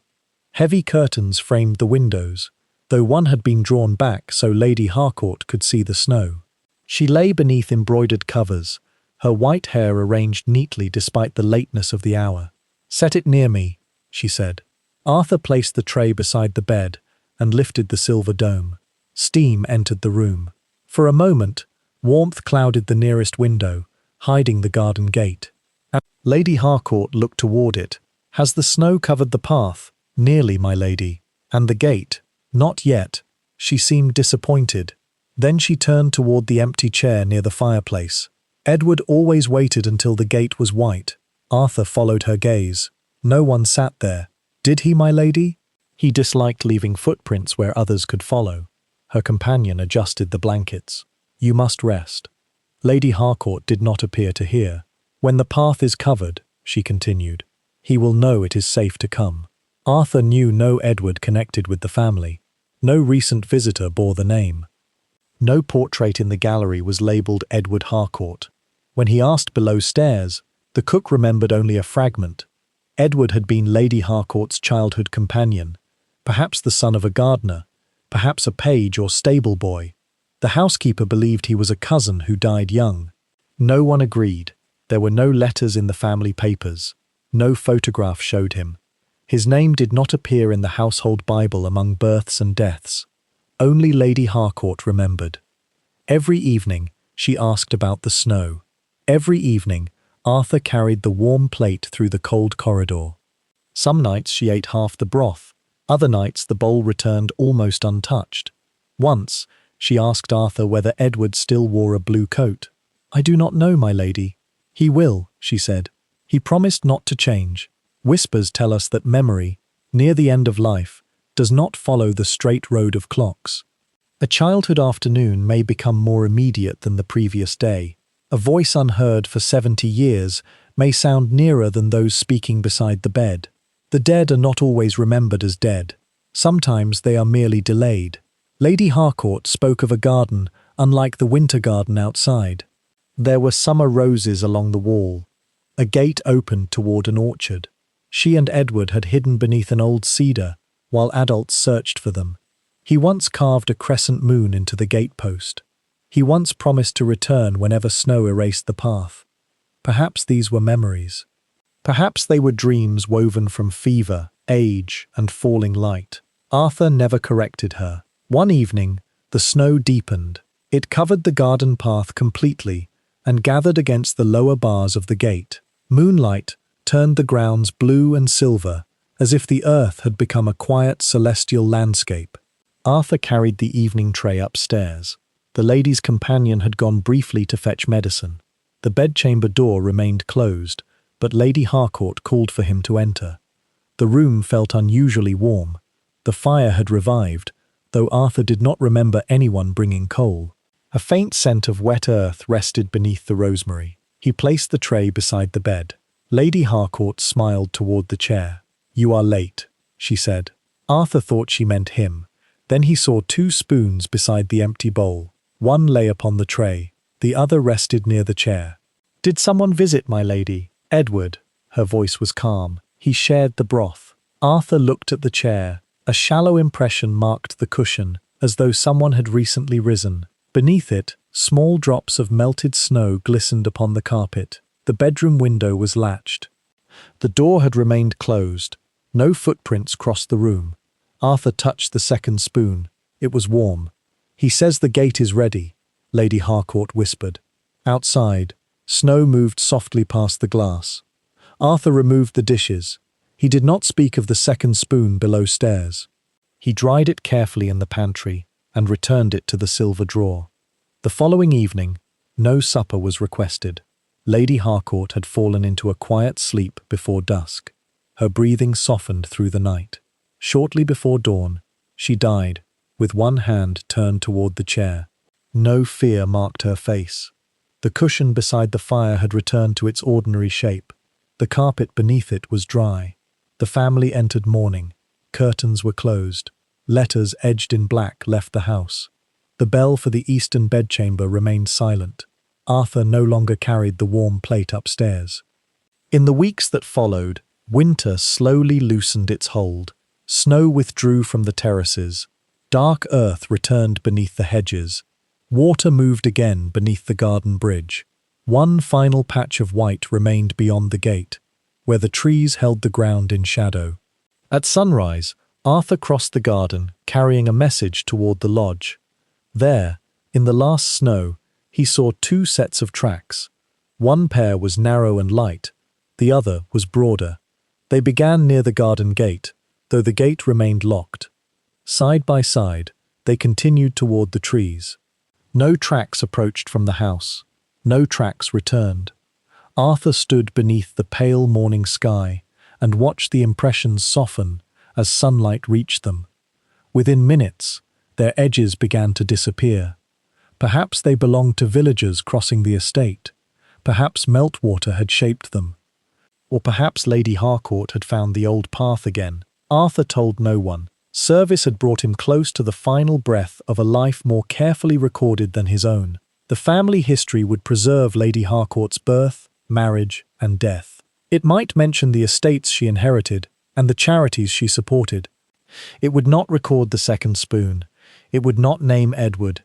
It would not remember the exhausted footman who carried warmth through the winter corridors and quietly removed the empty dishes. In the pantry, the covered plate rested upon an unused tray. Its silver dome had grown cold. Perhaps Edward returned. Perhaps the old woman's memory opened a gate no living person could see. Some voices only echo when we are ready to listen, and some companions wait beyond the snow until the path is white enough for 2 people to leave without being followed. Inside a locked cabinet in the butler's pantry rested the family Bible. The cabinet was made of dark oak and stood apart from the shelves containing silver inventories, wine ledgers, and household accounts. Its brass key remained upon the butler's ring. No servant opened the door without instruction. Within, the Bible lay beneath a square of linen. It was a vast book. Its leather cover had darkened almost to black, and iron clasps held the pages closed. A faded crest occupied the center, a crowned stag beneath 7 stars. The edges of the paper were marbled in blue and gold, like a small ocean sealed between the covers. One winter evening, the butler unlocked the cabinet. "A christening gathering is to be held in the drawing room," he said. "Carry this upstairs." The footman beside him was named Arthur Vale. He removed his gloves before touching the book. Even then, the leather felt strangely smooth beneath his hands, polished by generations who had opened it during births, marriages, and deaths. The volume was heavier than he expected. When he lifted it, the weight settled across both arms like a sleeping child. A loose page fell onto the pantry floor. It did not belong to the bound scripture. The paper was narrower, yellowed, and folded once through the middle. One corner had crumbled away. Arthur bent to retrieve it before the butler noticed. Names had been written across the page, not family names, servants' names. Mary Ellis, kitchen maid; Joseph Reed, footman; Anne Crowley, housemaid; Thomas Bell, coachman; Eleanor Price, stillroom maid. Beside several entries stood small crosses. At the bottom, in a different hand and darker ink, someone had written, "They kept the house when the house could not keep them." Arthur read the sentence twice. Then he slipped the page between the Bible's covers and carried the book upstairs. It is said that every family Bible contains two histories. The first is sacred and universal: creation, exile, covenant, betrayal, sacrifice, death, and return. The second grows slowly through blank pages, placed before or after the scripture. Here, families record their own passage through time. Births enter in careful ink. Marriages join one name to another. Deaths close the line with a date. Great families guarded these entries. The names moved from parent to child, from heir to heir, as though written words could build a bridge across generations. The same names appeared upon portraits, memorial tablets, legal deeds, and stones within the family chapel. To be recorded was to remain within the house even after death. Servants lived beneath the same roof, but belonged to another kind of memory. A housemaid might spend 40 years opening the same curtains. A coachman might carry 3 generations through the same gate. A footman might stand beside children at christenings, behind them at weddings, and near the door when mourning cloth covered the mirrors. Still, his name might survive only in a wage ledger, paid quarterly, departed, dismissed, deceased. When the page grew old, the ink faded. When the ledger was discarded, the life disappeared with it. Arthur carried both histories in his hands. Inside the Bible lay the names honoured by lineage. Between its pages waited the names hidden by service. The drawing room had been arranged for the christening gathering. Flowers stood beneath the mirrors. Candles burned along the mantel, though evening had not fully fallen. Near the fire, a cradle rested beneath a pale embroidered cover. The child's mother sat surrounded by family. The clergyman waited beside a small table prepared for the Bible. Guests spoke softly of resemblance, inheritance, and which ancestor's name the infant would receive. Arthur placed the book upon the table. As he lowered it, the loose page shifted inside. For one breath, he imagined it falling among the guests. Mary Ellis, Joseph Reed, Anne Crowley, Thomas Bell, Eleanor Price. The forgotten names might scatter across the carpet beneath the honoured child, but the page remained hidden. Arthur withdrew to the door. Before the ceremony began, he looked toward the family portraits. A celebrated ancestor named Sir Matthew Harcourt hung above the fireplace. He was shown in a dark coat, with one hand resting upon a book. The brass plate beneath the frame described him as guardian of the estate during the fever year. Arthur knew the story. Decades earlier, an illness had passed through the surrounding villages. The official family history praised Sir Matthew for protecting the household, supporting the poor, and preserving the estate through the crisis. No household account described how this protection occurred. Below stairs, another version survived. Whispers told that most of the family left for a distant property when the first servant became ill. Those who remained closed the gates. Beds were moved, water was boiled, linen was burned. The sick were separated from the well. Servants cared for one another. When the churchyard refused further burials for fear of contagion, several bodies were laid near the old orchard wall. No markers remained. Perhaps the loose page belonged to that year. The small crosses beside the names might signify death, or perhaps they marked those who stayed. Arthur did not know. Later, he searched old household ledgers. The volume covering the fever year was missing. Estate expenses resumed months later without explanation. A physician's account mentioned 8 visits but listed no patients. In the family history, Sir Matthew's Carriage occupied 3 pages. The servants appeared nowhere. Yet the sentence on the loose sheet suggested a different monument. They kept the house when the house could not keep them. The words, did not feel like an accusation. They felt like sorrow. Someone had written them after the rooms were cleaned, the gates reopened, and the family returned. Perhaps a housekeeper copied the names before the wage book disappeared. Perhaps the butler hid the page inside the Bible because he knew no other sacred place where they might remain. The christening began. The child received a name carried by 5 generations. The clergyman opened the Bible to a clean page. The father wrote carefully, pausing between each word so the ink would remain clear. A birth, a date, a lineage continued. Arthur stood near the door, holding a silver tray. He watched the new name enter history. Beneath it, several blank lines waited for children not yet born. The loose page rested deeper in the book, unseen. He thought of the servants whose names would never be read aloud at a family gathering. Perhaps they once stood in this same room. Perhaps they carried warm water during a birth, or held open the door when a doctor arrived. Their hands had kept the house alive.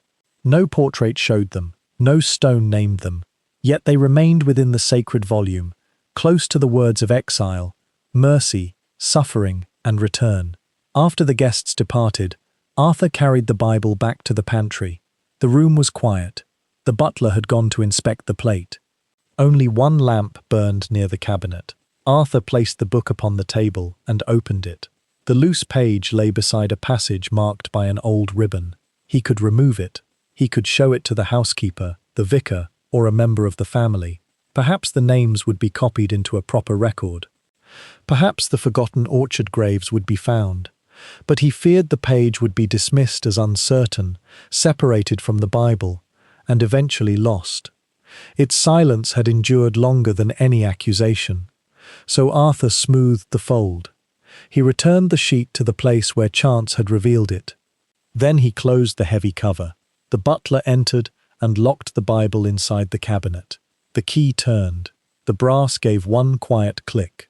Once more, the honoured and hidden histories rested together in darkness. Perhaps the official account was true, and Sir Matthew had acted courageously from afar. Perhaps the servant list recorded an unrelated illness. Perhaps the small crosses meant something no living person could now understand. Yet dust sheltered the page. Sacred books preserve what people choose to write. Between their leaves, they sometimes preserve what people choose not to remember. The cabinet stood silent beneath the butler's key. Inside it slept the names of ancestors, heirs, and children entered carefully into lineage, and among them, folded like a secret prayer, waited Mary, Joseph, Anne, Thomas, Eleanor, and the others who kept the house breathing when its grandest rooms had fallen silent. Some truths are carved into stone, others lie loose between pages, until a tired servant lifts the book and allows them, for one brief moment, to fall into the light. Every Sunday evening, the family gathered in the drawing room, beneath a ceiling painted with clouds. The fire was replenished before 7. Lamps were trimmed, curtains were drawn across the tall windows, and a silver tray of tea was placed beside the mistress of the house. Near the hearth stood the master's chair. It was broad, high-backed, and covered in dark leather, softened by many years of use. A brass nail was missing near one arm. The right side of the seat had sunk slightly beneath the familiar weight of the man who occupied it.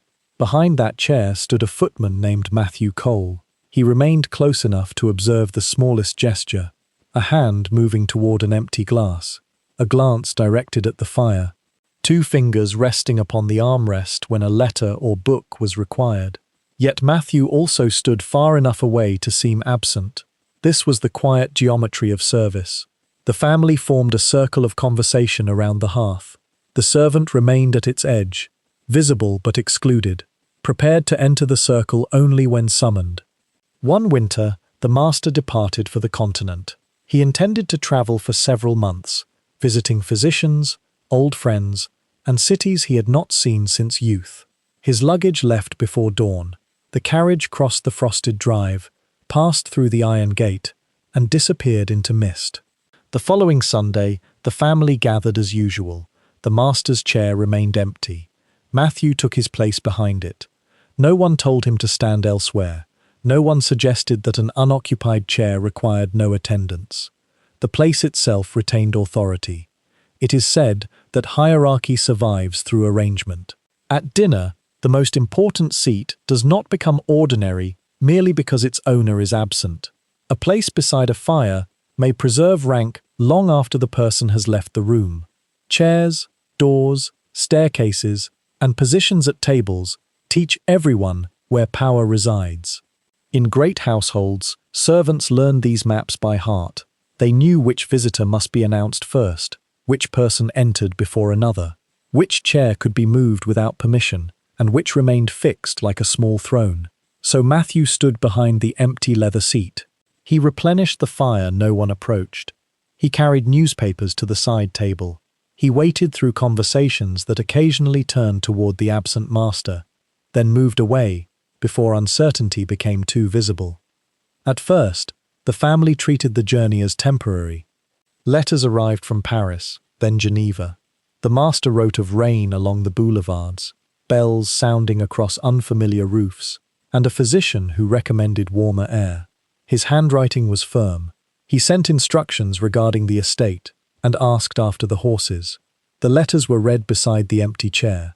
The mistress folded them carefully. Matthew carried the envelopes to the library afterward, where they were placed inside the dispatch box. Weeks passed. Another letter arrived. This one came from Florence, though the description within it mentioned no church, river, road, or recognizable place. The master wrote only of pale walls, distant footsteps, and a garden he believed he had seen before. The next letter was dated 3 days earlier than the one preceding it. No one commented. The mistress read it twice, then placed it beneath her prayer book. Winter deepened around the estate. Frost covered the lawns. Snow gathered upon the western terrace. Sunday after Sunday, Matthew returned to his place. The empty chair gradually became the center of the room. Family members avoided sitting near it. Guests lowered their voices when conversation turned toward the journey. Letters were placed upon its arm before being removed again. Matthew sometimes felt that he was not waiting behind furniture. He was standing guard over an absence. Whispers tell us that absence possesses its own shape. A missing person leaves more than empty space. He leaves routines continuing without purpose. A cup no one fills, a clock wound for someone who no longer hears it, a servant turning toward a gesture that never comes. One evening, Matthew entered early to prepare the room. Dust had gathered faintly upon the leather armrest. He lifted a cloth to remove it. A handprint rested there, 5 clear marks. A palm. The impression faced inward, as though someone seated in the chair had placed his hand upon the leather before rising. Matthew looked toward the door. The room had been locked since the previous evening. The housemaid denied entering. No family member used the drawing room before breakfast. He wiped the mark away. The following Sunday, the seat appeared different. Its center had lowered. The leather held the rounded impression of weight, fresh enough that small creases radiated outward. When Matthew placed one hand near it, the surface felt faintly warm. He mentioned this to the butler. Mr. Ellison listened without interrupting. "Have you been sleeping properly?" he asked. "As well as duty allows, sir." "Then sleep more carefully." That ended the discussion. Fatigue can place life into empty forms. A curtain becomes a figure. A settling chair becomes a quiet breath. The mind, trained to wait for gestures, may invent the smallest movement because stillness has lasted too long. Matthew accepted this explanation, yet he continued standing slightly farther from the chair. In February, another letter arrived. Its postmark was blurred. The paper carried the scent of damp stone. Inside, the master wrote that he had reached a place where the stars appeared below him rather than above. He spoke of a gate, an old promise, and a road he could not remember traveling. Pressed between the pages lay a small white flower. The estate gardener identified it as winter heath from the northern edge of the family grounds. It did not grow in the countries named upon the earlier envelopes. The mistress held the flower beside the fire. "This must have been enclosed before he left," she said. No one corrected her. The letter was returned to its envelope. The Sunday ritual continued. Matthew stood behind the empty chair while the household spoke of ordinary matters, leases, marriages, weather, and invitations. Beyond the curtains, snow crossed the garden like silent dust. Once, from the corner of his eye, he saw the chair's leather deepen beneath an unseen weight. When he looked directly, it was empty. Months later, a messenger arrived from the coast. He carried official papers, a physician's account, and a sealed statement from a hotel keeper in France. The master had died shortly after beginning his journey. The date came before the letters from Geneva, Florence, and the unnamed place beneath reversed stars. Several messages had supposedly been written after his death. The household received the news without open disbelief. The mistress sat in silence. The eldest son entered the library and closed the door. The butler sent instructions below stairs. Curtains were drawn, mirrors were veiled. The house entered mourning. No one asked who had written the later letters. Perhaps a secretary had composed them to conceal the truth until legal matters were settled. Perhaps the dates were mistaken. Perhaps the master wrote several messages earlier and entrusted them to others for posting along the intended route. The pressed flower remained unexplained. On the first Sunday after the news, no gathering was held. The drawing room was closed. Before locking it, the housekeeper covered the master's chair with a pale linen cloth.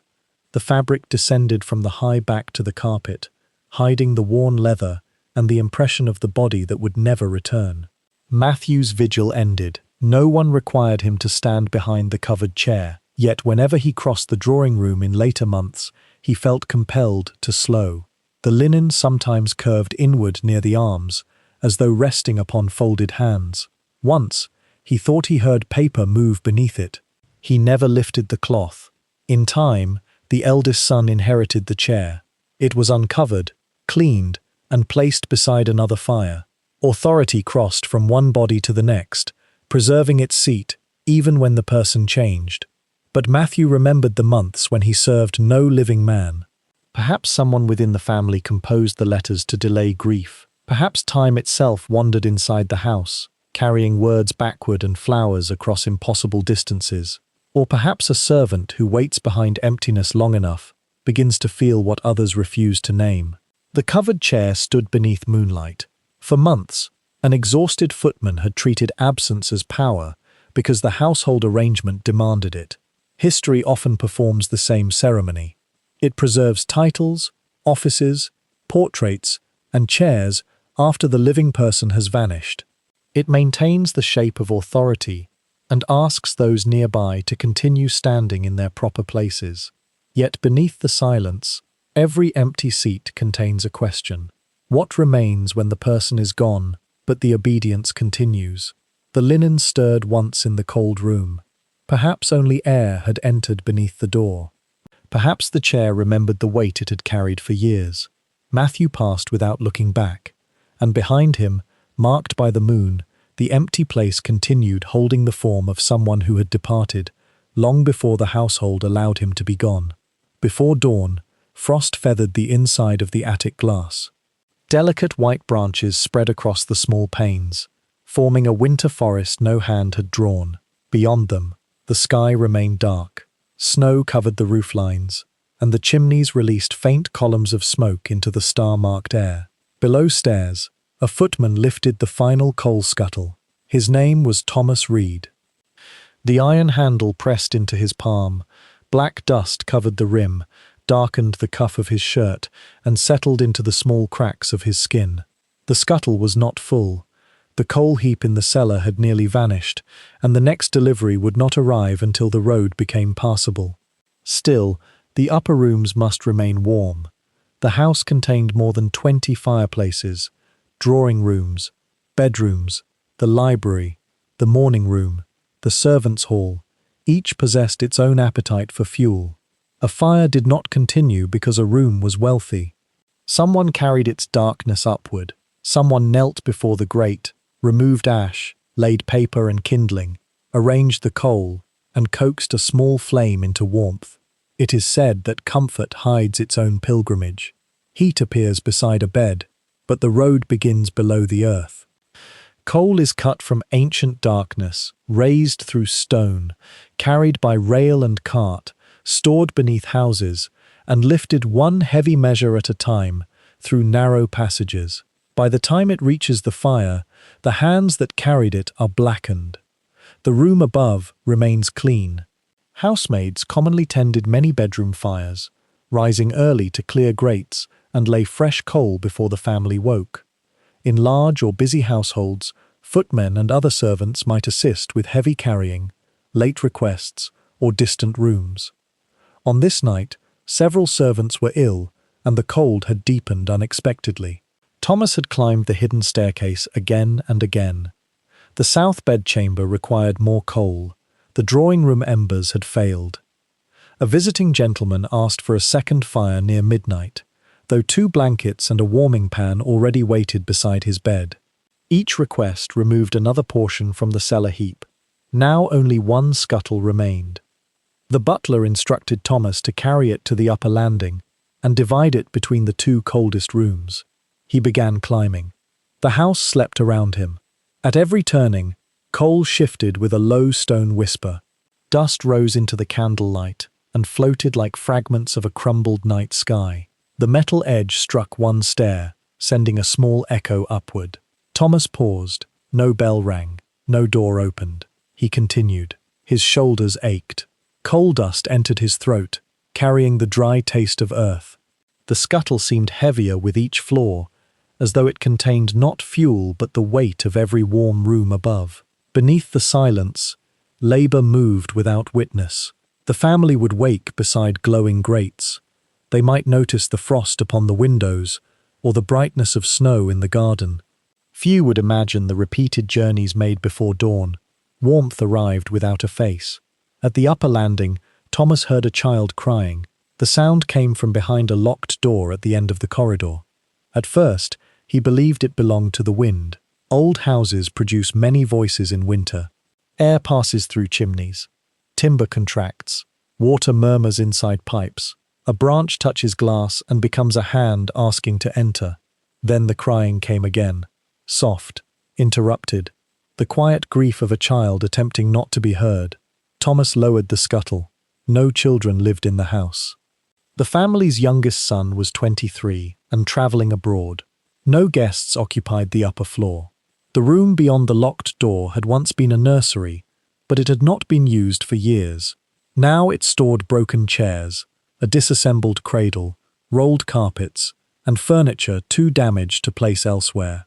Thomas approached. The crying stopped. He placed one hand upon the door. Cold travelled through the wood. The key had been left in the lock, though Thomas did not remember seeing it there before. He turned it. The door opened inward. Moonlight filled the abandoned nursery. White sheets covered the furniture, transforming chairs and tables into small ruins beneath snow-coloured cloth. A cracked mirror leaned against the wall. Wooden blocks lay inside a basket, their painted letters fading. Near the dead hearth stood a toy horse. It had red wheels and a worn blue saddle. As Thomas entered, the horse rocked gently upon its curved base. Forward, back, forward, then stillness. The window was latched. No child waited in the room. Cold air moved around Thomas, carrying the faint scent of soot and wet wool. His candle flame leaned toward the fireplace. Across the floor lay a trail of coal dust. Tiny black marks began beside the nursery door and crossed the boards toward the grate. They were not footprints. They resembled grains fallen from a pocket or a small hand. Thomas followed them. Behind the iron grate, among old ash, something reflected the candle. He knelt and reached inside. His fingers closed around a brass button. It bore the family crest, though the design was simpler than the buttons worn by present footmen. Beside it lay a wooden whistle, blackened at one end by fire. Thomas lifted both objects. The child began crying again. Not from the corridor, from somewhere near the cold hearth. He stood slowly. "You are not alone," he whispered, though he did not know whom he addressed. The sound ceased. Thomas carried the final scuttle into the nursery. He placed paper and splintered kindling beneath the grate. Then he arranged several pieces of coal above them. The fuel had been intended for occupied bedrooms, yet something within the abandoned chamber seemed colder than weather. He struck a match. Flame travelled through the paper. Kindling caught. At last, The coal began to glow. Warmth entered the room slowly. It touched the iron grate, the hearthstone, and the floorboards. Shadows retreated beneath the covered furniture. The toy horse received a narrow line of gold along its painted saddle. No child cried again. Thomas returned below stairs near sunrise. Later, he showed the button and whistle to an elderly maid named Mrs. Bell. She held the scorched wood between two fingers. "I remember this," she said. Many years earlier, a chimney fire had broken out near the nursery. Smoke entered the upper rooms while the family dined below. A stable boy saw it from the courtyard and ran into the house before anyone could stop him. His name was Daniel Moss. He carried the youngest child from the nursery. The child survived. Daniel did not. The official family account praised the master for courage during the fire. A newspaper described him directing the rescue and protecting his household. The stable boy's name did not appear. "Why was he forgotten?" Thomas asked. Mrs. Bell looked toward the cold kitchen window. He was remembered by those who knew him. No portrait showed Daniel. No stone on the estate bore his name. The wage ledger from that year listed only "Stable boy deceased. Position filled." 9 words held the end of a life. That evening, Thomas returned to the nursery. The small fire had gone out, but the room no longer felt quite as cold. He placed the brass button beside the toy horse and tied the scorched whistle to its faded reins. The child did not cry. By morning, snowlight covered everything in silver quiet. Dust floated above the dead hearth. The last coal had become pale ash. Beyond the window, the estate shone beneath winter sky. Every roof and field softened into silence. Perhaps the crying came from air moving through the old chimney. Perhaps the toy horse rocked because the door disturbed the floor. Perhaps the coal trail had been left years earlier and simply revealed by moonlight. Or perhaps the house remembered Daniel only when another exhausted servant carried warmth to the place where his name had been taken away. Comfort often arrives without revealing who carried it. A child wakes safely, a fire burns, a room becomes warm. History records the family who lived there and forgets the blackened hands that moved through smoke.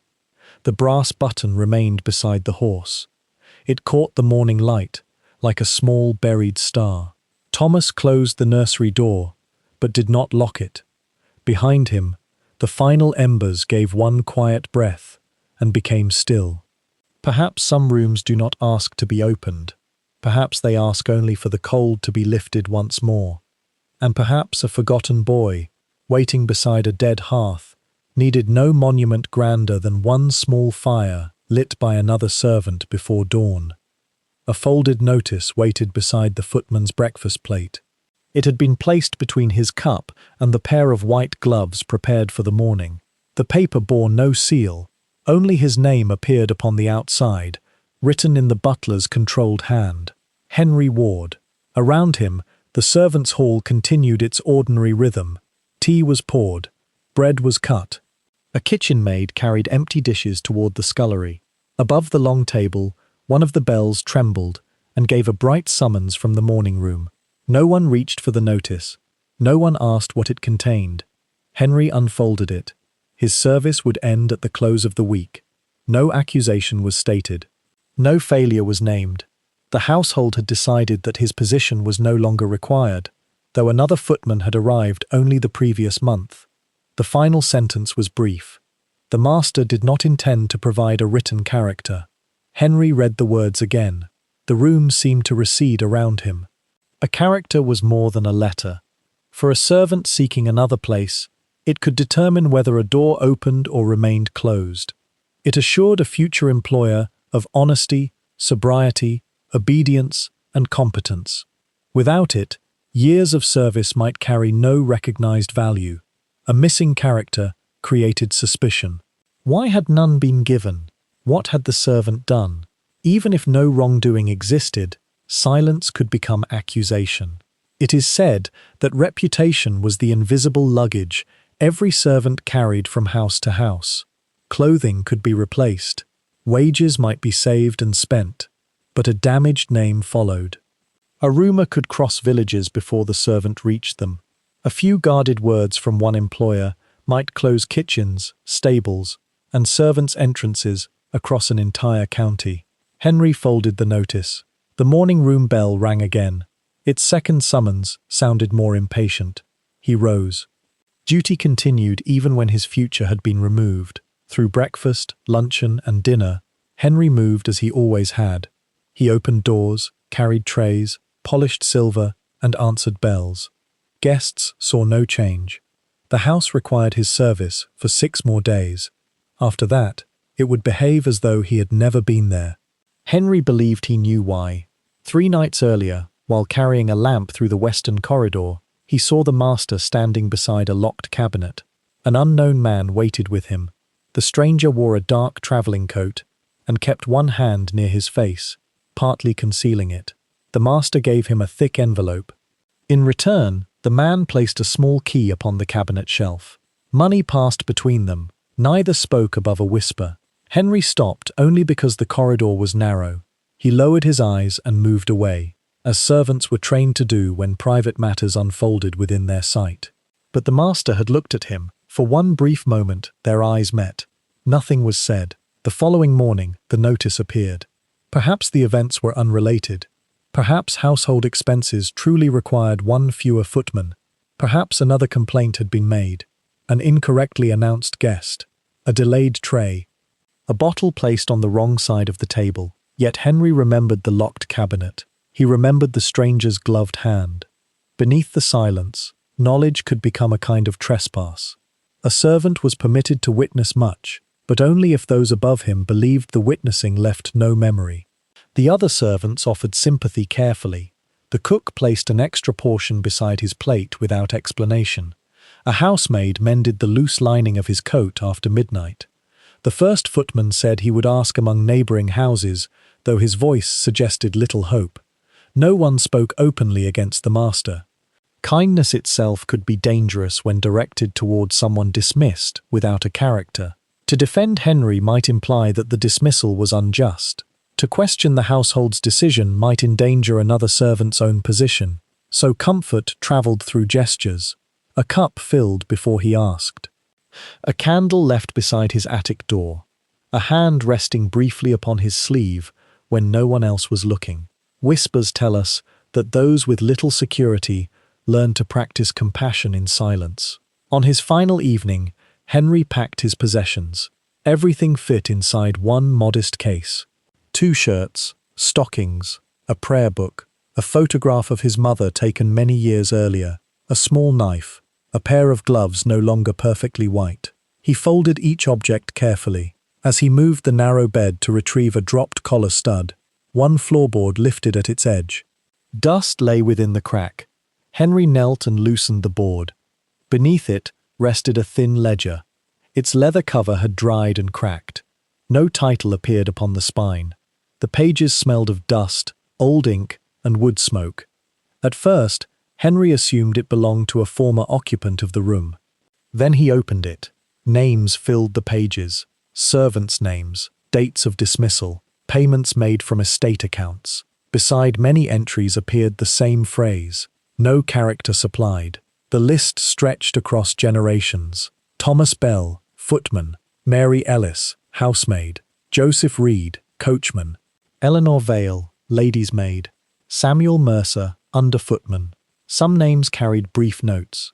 Observed near west cabinet. Possessed letter. Questioned journey. Refused account. Beside several names, a small circle had been drawn. Not an ordinary mark. It resembled a closed gate. Henry turned the pages slowly. The payments listed beside the dismissals did not appear to have been made to the servants. They went to men outside the household, to messengers, lawyers, lodging-house keepers, and persons identified only by initials. The ledger did not explain its own purpose. Perhaps it recorded confidential settlements.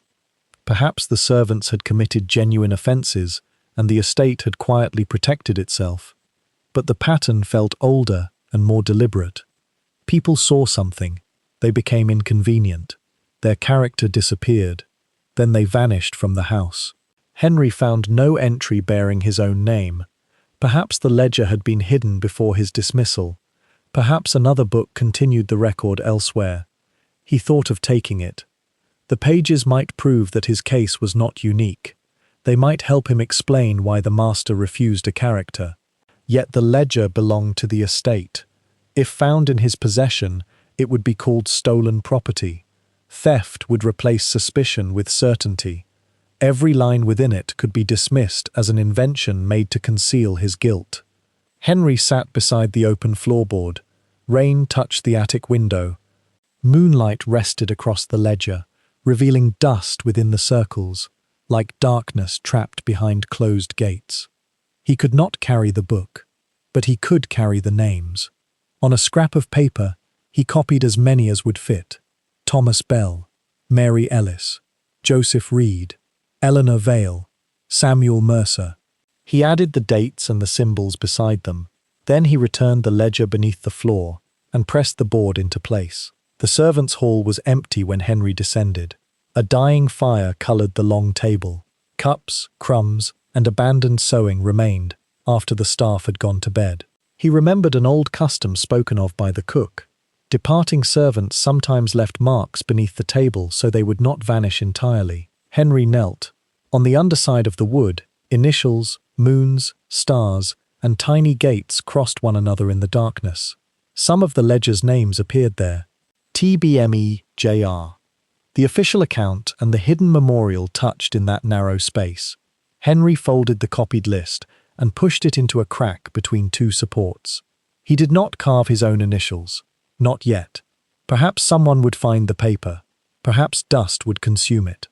But for one night, the dismissed names remained together beneath the table where tired hands had once rested. At dawn, Henry left the estate. No carriage carried him. He walked down the gravel drive with his case in one hand. Mist lay among the trees, softening the house behind him. No servant came openly to say farewell. From an upper window, a curtain moved. Near the stable, someone had placed bread and cheese inside a folded cloth beside the gate. Henry took it. Then he stepped onto the road. The house receded into mist, preserving its windows, stone crest, locked cabinet, and polished dignity. From a distance, nothing suggested that anyone had been removed from it. Henry carried no recommendation, only the weight of silence and a name that might soon be questioned wherever he offered it. His footprints darkened the damp road. One by one, they faded beneath the morning mist. Official history may interpret departure as guilt, a servant left without a character. Therefore, something must have been wrong with the servant.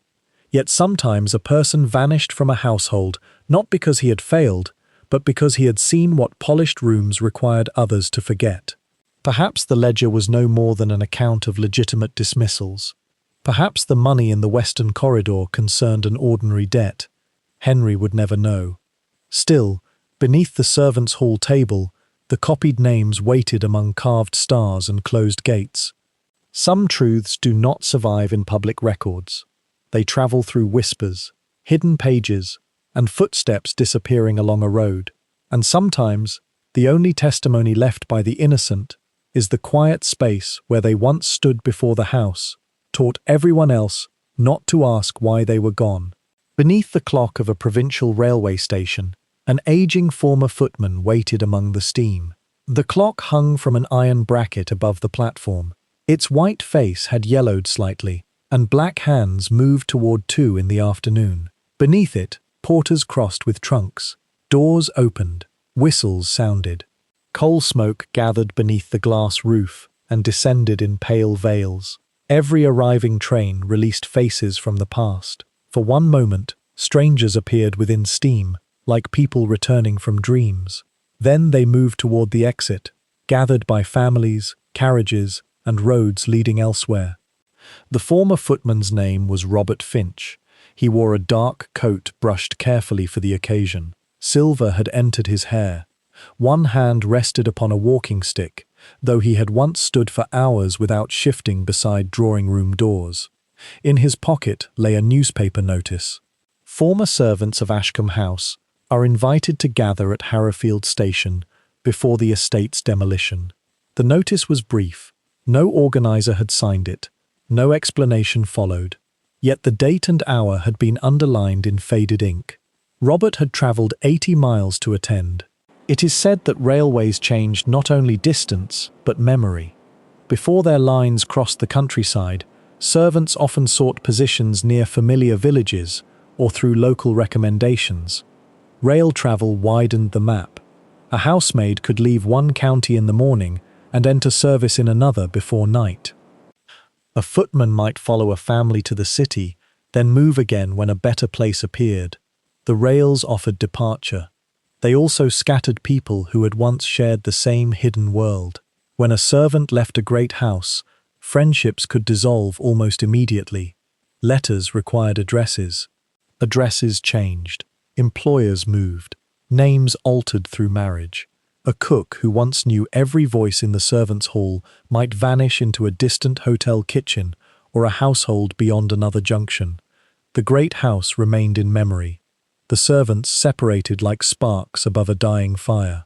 Robert had left Ashcombe 37 years earlier. He still remembered the exact weight of the front door. It was made of oak, thick enough to resist winter wind, and required a gentle inward pull before the latch would release. He remembered the sound of the library bell, lower than the others. He remembered the cold western corridor, the silver cupboard, and the worn step near the pantry. Yet he did not know what had become of most people who served beside him. The 2 o'clock train arrived. Steam rolled along the platform. An elderly woman emerged carrying a carpet bag and wearing a bonnet trimmed in black. Robert recognized her only when she smiled. Mr. Finch? Mrs. Bell? She had once been a kitchen maid called Eliza Crowley. Later, she became cook. In Robert's memory, her hair remained brown, and her sleeves always dusted with flour. Now she leaned upon his arm. Another train brought Martha Lane, formerly a nursery maid. Then came Joseph Avery, once a coachman, moving slowly beneath a heavy coat. A housemaid named Anne Price arrived with her widowed daughter, who had never seen Ashcombe, but had heard its stories since childhood. They gathered beneath the clock. At first, their conversation was formal. Years had placed distance between them. They had become strangers carrying familiar names. Then Eliza mentioned the copper preserving pan with the loose handle. Martha remembered the nursery window that would not close during east winds. Joseph described the stable clock, always 7 minutes slow. Robert recalled the bellboard and the unlabeled bell at its far end. Their lost household returned through objects. Not the grand staircase or painted gallery praised by visitors, but the things touched by working hands. A cracked cup, a cold passage, a hook near the back door, the particular sound of rain above the laundry. Whispers tell us that memory rebuilds a house differently from stone. One person remembers a room by its light, another by its labour. A third remembers only what happened there once and was never discussed again. Together, fragments rise. Not a perfect building, a dream of rooms connected by voices. The official history of Ashcombe House had recently been published in a small commemorative booklet. It described generations of ownership, architectural alterations, royal visits, marriages, and the charitable works of the family. No servants appeared by name. The book praised the master's courage during a fire in the western wing. Eliza shook her head. There was no fire. I saw smoke, Joseph said. Smoke, yes, no flame. Robert looked between them. The event had occurred before he entered service. Eliza remembered wet sheets carried upstairs, and a bedroom emptied before dawn. Joseph remembered a carriage leaving through the side gate. Martha had been told that a child was rescued from a nursery, but there was no child in the house then, Eliza said. The accounts contradicted one another. Perhaps age had moved separate nights together. Perhaps smoke concealed a departure rather than a fire. The family history transformed uncertainty into courage. The servants' memories broke it apart again. No version could be proven. They had hoped William Bell would bring proof. William had been first footman at Ashcombe and later worked as an under-butler. He once wrote to Robert claiming he possessed an old servant's ledger rescued when the pantry was renovated. The ledger contained names, dates, and notes absent from the family record. William had promised to bring it to the reunion. They watched each arriving train. 3 o'clock passed, then 4. The autumn afternoon darkened beneath the station roof. Lamps were lit along the platform. Steam turned gold around them. No William appeared. Perhaps he missed the connection, Martha said. Perhaps he found the journey too tiring, Eliza replied. They continued waiting. As evening approached, a solitary figure became visible beyond the steam at the far end of the platform. A man in a dark coat, tall, thin. He stood beneath an unlit lamp and raised one white-gloved hand. Robert's breath caught. The gesture belonged to another time. Footmen once used it across crowded rooms, to signal readiness, recognition, or silent farewell. "William," he said. A train entered between them. Its wheels gave a long iron cry. Carriages passed one after another, windows illuminated from within. For several moments the distant platform disappeared. When the train moved on, the man was gone. Robert walked toward the place where he had stood. No one waited there. Only steam, damp stone, and a white railway ticket lying near the edge of the platform. The ledger did not arrive. Days later, Robert wrote to William's last known address. The reply came from a neighbour. William Bell had died during the previous winter. His possessions had been dispersed. No ledger was found. The reunion ended beneath the railway clock. Before parting, Robert removed the newspaper notice from his pocket. On its reverse side, each person wrote a name, not only their own. Names of those who had served at Ashcombe and could no longer attend: Mary Ellis, Samuel Mercer, Thomas Ward, Eleanor Vale, Daniel Moss, William Bell. Some added occupations: cook, housemaid, footman, stable boy. Others added dates or small symbols remembered from beneath the servants' hall table: a star, a moon, a gate standing open.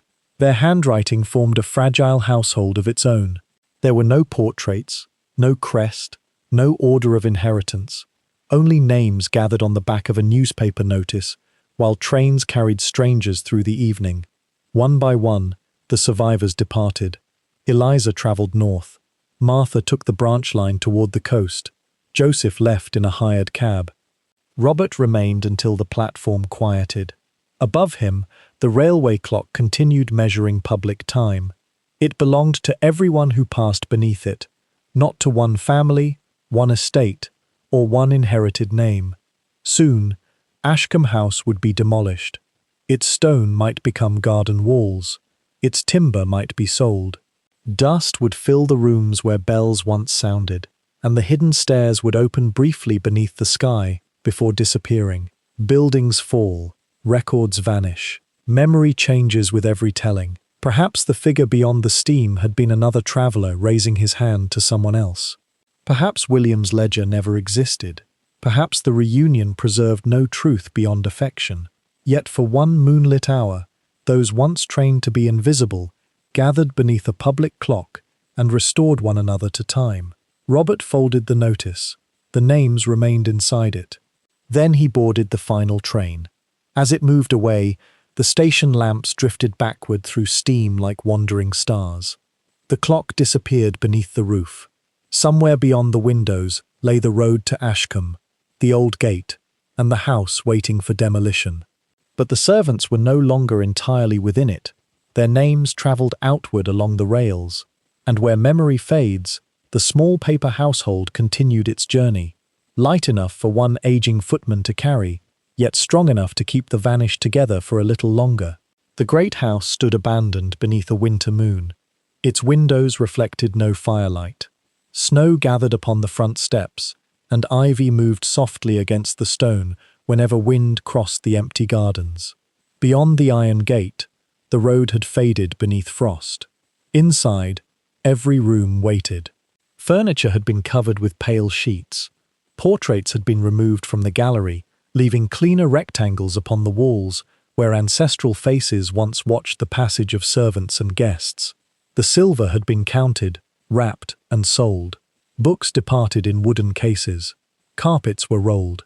Bedroom curtains had been taken down, exposing windows to the moon. Dust rested across the floors like pale snow. The house would be locked before dawn. In spring, workmen would arrive. Before that final turning of the key, an old footman returned. His name was Robert Finch. He had not crossed the threshold for nearly 40 years. Once, he entered through the servants' door before sunrise, dressed in livery and carrying the strength of youth within his arms. Now, he leaned upon a walking stick. His hair was white, and his hand trembled slightly as he fitted the borrowed key into the old lock. The servants' entrance opened with a familiar resistance. Cold air moved toward him. It carried dust, damp stone, and the faintest trace of coal smoke, though no fire had burned there for months. Robert stepped inside. For a moment, he expected a bell to ring. None did. It is said that an empty house does not become silent all at once. First, the voices leave. Then the clocks stop. Afterward, smaller sounds remain. The settling of timber, rain within gutters, wind beneath doors, and the quiet loosening of things once held firmly in place. Only later does the deeper silence arrive. A silence without expectation. Robert crossed the servants' passage. The walls seemed closer than he remembered, the ceiling lower. As a young man, the corridor felt endless, filled with duties waiting beyond each turning. Now he could walk its length in less than a minute. Without bells, commands, and hurried footsteps, the architecture had lost part of its spell. He opened the green baize door. The great hall waited beyond it. Moonlight entered through the stained glass window and laid faded blue and crimson across the marble. Beside the staircase stood the empty place where Robert once held himself motionless for hours. He remembered polished buttons, white gloves, his chin raised, his hands arranged. A visiting child had once stared at him and asked whether the stone man slept. At the time, he did not answer. Now Robert looked toward the place where she had stood. "Yes," he whispered. Eventually, the words travelled upward and faded beneath the chandelier. There were no portraits to receive them. He moved into the dining room. The long table was gone. Only faint marks upon the floor revealed where its legs had rested. The chandeliers remained, but their candles had been removed. Moonlight gathered inside the crystal drops, filling them with cold stars. Robert remembered dinners that continued beyond midnight. Soup, fish, roast, game, sweets. The endless arrival of plates. The weight of silver, the ache in his feet, while guests spoke of journeys, inheritances, and people whose names never reached below stairs. He remembered an unused chair at the far end of the table, and a wine glass that emptied without a visible hand. Perhaps another servant poured it. Perhaps fatigue changed the light. The room offered no explanation. Empty rooms do not correct memory. They allow every version to remain. Robert crossed the gallery where lamps once awakened the portraits after dusk. On the wall remained a small iron hook beneath an outline of missing gold. A young gentleman in riding clothes had hung there, painted beside a horse and a distant servant. The gentleman's portrait had been sold. The servant in the painted background had travelled with him. Robert wondered whether anyone who purchased the picture would notice the second figure near the horizon. He found the concealed staircase. Its panel stood open. Wallpaper ended at the threshold, and bare plaster descended through the hidden body of the house. Robert placed one hand upon the iron rail. The steps remained hollowed at their centres. Generations of hurried feet had carved a path into the stone. He descended slowly. Once he carried coal and bottles along these steps. He passed maids with linen, butlers with keys, and younger footmen running toward impatient bells. Now he heard only his own uneven footfall.